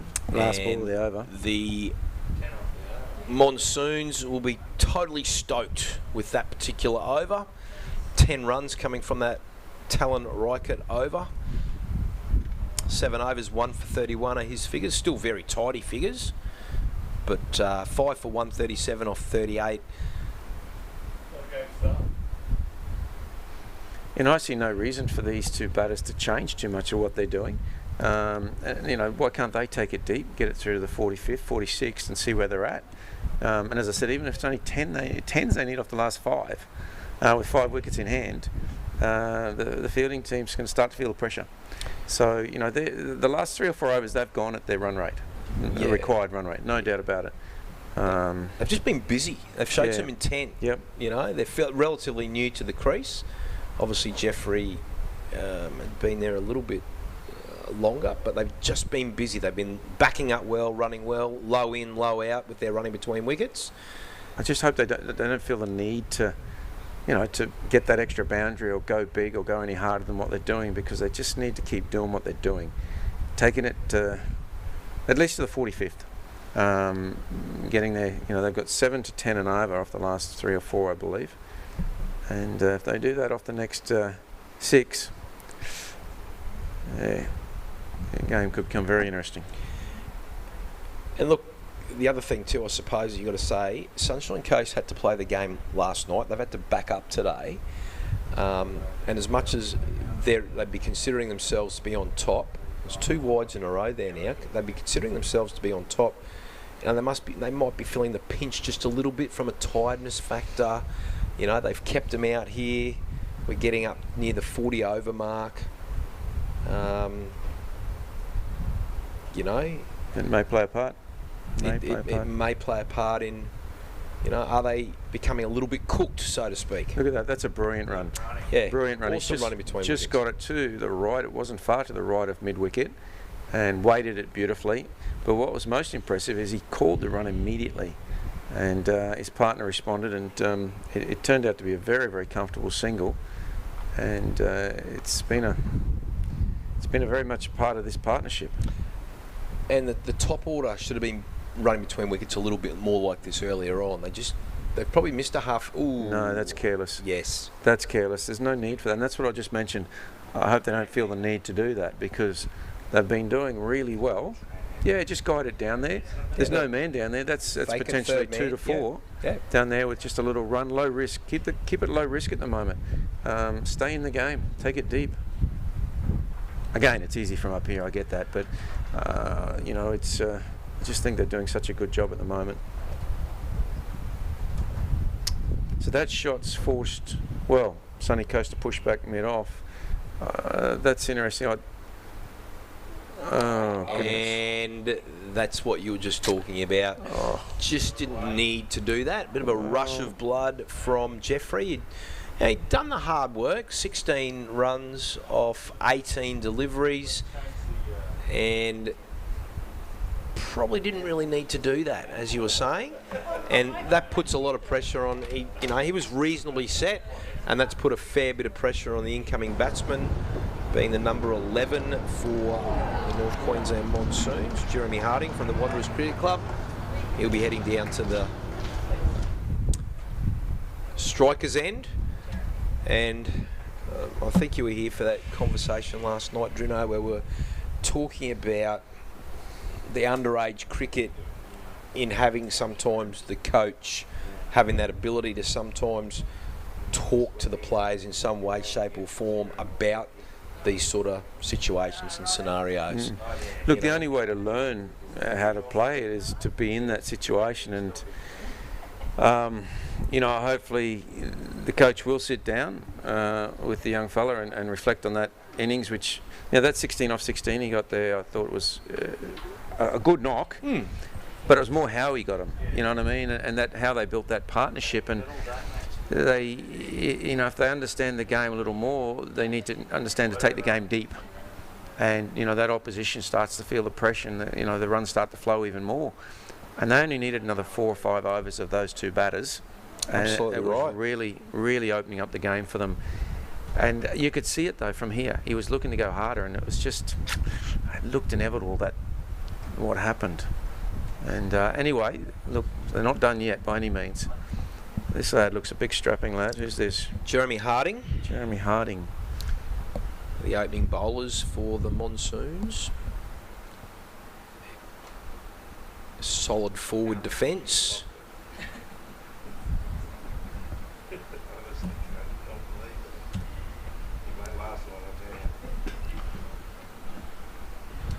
You know, for me, batting's all about risk. You know what I mean? It just wasn't the time to increase that much risk. Do you know what I mean? Given what they were doing. But anyway, let's hope they continue with this busyness, a busy approach, the running, gapping, and that's the challenge when you put a new batsman out there. Well, hopefully Ty Foley has got into his ear when he's come out to, when the new batsman has come out to join Ty, and the words of the coaching staff are ringing in his ear about just being busy, showing some intent with the running between wickets. The field is spread a little bit. They've got 4 boundary riders, so there's spaces there to continually pick up singles. Yeah. See, I really like that. I've been talking earlier about, you know, teams tend to attack for a long time, particularly in this phase of the game, the back end of the game. To see these guys having 4 out and protecting the boundary, you know, knowing that the opposition need to score probably near 8s now, I just think tactically that's very good. Then they still managed to squeeze 2 or 3 dots against the new batter, so I thought they worked that really well, Sunny Coast, tactically. So Talon Riker to continue from the southern end to Calvin Street gate end of Salter Oval here, with his Merv Hughes, Daniel, Frankie Worrell style run up. Bowls it full. Love seeing the cover fielder come across like that. He's no chance of getting the ball, but he just gives the impression that he can pick that ball up, and it puts it, the batsman into that frame of mind of, nope, I cannot take or sneak that single. See, I'll fake it till you make it. He did it perfectly then. And once again, Benny Baker, captain, leading by example. Oh, there we go. Leg side wide. Got another big game on tonight under lights. Just looking who that may be. I'm looking for the... Yep, we got the... I was going to say the North Queensland Cowboys. The North Queensland Monsoons. They've got to back up, and they've got to play against, well, a Central Queensland Seamers side that will be, I think, smarting from a little bit of a... Ooh, oh, that's good great skill. Fielding. That's good skill. A Central Queensland Seamers side that will be smarting from a fairly heavy loss, and they've chased a lot of leather. The 370 odd over on the far ground there. Yep, the against Darling Downs. Darling Downs boys have pogoed the Seamers attack all over the place. Yeah, so that's going to be a tough backup, isn't it? After that. That's got to be too high, I would think. Yeah. Dribbles down to the short third man position, and let's see the signal from the umpire if there is one. Oh, he's claiming off the bat. Runs off the bat, so no chance. No chance of a leg before innings there. So yeah, the Darling Downs Suns, as we've mentioned earlier, 372 off their 50 overs. Central Queensland Seamers 9 for 123, trailing by 249 runs, which is a phenomenally big score. In saying that, field 4 over there, boundaries are a little bit shorter, and on one particular side it does run down a little bit of a slope. And that's well bowled. It was well bowled. I don't think the batsman did a lot wrong there. He's put it right in the slot. And Jeremy Harding standing there looking at what did I do wrong? Yeah. Let's have a look in the replay, but it looked like it was very full.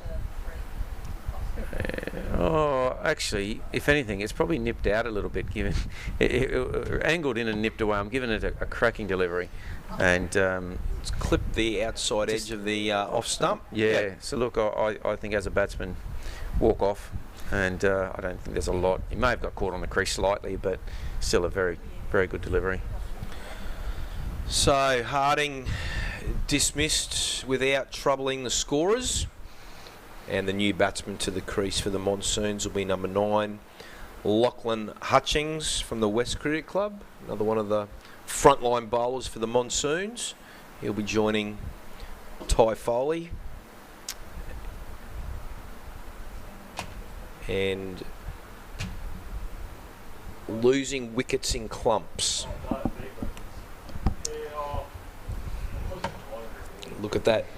The shot that was played earlier on.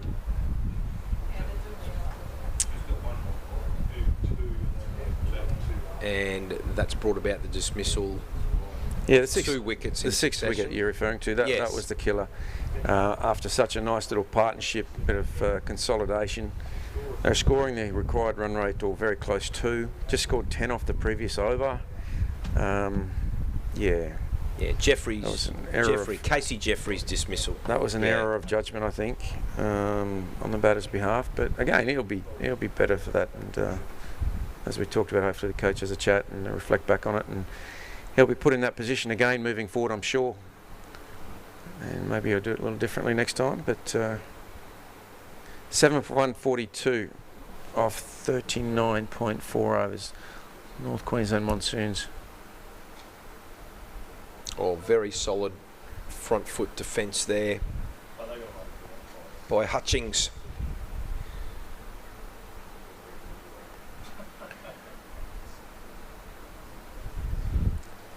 They got a fairly solid all-round bowling attack, the Sunshine Coast Scorchers, though, don't they? Like, they've got them very handy opening bowlers and first change bowlers. Plus, they got the spin options of Moore and Baker.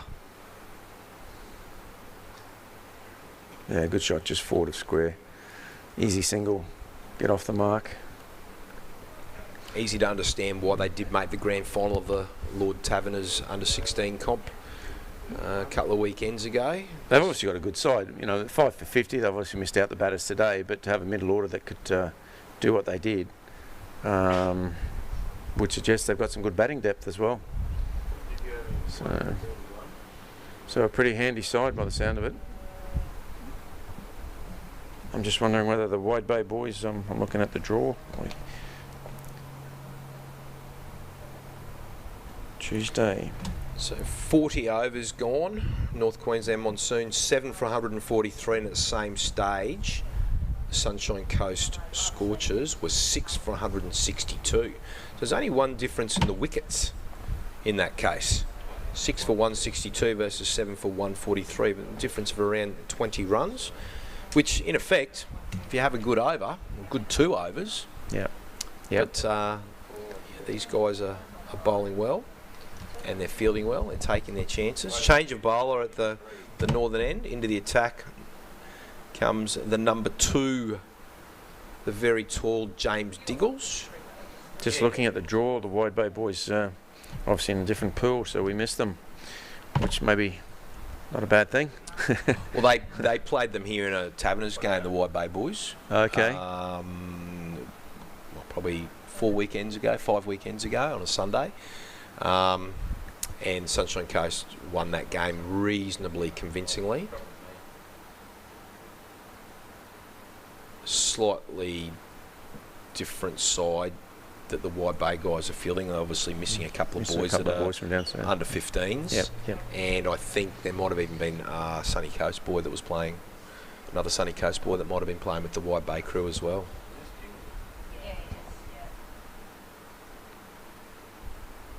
Let's just work backward a square. They should get 2 here. Good throw. But the batters equal to the task. Up to the task. Get through for 2 runs. 79, they need 80 off 10. See, they're still only needing 8s if I've done the numbers right there. you know, so it's still not huge. 8s.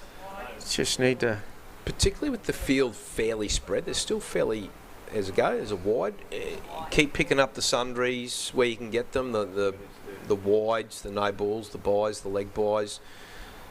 Sneak those few quick singles and then put the bad ball away, and all of a sudden you're getting your 6 and 7 runs and over.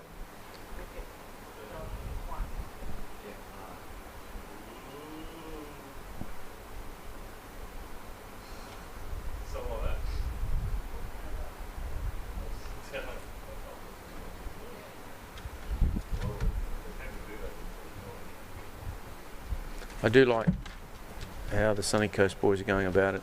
As I said before, their fields, they've got the balance right, I think, with attacking and defending here. Well bowled. Is that young Baker, the skipper? Is he young Baker? Yeah, Ben Baker.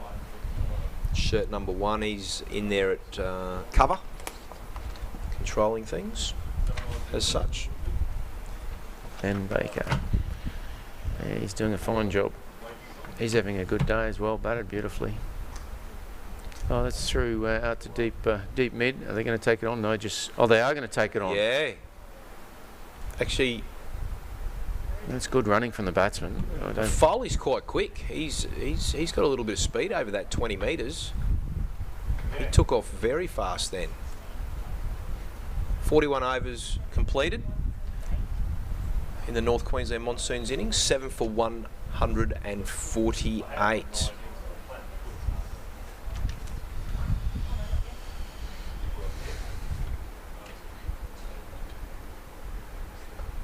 $77 off 9.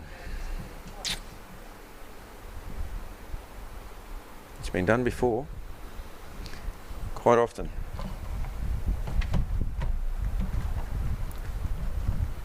Just need a little 30 or 40 run partnership here. Well, the ideal scenario here is that Foley is he bunts them around and runs really hard between wickets and puts the bad ball away, and you hope that Hutchings can really get onto the bad ball and hit a few boundaries. Field is very spread at this particular point, so there's lots of singles on offer.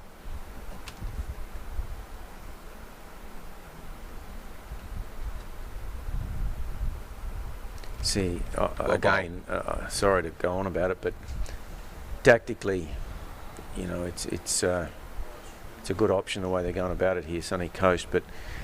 And they've already achieved what they're looking to achieve. They're probably looking to achieve 2 dots. They've already got one of them off the first ball, and if the rest go for ones, well, they're 4 runs below the run rate. So they're building that run rate up even further. So, you know, it's clever tactically. But the Monsoons have to score off every ball. That'll give them at least 6, and hopefully they can make one disappear to get them that 8 or 9 that they need to stay with it.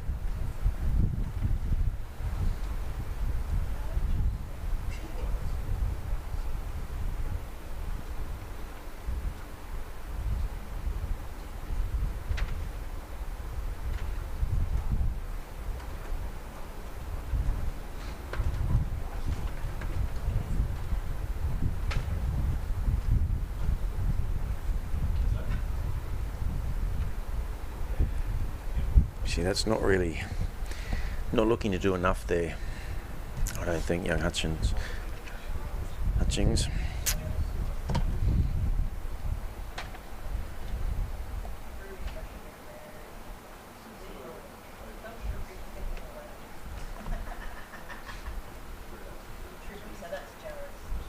See, if he can just push his hands through that and get it down to that vacant sort of mid-on area, the man's back, at least it gives him 1. They can't be having these dots. He's got to be a little bit more proactive. A little bit, hasn't he? Yeah, he does. You know, as I said, that run rate it's not going to go away, and they've got to do their best to stay with it.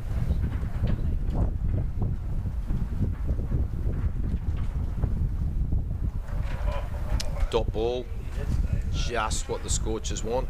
2 balls remaining in the over.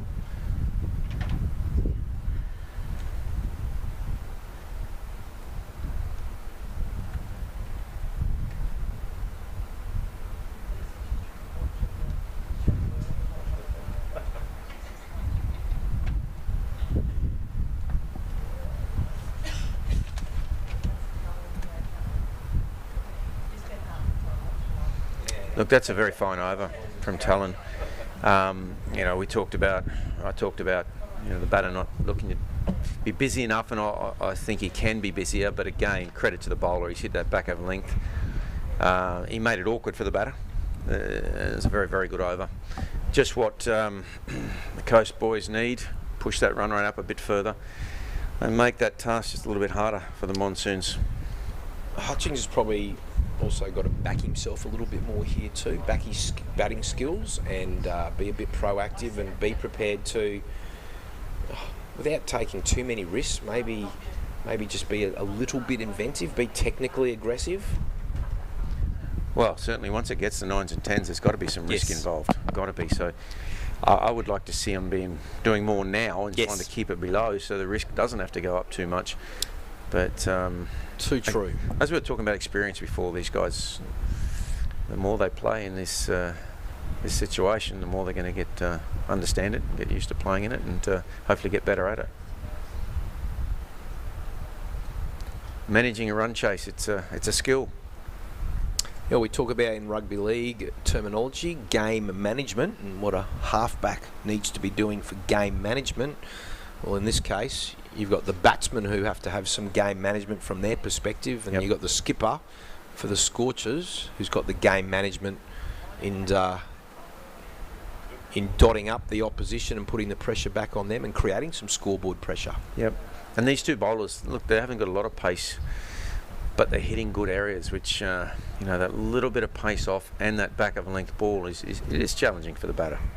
There's no doubt about that. But they should be able to just get off strike.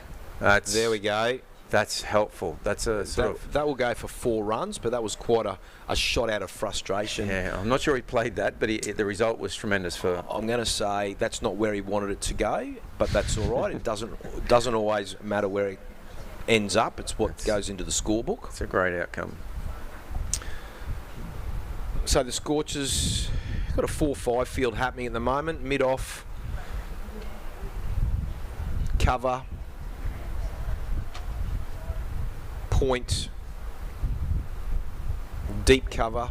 Now they've got the third man in to make it a 5-4 field. And he slices that through the point area, and that beats the fielder. So back-to-back boundaries, and there's your 8 runs. And that was a good shot. Very good well shot. Played. Very good shot. Well played from Foley. So after that previous 4, the skipper Baker has brought his fine leg across to third man to give it a little bit more protection. The left-handed Foley. Now I would keep going here in this over because the bowler's under some pressure here. Oh, and he has kept going. Unfortunately, it's missed and gone straight through the keeper. There's been an appeal, I assume, for a caught behind, not given. Umpire not interested. He's looking out at the cars driving along to Calvin Street over there. And this is the last ball of the over again. I think if he can get this away, go again, young man. No. He was looking to drop and run. Yep. Just couldn't quite get it where he wanted it to be.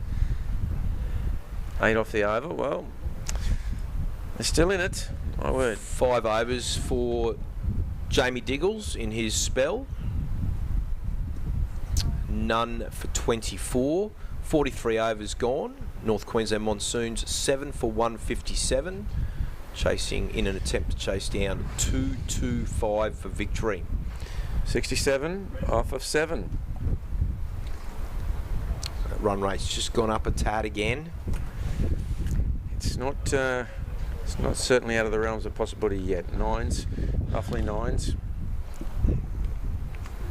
I think it's probably time that Hutchings probably may have to chance his arm a little bit here and look to get a boundary early in the over to put the pressure back on the bowling fielding side.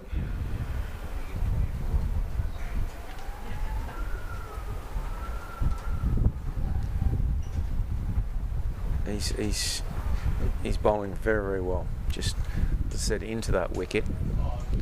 It's making it hard on Hutchings to go hard at that length. He might have to move around the crease a little bit and create a bit of room for himself. I'd agree with that. quite see if they've got a third man. They've got a fine leg. Oh, they've got a third man down here, yeah. Just couldn't quite see. Shot. Nice shot. Come on, put pressure on him. On drive. Put pressure on him, come on. Foley's running hard, and he's coming back. And Gee, that's good. That's great running from really Foley. Is. Yeah, fantastic running.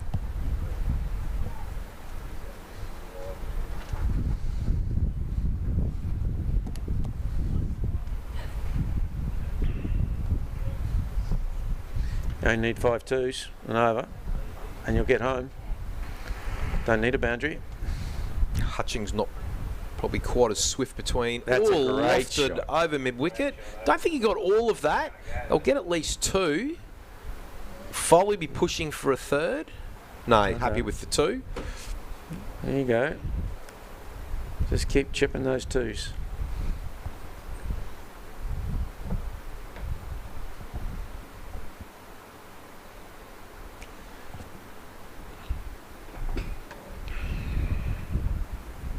Five-4 field. Bangs that in. Knocks it over mid-wicket again into that vacant area behind mid-wicket. Foley's really pushing hard on that second run. Sunshine Coast Scorchers fielders charging in. See, this is good cricket. There's no risk in that. None whatsoever. And, you know, the boundaries are hard to come by. But, gee, if they can work it around, hit gaps. And look, they're getting 8, maybe 8, 10 off this over. Hitting boundaries to that side of the field too, with the wind blowing in that direction, or sneak through for a cheeky single there. So much more difficult to hit a boundary to that side of the field, to Calvin Street side of the field, with that southeasterly coming straight across. You're virtually hitting straight into it. If they can, this is the boundary on our commentary side here, the main grandstand side. It's the boundary where they should be trying to target.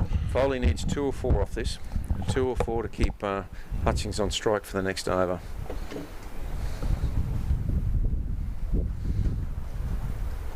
Oh, what's he got?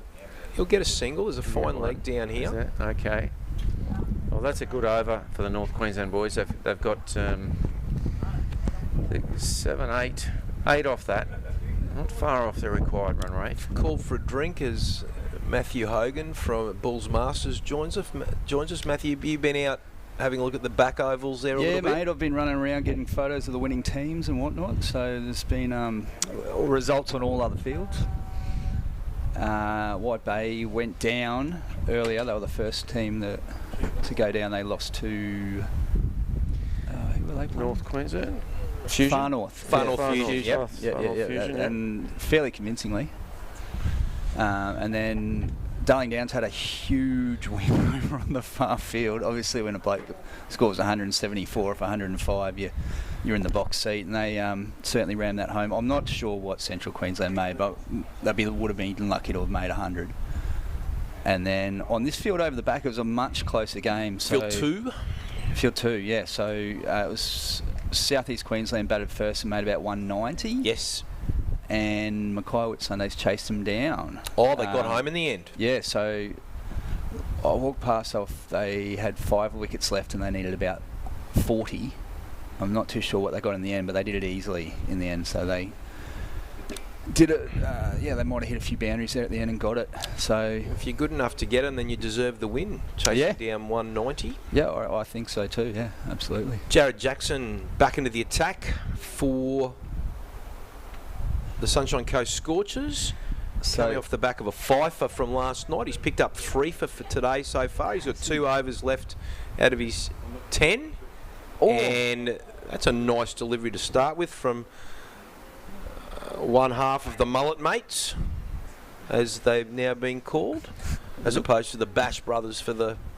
They actually look quite similar, don't they? They do look quite similar. Look, you know, looking at each other could be looking into a mirror.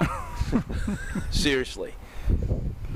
So I'm doing the math here, about... Need 9s, roughly 9s. 9 to 10 and over from here. Yeah. Okay, that's hard to do. Well, it is. That's a nice little clip through mid-wicket. It is. Oh, that's how to do it, though. Foley's been running tremendously well in putting pressure on that. And if there's an area generally across the board that I don't think teams have been doing is applying pressure to that outfielders, and the outfielding's been a bit sluggish. Foley here is doing a great job. That fielder had the ball in hands and he took him on, and the game requires that now. Throwing into the wind too, taking that into account. Oh, he's going up. Close. No. He wants another. Geez, it looked good from here, but sliding down, you think? Sliding down? Well, going down leg. We've heard it from the horse's mouth. With the breeze. Here we are. We just missed it. We've got the replay here. We've missed it. We'll have another look at it. It'll be swinging into the right-hander. No, we've missed it. We missed it. That's all right. That's fine. Shot. He's picked that. Well, there's a fielder in place, and swallowed. And guess who? Young Baker. Young Ben Baker has positioned himself out on the deep mid-wicket boundary, and as the captain has the right to stand in the shade for most of the fielding innings, he's done that, and he's taken a catch which has dismissed Hutchings for a little cameo of 14 off 19. So that's 9 down now, is it? 8 down. 8 down. Baker's having a good day at the office. Ben, you said Ben Baker? Yep. Batted beautifully to get his team back into the game. Well, 5 for 55 when he came in, and his team's now in a winning position. And then he's for me, banging on a bit about it, but tactically I think he's working his team beautifully. And now he's put himself in a position of taking a very fine outfield catch. So I can't remember who I was talking to yesterday, but they were saying that Ben Baker was in like the under-12 Queensland team as the skipper. Yep. And so he's actually underage and is the skipper of this team. So it's very rare that you would have a bloke that is playing in an under-16 that's underage and is the skipper, isn't it? That's very rare. Because you've got to gain the respect of your older team members, but obviously he's got that, and he obviously knows what he's doing out there. Because from sitting up here, I think just his in-out fields and his angles and his bowling changes, he's doing a cracking job. He really is. Not too many captains put themselves on the deep mid-wicket boundary either, do they? As Jason said, though, there's a bit of shade out here, so it could again be a very, very smart move. It's his prerogative to do that. So. Deep point now. Kingsley Cameron is the new batsman to the crease, and he'll be at the non-strikers end because Foley was good enough to make sure they crossed. It's another fifer, is it? There we go. Well, he's on a hat-trick. Jared Jackson, back-to-back fifers, and he's on a hat-trick. Bowling grenades. Oh, his mum over here is punching the air. His mum's the scorer over here. Oh, right, okay. And if you've heard anyone in the background yelling expletives, it is her. Oh, there you go. He's raised the ball for the fifer. Outstanding. What a star. Last night as well. Well, I don't know if you ever got fifer, but I can assure you I didn't, Matty. I couldn't bowl too many hoops down the hill, but so I've just heard from the horse's mouth here that Jared Jackson, this is his ground. They're going to rename it from Salter Oval to Jared Jackson Oval because every time he plays here, he gets a fifer. This is his third game. Did he get the main field? He got fifer in the Taverners game here a few weekends ago against White Bay, didn't he? Yeah. So he's got the rock talking out there. He wants to pick this pitch up and take it with him everywhere. Tell you what are they going to do for this next delivery? Is there any change? Is there any... Well, the field's been brought right in. It's brought in. He's not running a slip. He's running like a second slip. So I'll just get an official... you've got to put a regulation in there, surely. Here we go. Oh, the head goes back. He needed that straight. Somehow he's missed out on that, and he's filthy. He needed it straight. It was a good delivery. He's asking the umpire to check if it was a no ball because he wants to keep bowling. It was like a choreographed dance move. You see all the hands of the players of the Sunshine Coast Scorchers up like this. Yeah. A little bit of YMCA happening. I fear for the batsman if it was straight. He may have been challenged. Oh yeah. So But, let's say he took 5 for 13 last night. He's took 5 for 13, was it? And Wow. so he's got 10 for 42. He's in 2 games of cricket. That's 10 for 40. So he's averaging. You do the math. I'm not going to. It's good. Patronise anyone. It's good. We can all work that out. But so just I've got his mum next to us here. Is he? How does he ask you if he's allowed to have that mullet? Does he sort of? Does he come in? Is it his decision? Is he say, I want to look like Adam Zampa, or look like Adam Zampa? But you know, this mullet thing's a funny thing, you know, everyone's got on these days, but at least he's got a mullet, because a lot of the kids just shave it up the side here and then claim a mullet. Well, that's what your boy does. Yeah, that it's ridiculous. Chase, It's ridiculous. Just a poor haircut. The boy that scored 174 needs to go and have a good hard chat to his barber. All they are is poor haircuts. At least he's wearing it and wearing it well, and it is a mullet. And he's got 10 for 40 in the last 24 hours. So you get 10 for 42, you can do a reverse mullet if you want. He's doing well. Now the current score, 9 for 168 off 45.2. Certainly the Monsoons they've got some work to do. It's certainly a challenging position for them, no doubt about it. Sunny Coast would like to wrap this up, I'm sure. And there it is. They have wrapped it up. Final wicket falls. Well, look, over on our ground, we batted 12. Now, is that what's happening here now? Oh, not sure about the rules for that one. I heard that there was a little bit of discussion in and around that. They believe, well, but you can bat 12, I believe. Looking at umpire Dudley Graham, and well, he's gone to pull the stumps out, but there is some handshaking going on. Yeah, that's out. I mean, you don't bat 12. That has never happened in the history of cricket. I tend to agree, but they have been batting 12. And we don't need to reinvent the wheel. Anyway, they're shaking hands, and that's game. Very, very well played to the Sunny Coast boys. That's pretty comprehensive in the end. It's a 60-odd, 55-run win. And they will be delighted with that. They've got a bit about them. I'm not writing North off yet. They look... But from 5 for 50, we've talked about it before, they will be delighted to walk away with a pretty solid win in the end. I might go down and get another photo of Jared Jackson. Yes. Thanks very much. Absolutely. I'll sign off as well, and I'll see you all tomorrow. Rightio, thank you very much for having us today. No worries, mate. You enjoy your rest up tonight. You need to go and do some media commitments for yourself there, Matty. Mate, I've got to run down and just get a couple of photos and wrap things up on that behalf. But yeah, thanks for having me, and I'll... Too easy. Thanks for the updates from out the back, and hopefully for the Wide Bay boys, as the Bulls Masters mentor, Peter Drinnan, that we have a more successful day tomorrow, where the Wide Bay boys will be up against Mackay Whitsunday, who got up today over the South East Queensland Stormers, and you'll be back on your home ground of Field 3. Yes, we will. And no doubt just listening to the boys review that fixture there, they know the areas that they would like to do a little differently tomorrow, so I'm looking forward to seeing how they go about it. I'm sure they'll bounce back very, very hard. So they'll be rested up. They've had a couple of hours off this afternoon, and they'll be well rested to come back strong tomorrow. Fingers crossed that the home side can go really well to finish things off with in tomorrow's game against the Mackay Whitsunday. I'll clock on again tomorrow. Bye-bye. Catch you later, Drino. We're just having a look at a few of the highlights here.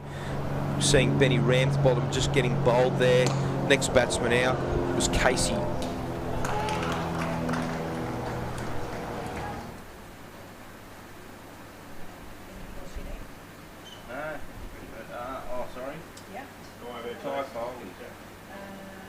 So just trying to pick up who the batsmen are in these little highlights that have been played here. Caught by the wicket keeper, they call it like Ty Foley. Comprehensively bowled there. The number 7 for the Monsoons, Kingsley Cameron.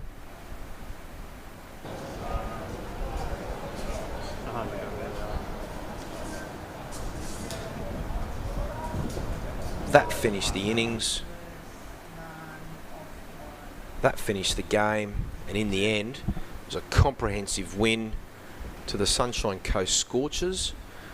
Keeping in mind they were 5 for 55 at one stage of their innings, and they posted 224. And there was some nice little partnerships through the North Queensland Monsoon's innings, but not quite big enough, long enough to really threaten the Sunshine Coast Scorchers' score of 224. So congratulations to the Scorchers for their win. Commiserations to the North Queensland Monsoons for their loss. And we might wrap it up there for the time being. We'll be back here on air in around 2 hours' time. We've got a T20 game for you this evening, starting at 6 o'clock, which will see the North Queensland Monsoons have to back up out here on Field 1 again to take on a Central Queensland Seamers side that was absolutely pantsed by the Darling Downs Suns, and that'll be a T20 game kicking off in around 2 hours at 6 o'clock through till 9 o'clock. Thanks very much for tuning in. On behalf of the commentary team, I'm Jason Shears, and bye for now. Support your local fruit shop and help Queensland farmers. One of my favourite fruits, oranges from Gayndah in the Wide Bay area. And grapes from Warwick and the Darling Downs. Beautiful strawberries from the beautiful Sunshine Coast. Hard to beat an Innisfail or a Babinda banana from far north Queensland. What about juicy apples from Stanthorpe? You can't go past a Bowen mango from North Queensland. Or a watermelon from Chinchilla. The Balls Masters are all about supporting junior cricket, and we're all about supporting local farmers. So make a better choice and get into your local fruit shop.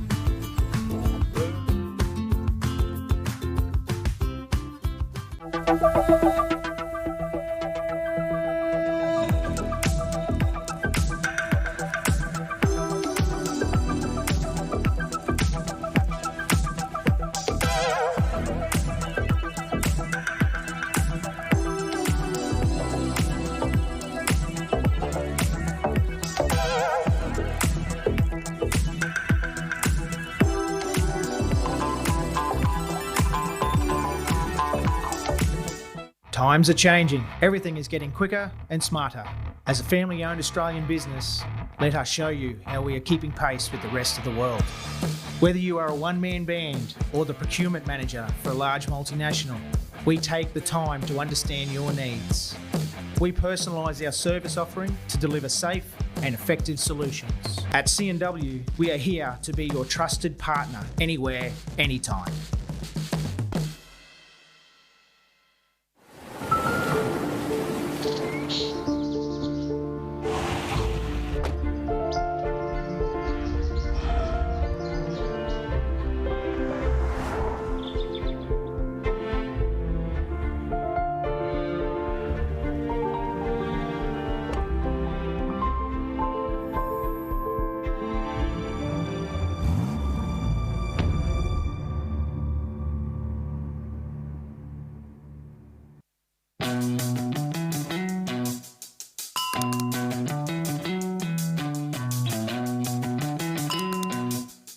Chemist Warehouse is making shopping more convenient with its new Click and Collect service. Just tap to order items online, and it's ready for pickup within just 4 hours. Click and Collect. Try it today.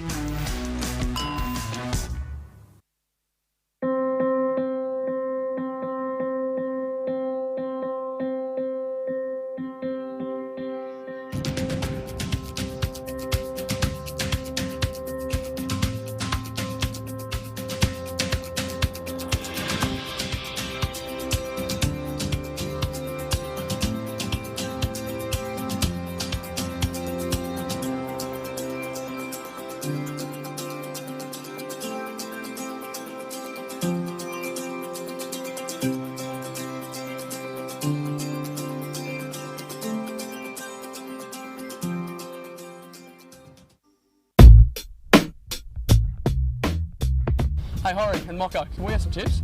Mocha, I reckon even you could turn this fella square. I reckon, boys, we hold that lemon just down the seam. You get your technique right, we'll get that to swing. We'll bend it like a banana.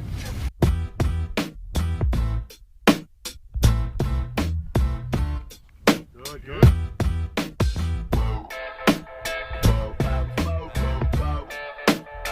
Bulls Masters like to say thanks to the Brisbane markets for supporting us so that we can run events like the Bulls Masters Youth Cup. The Brisbane markets support all our local farmers, so make a better choice and get all your fruit and veg from your local fruit shop.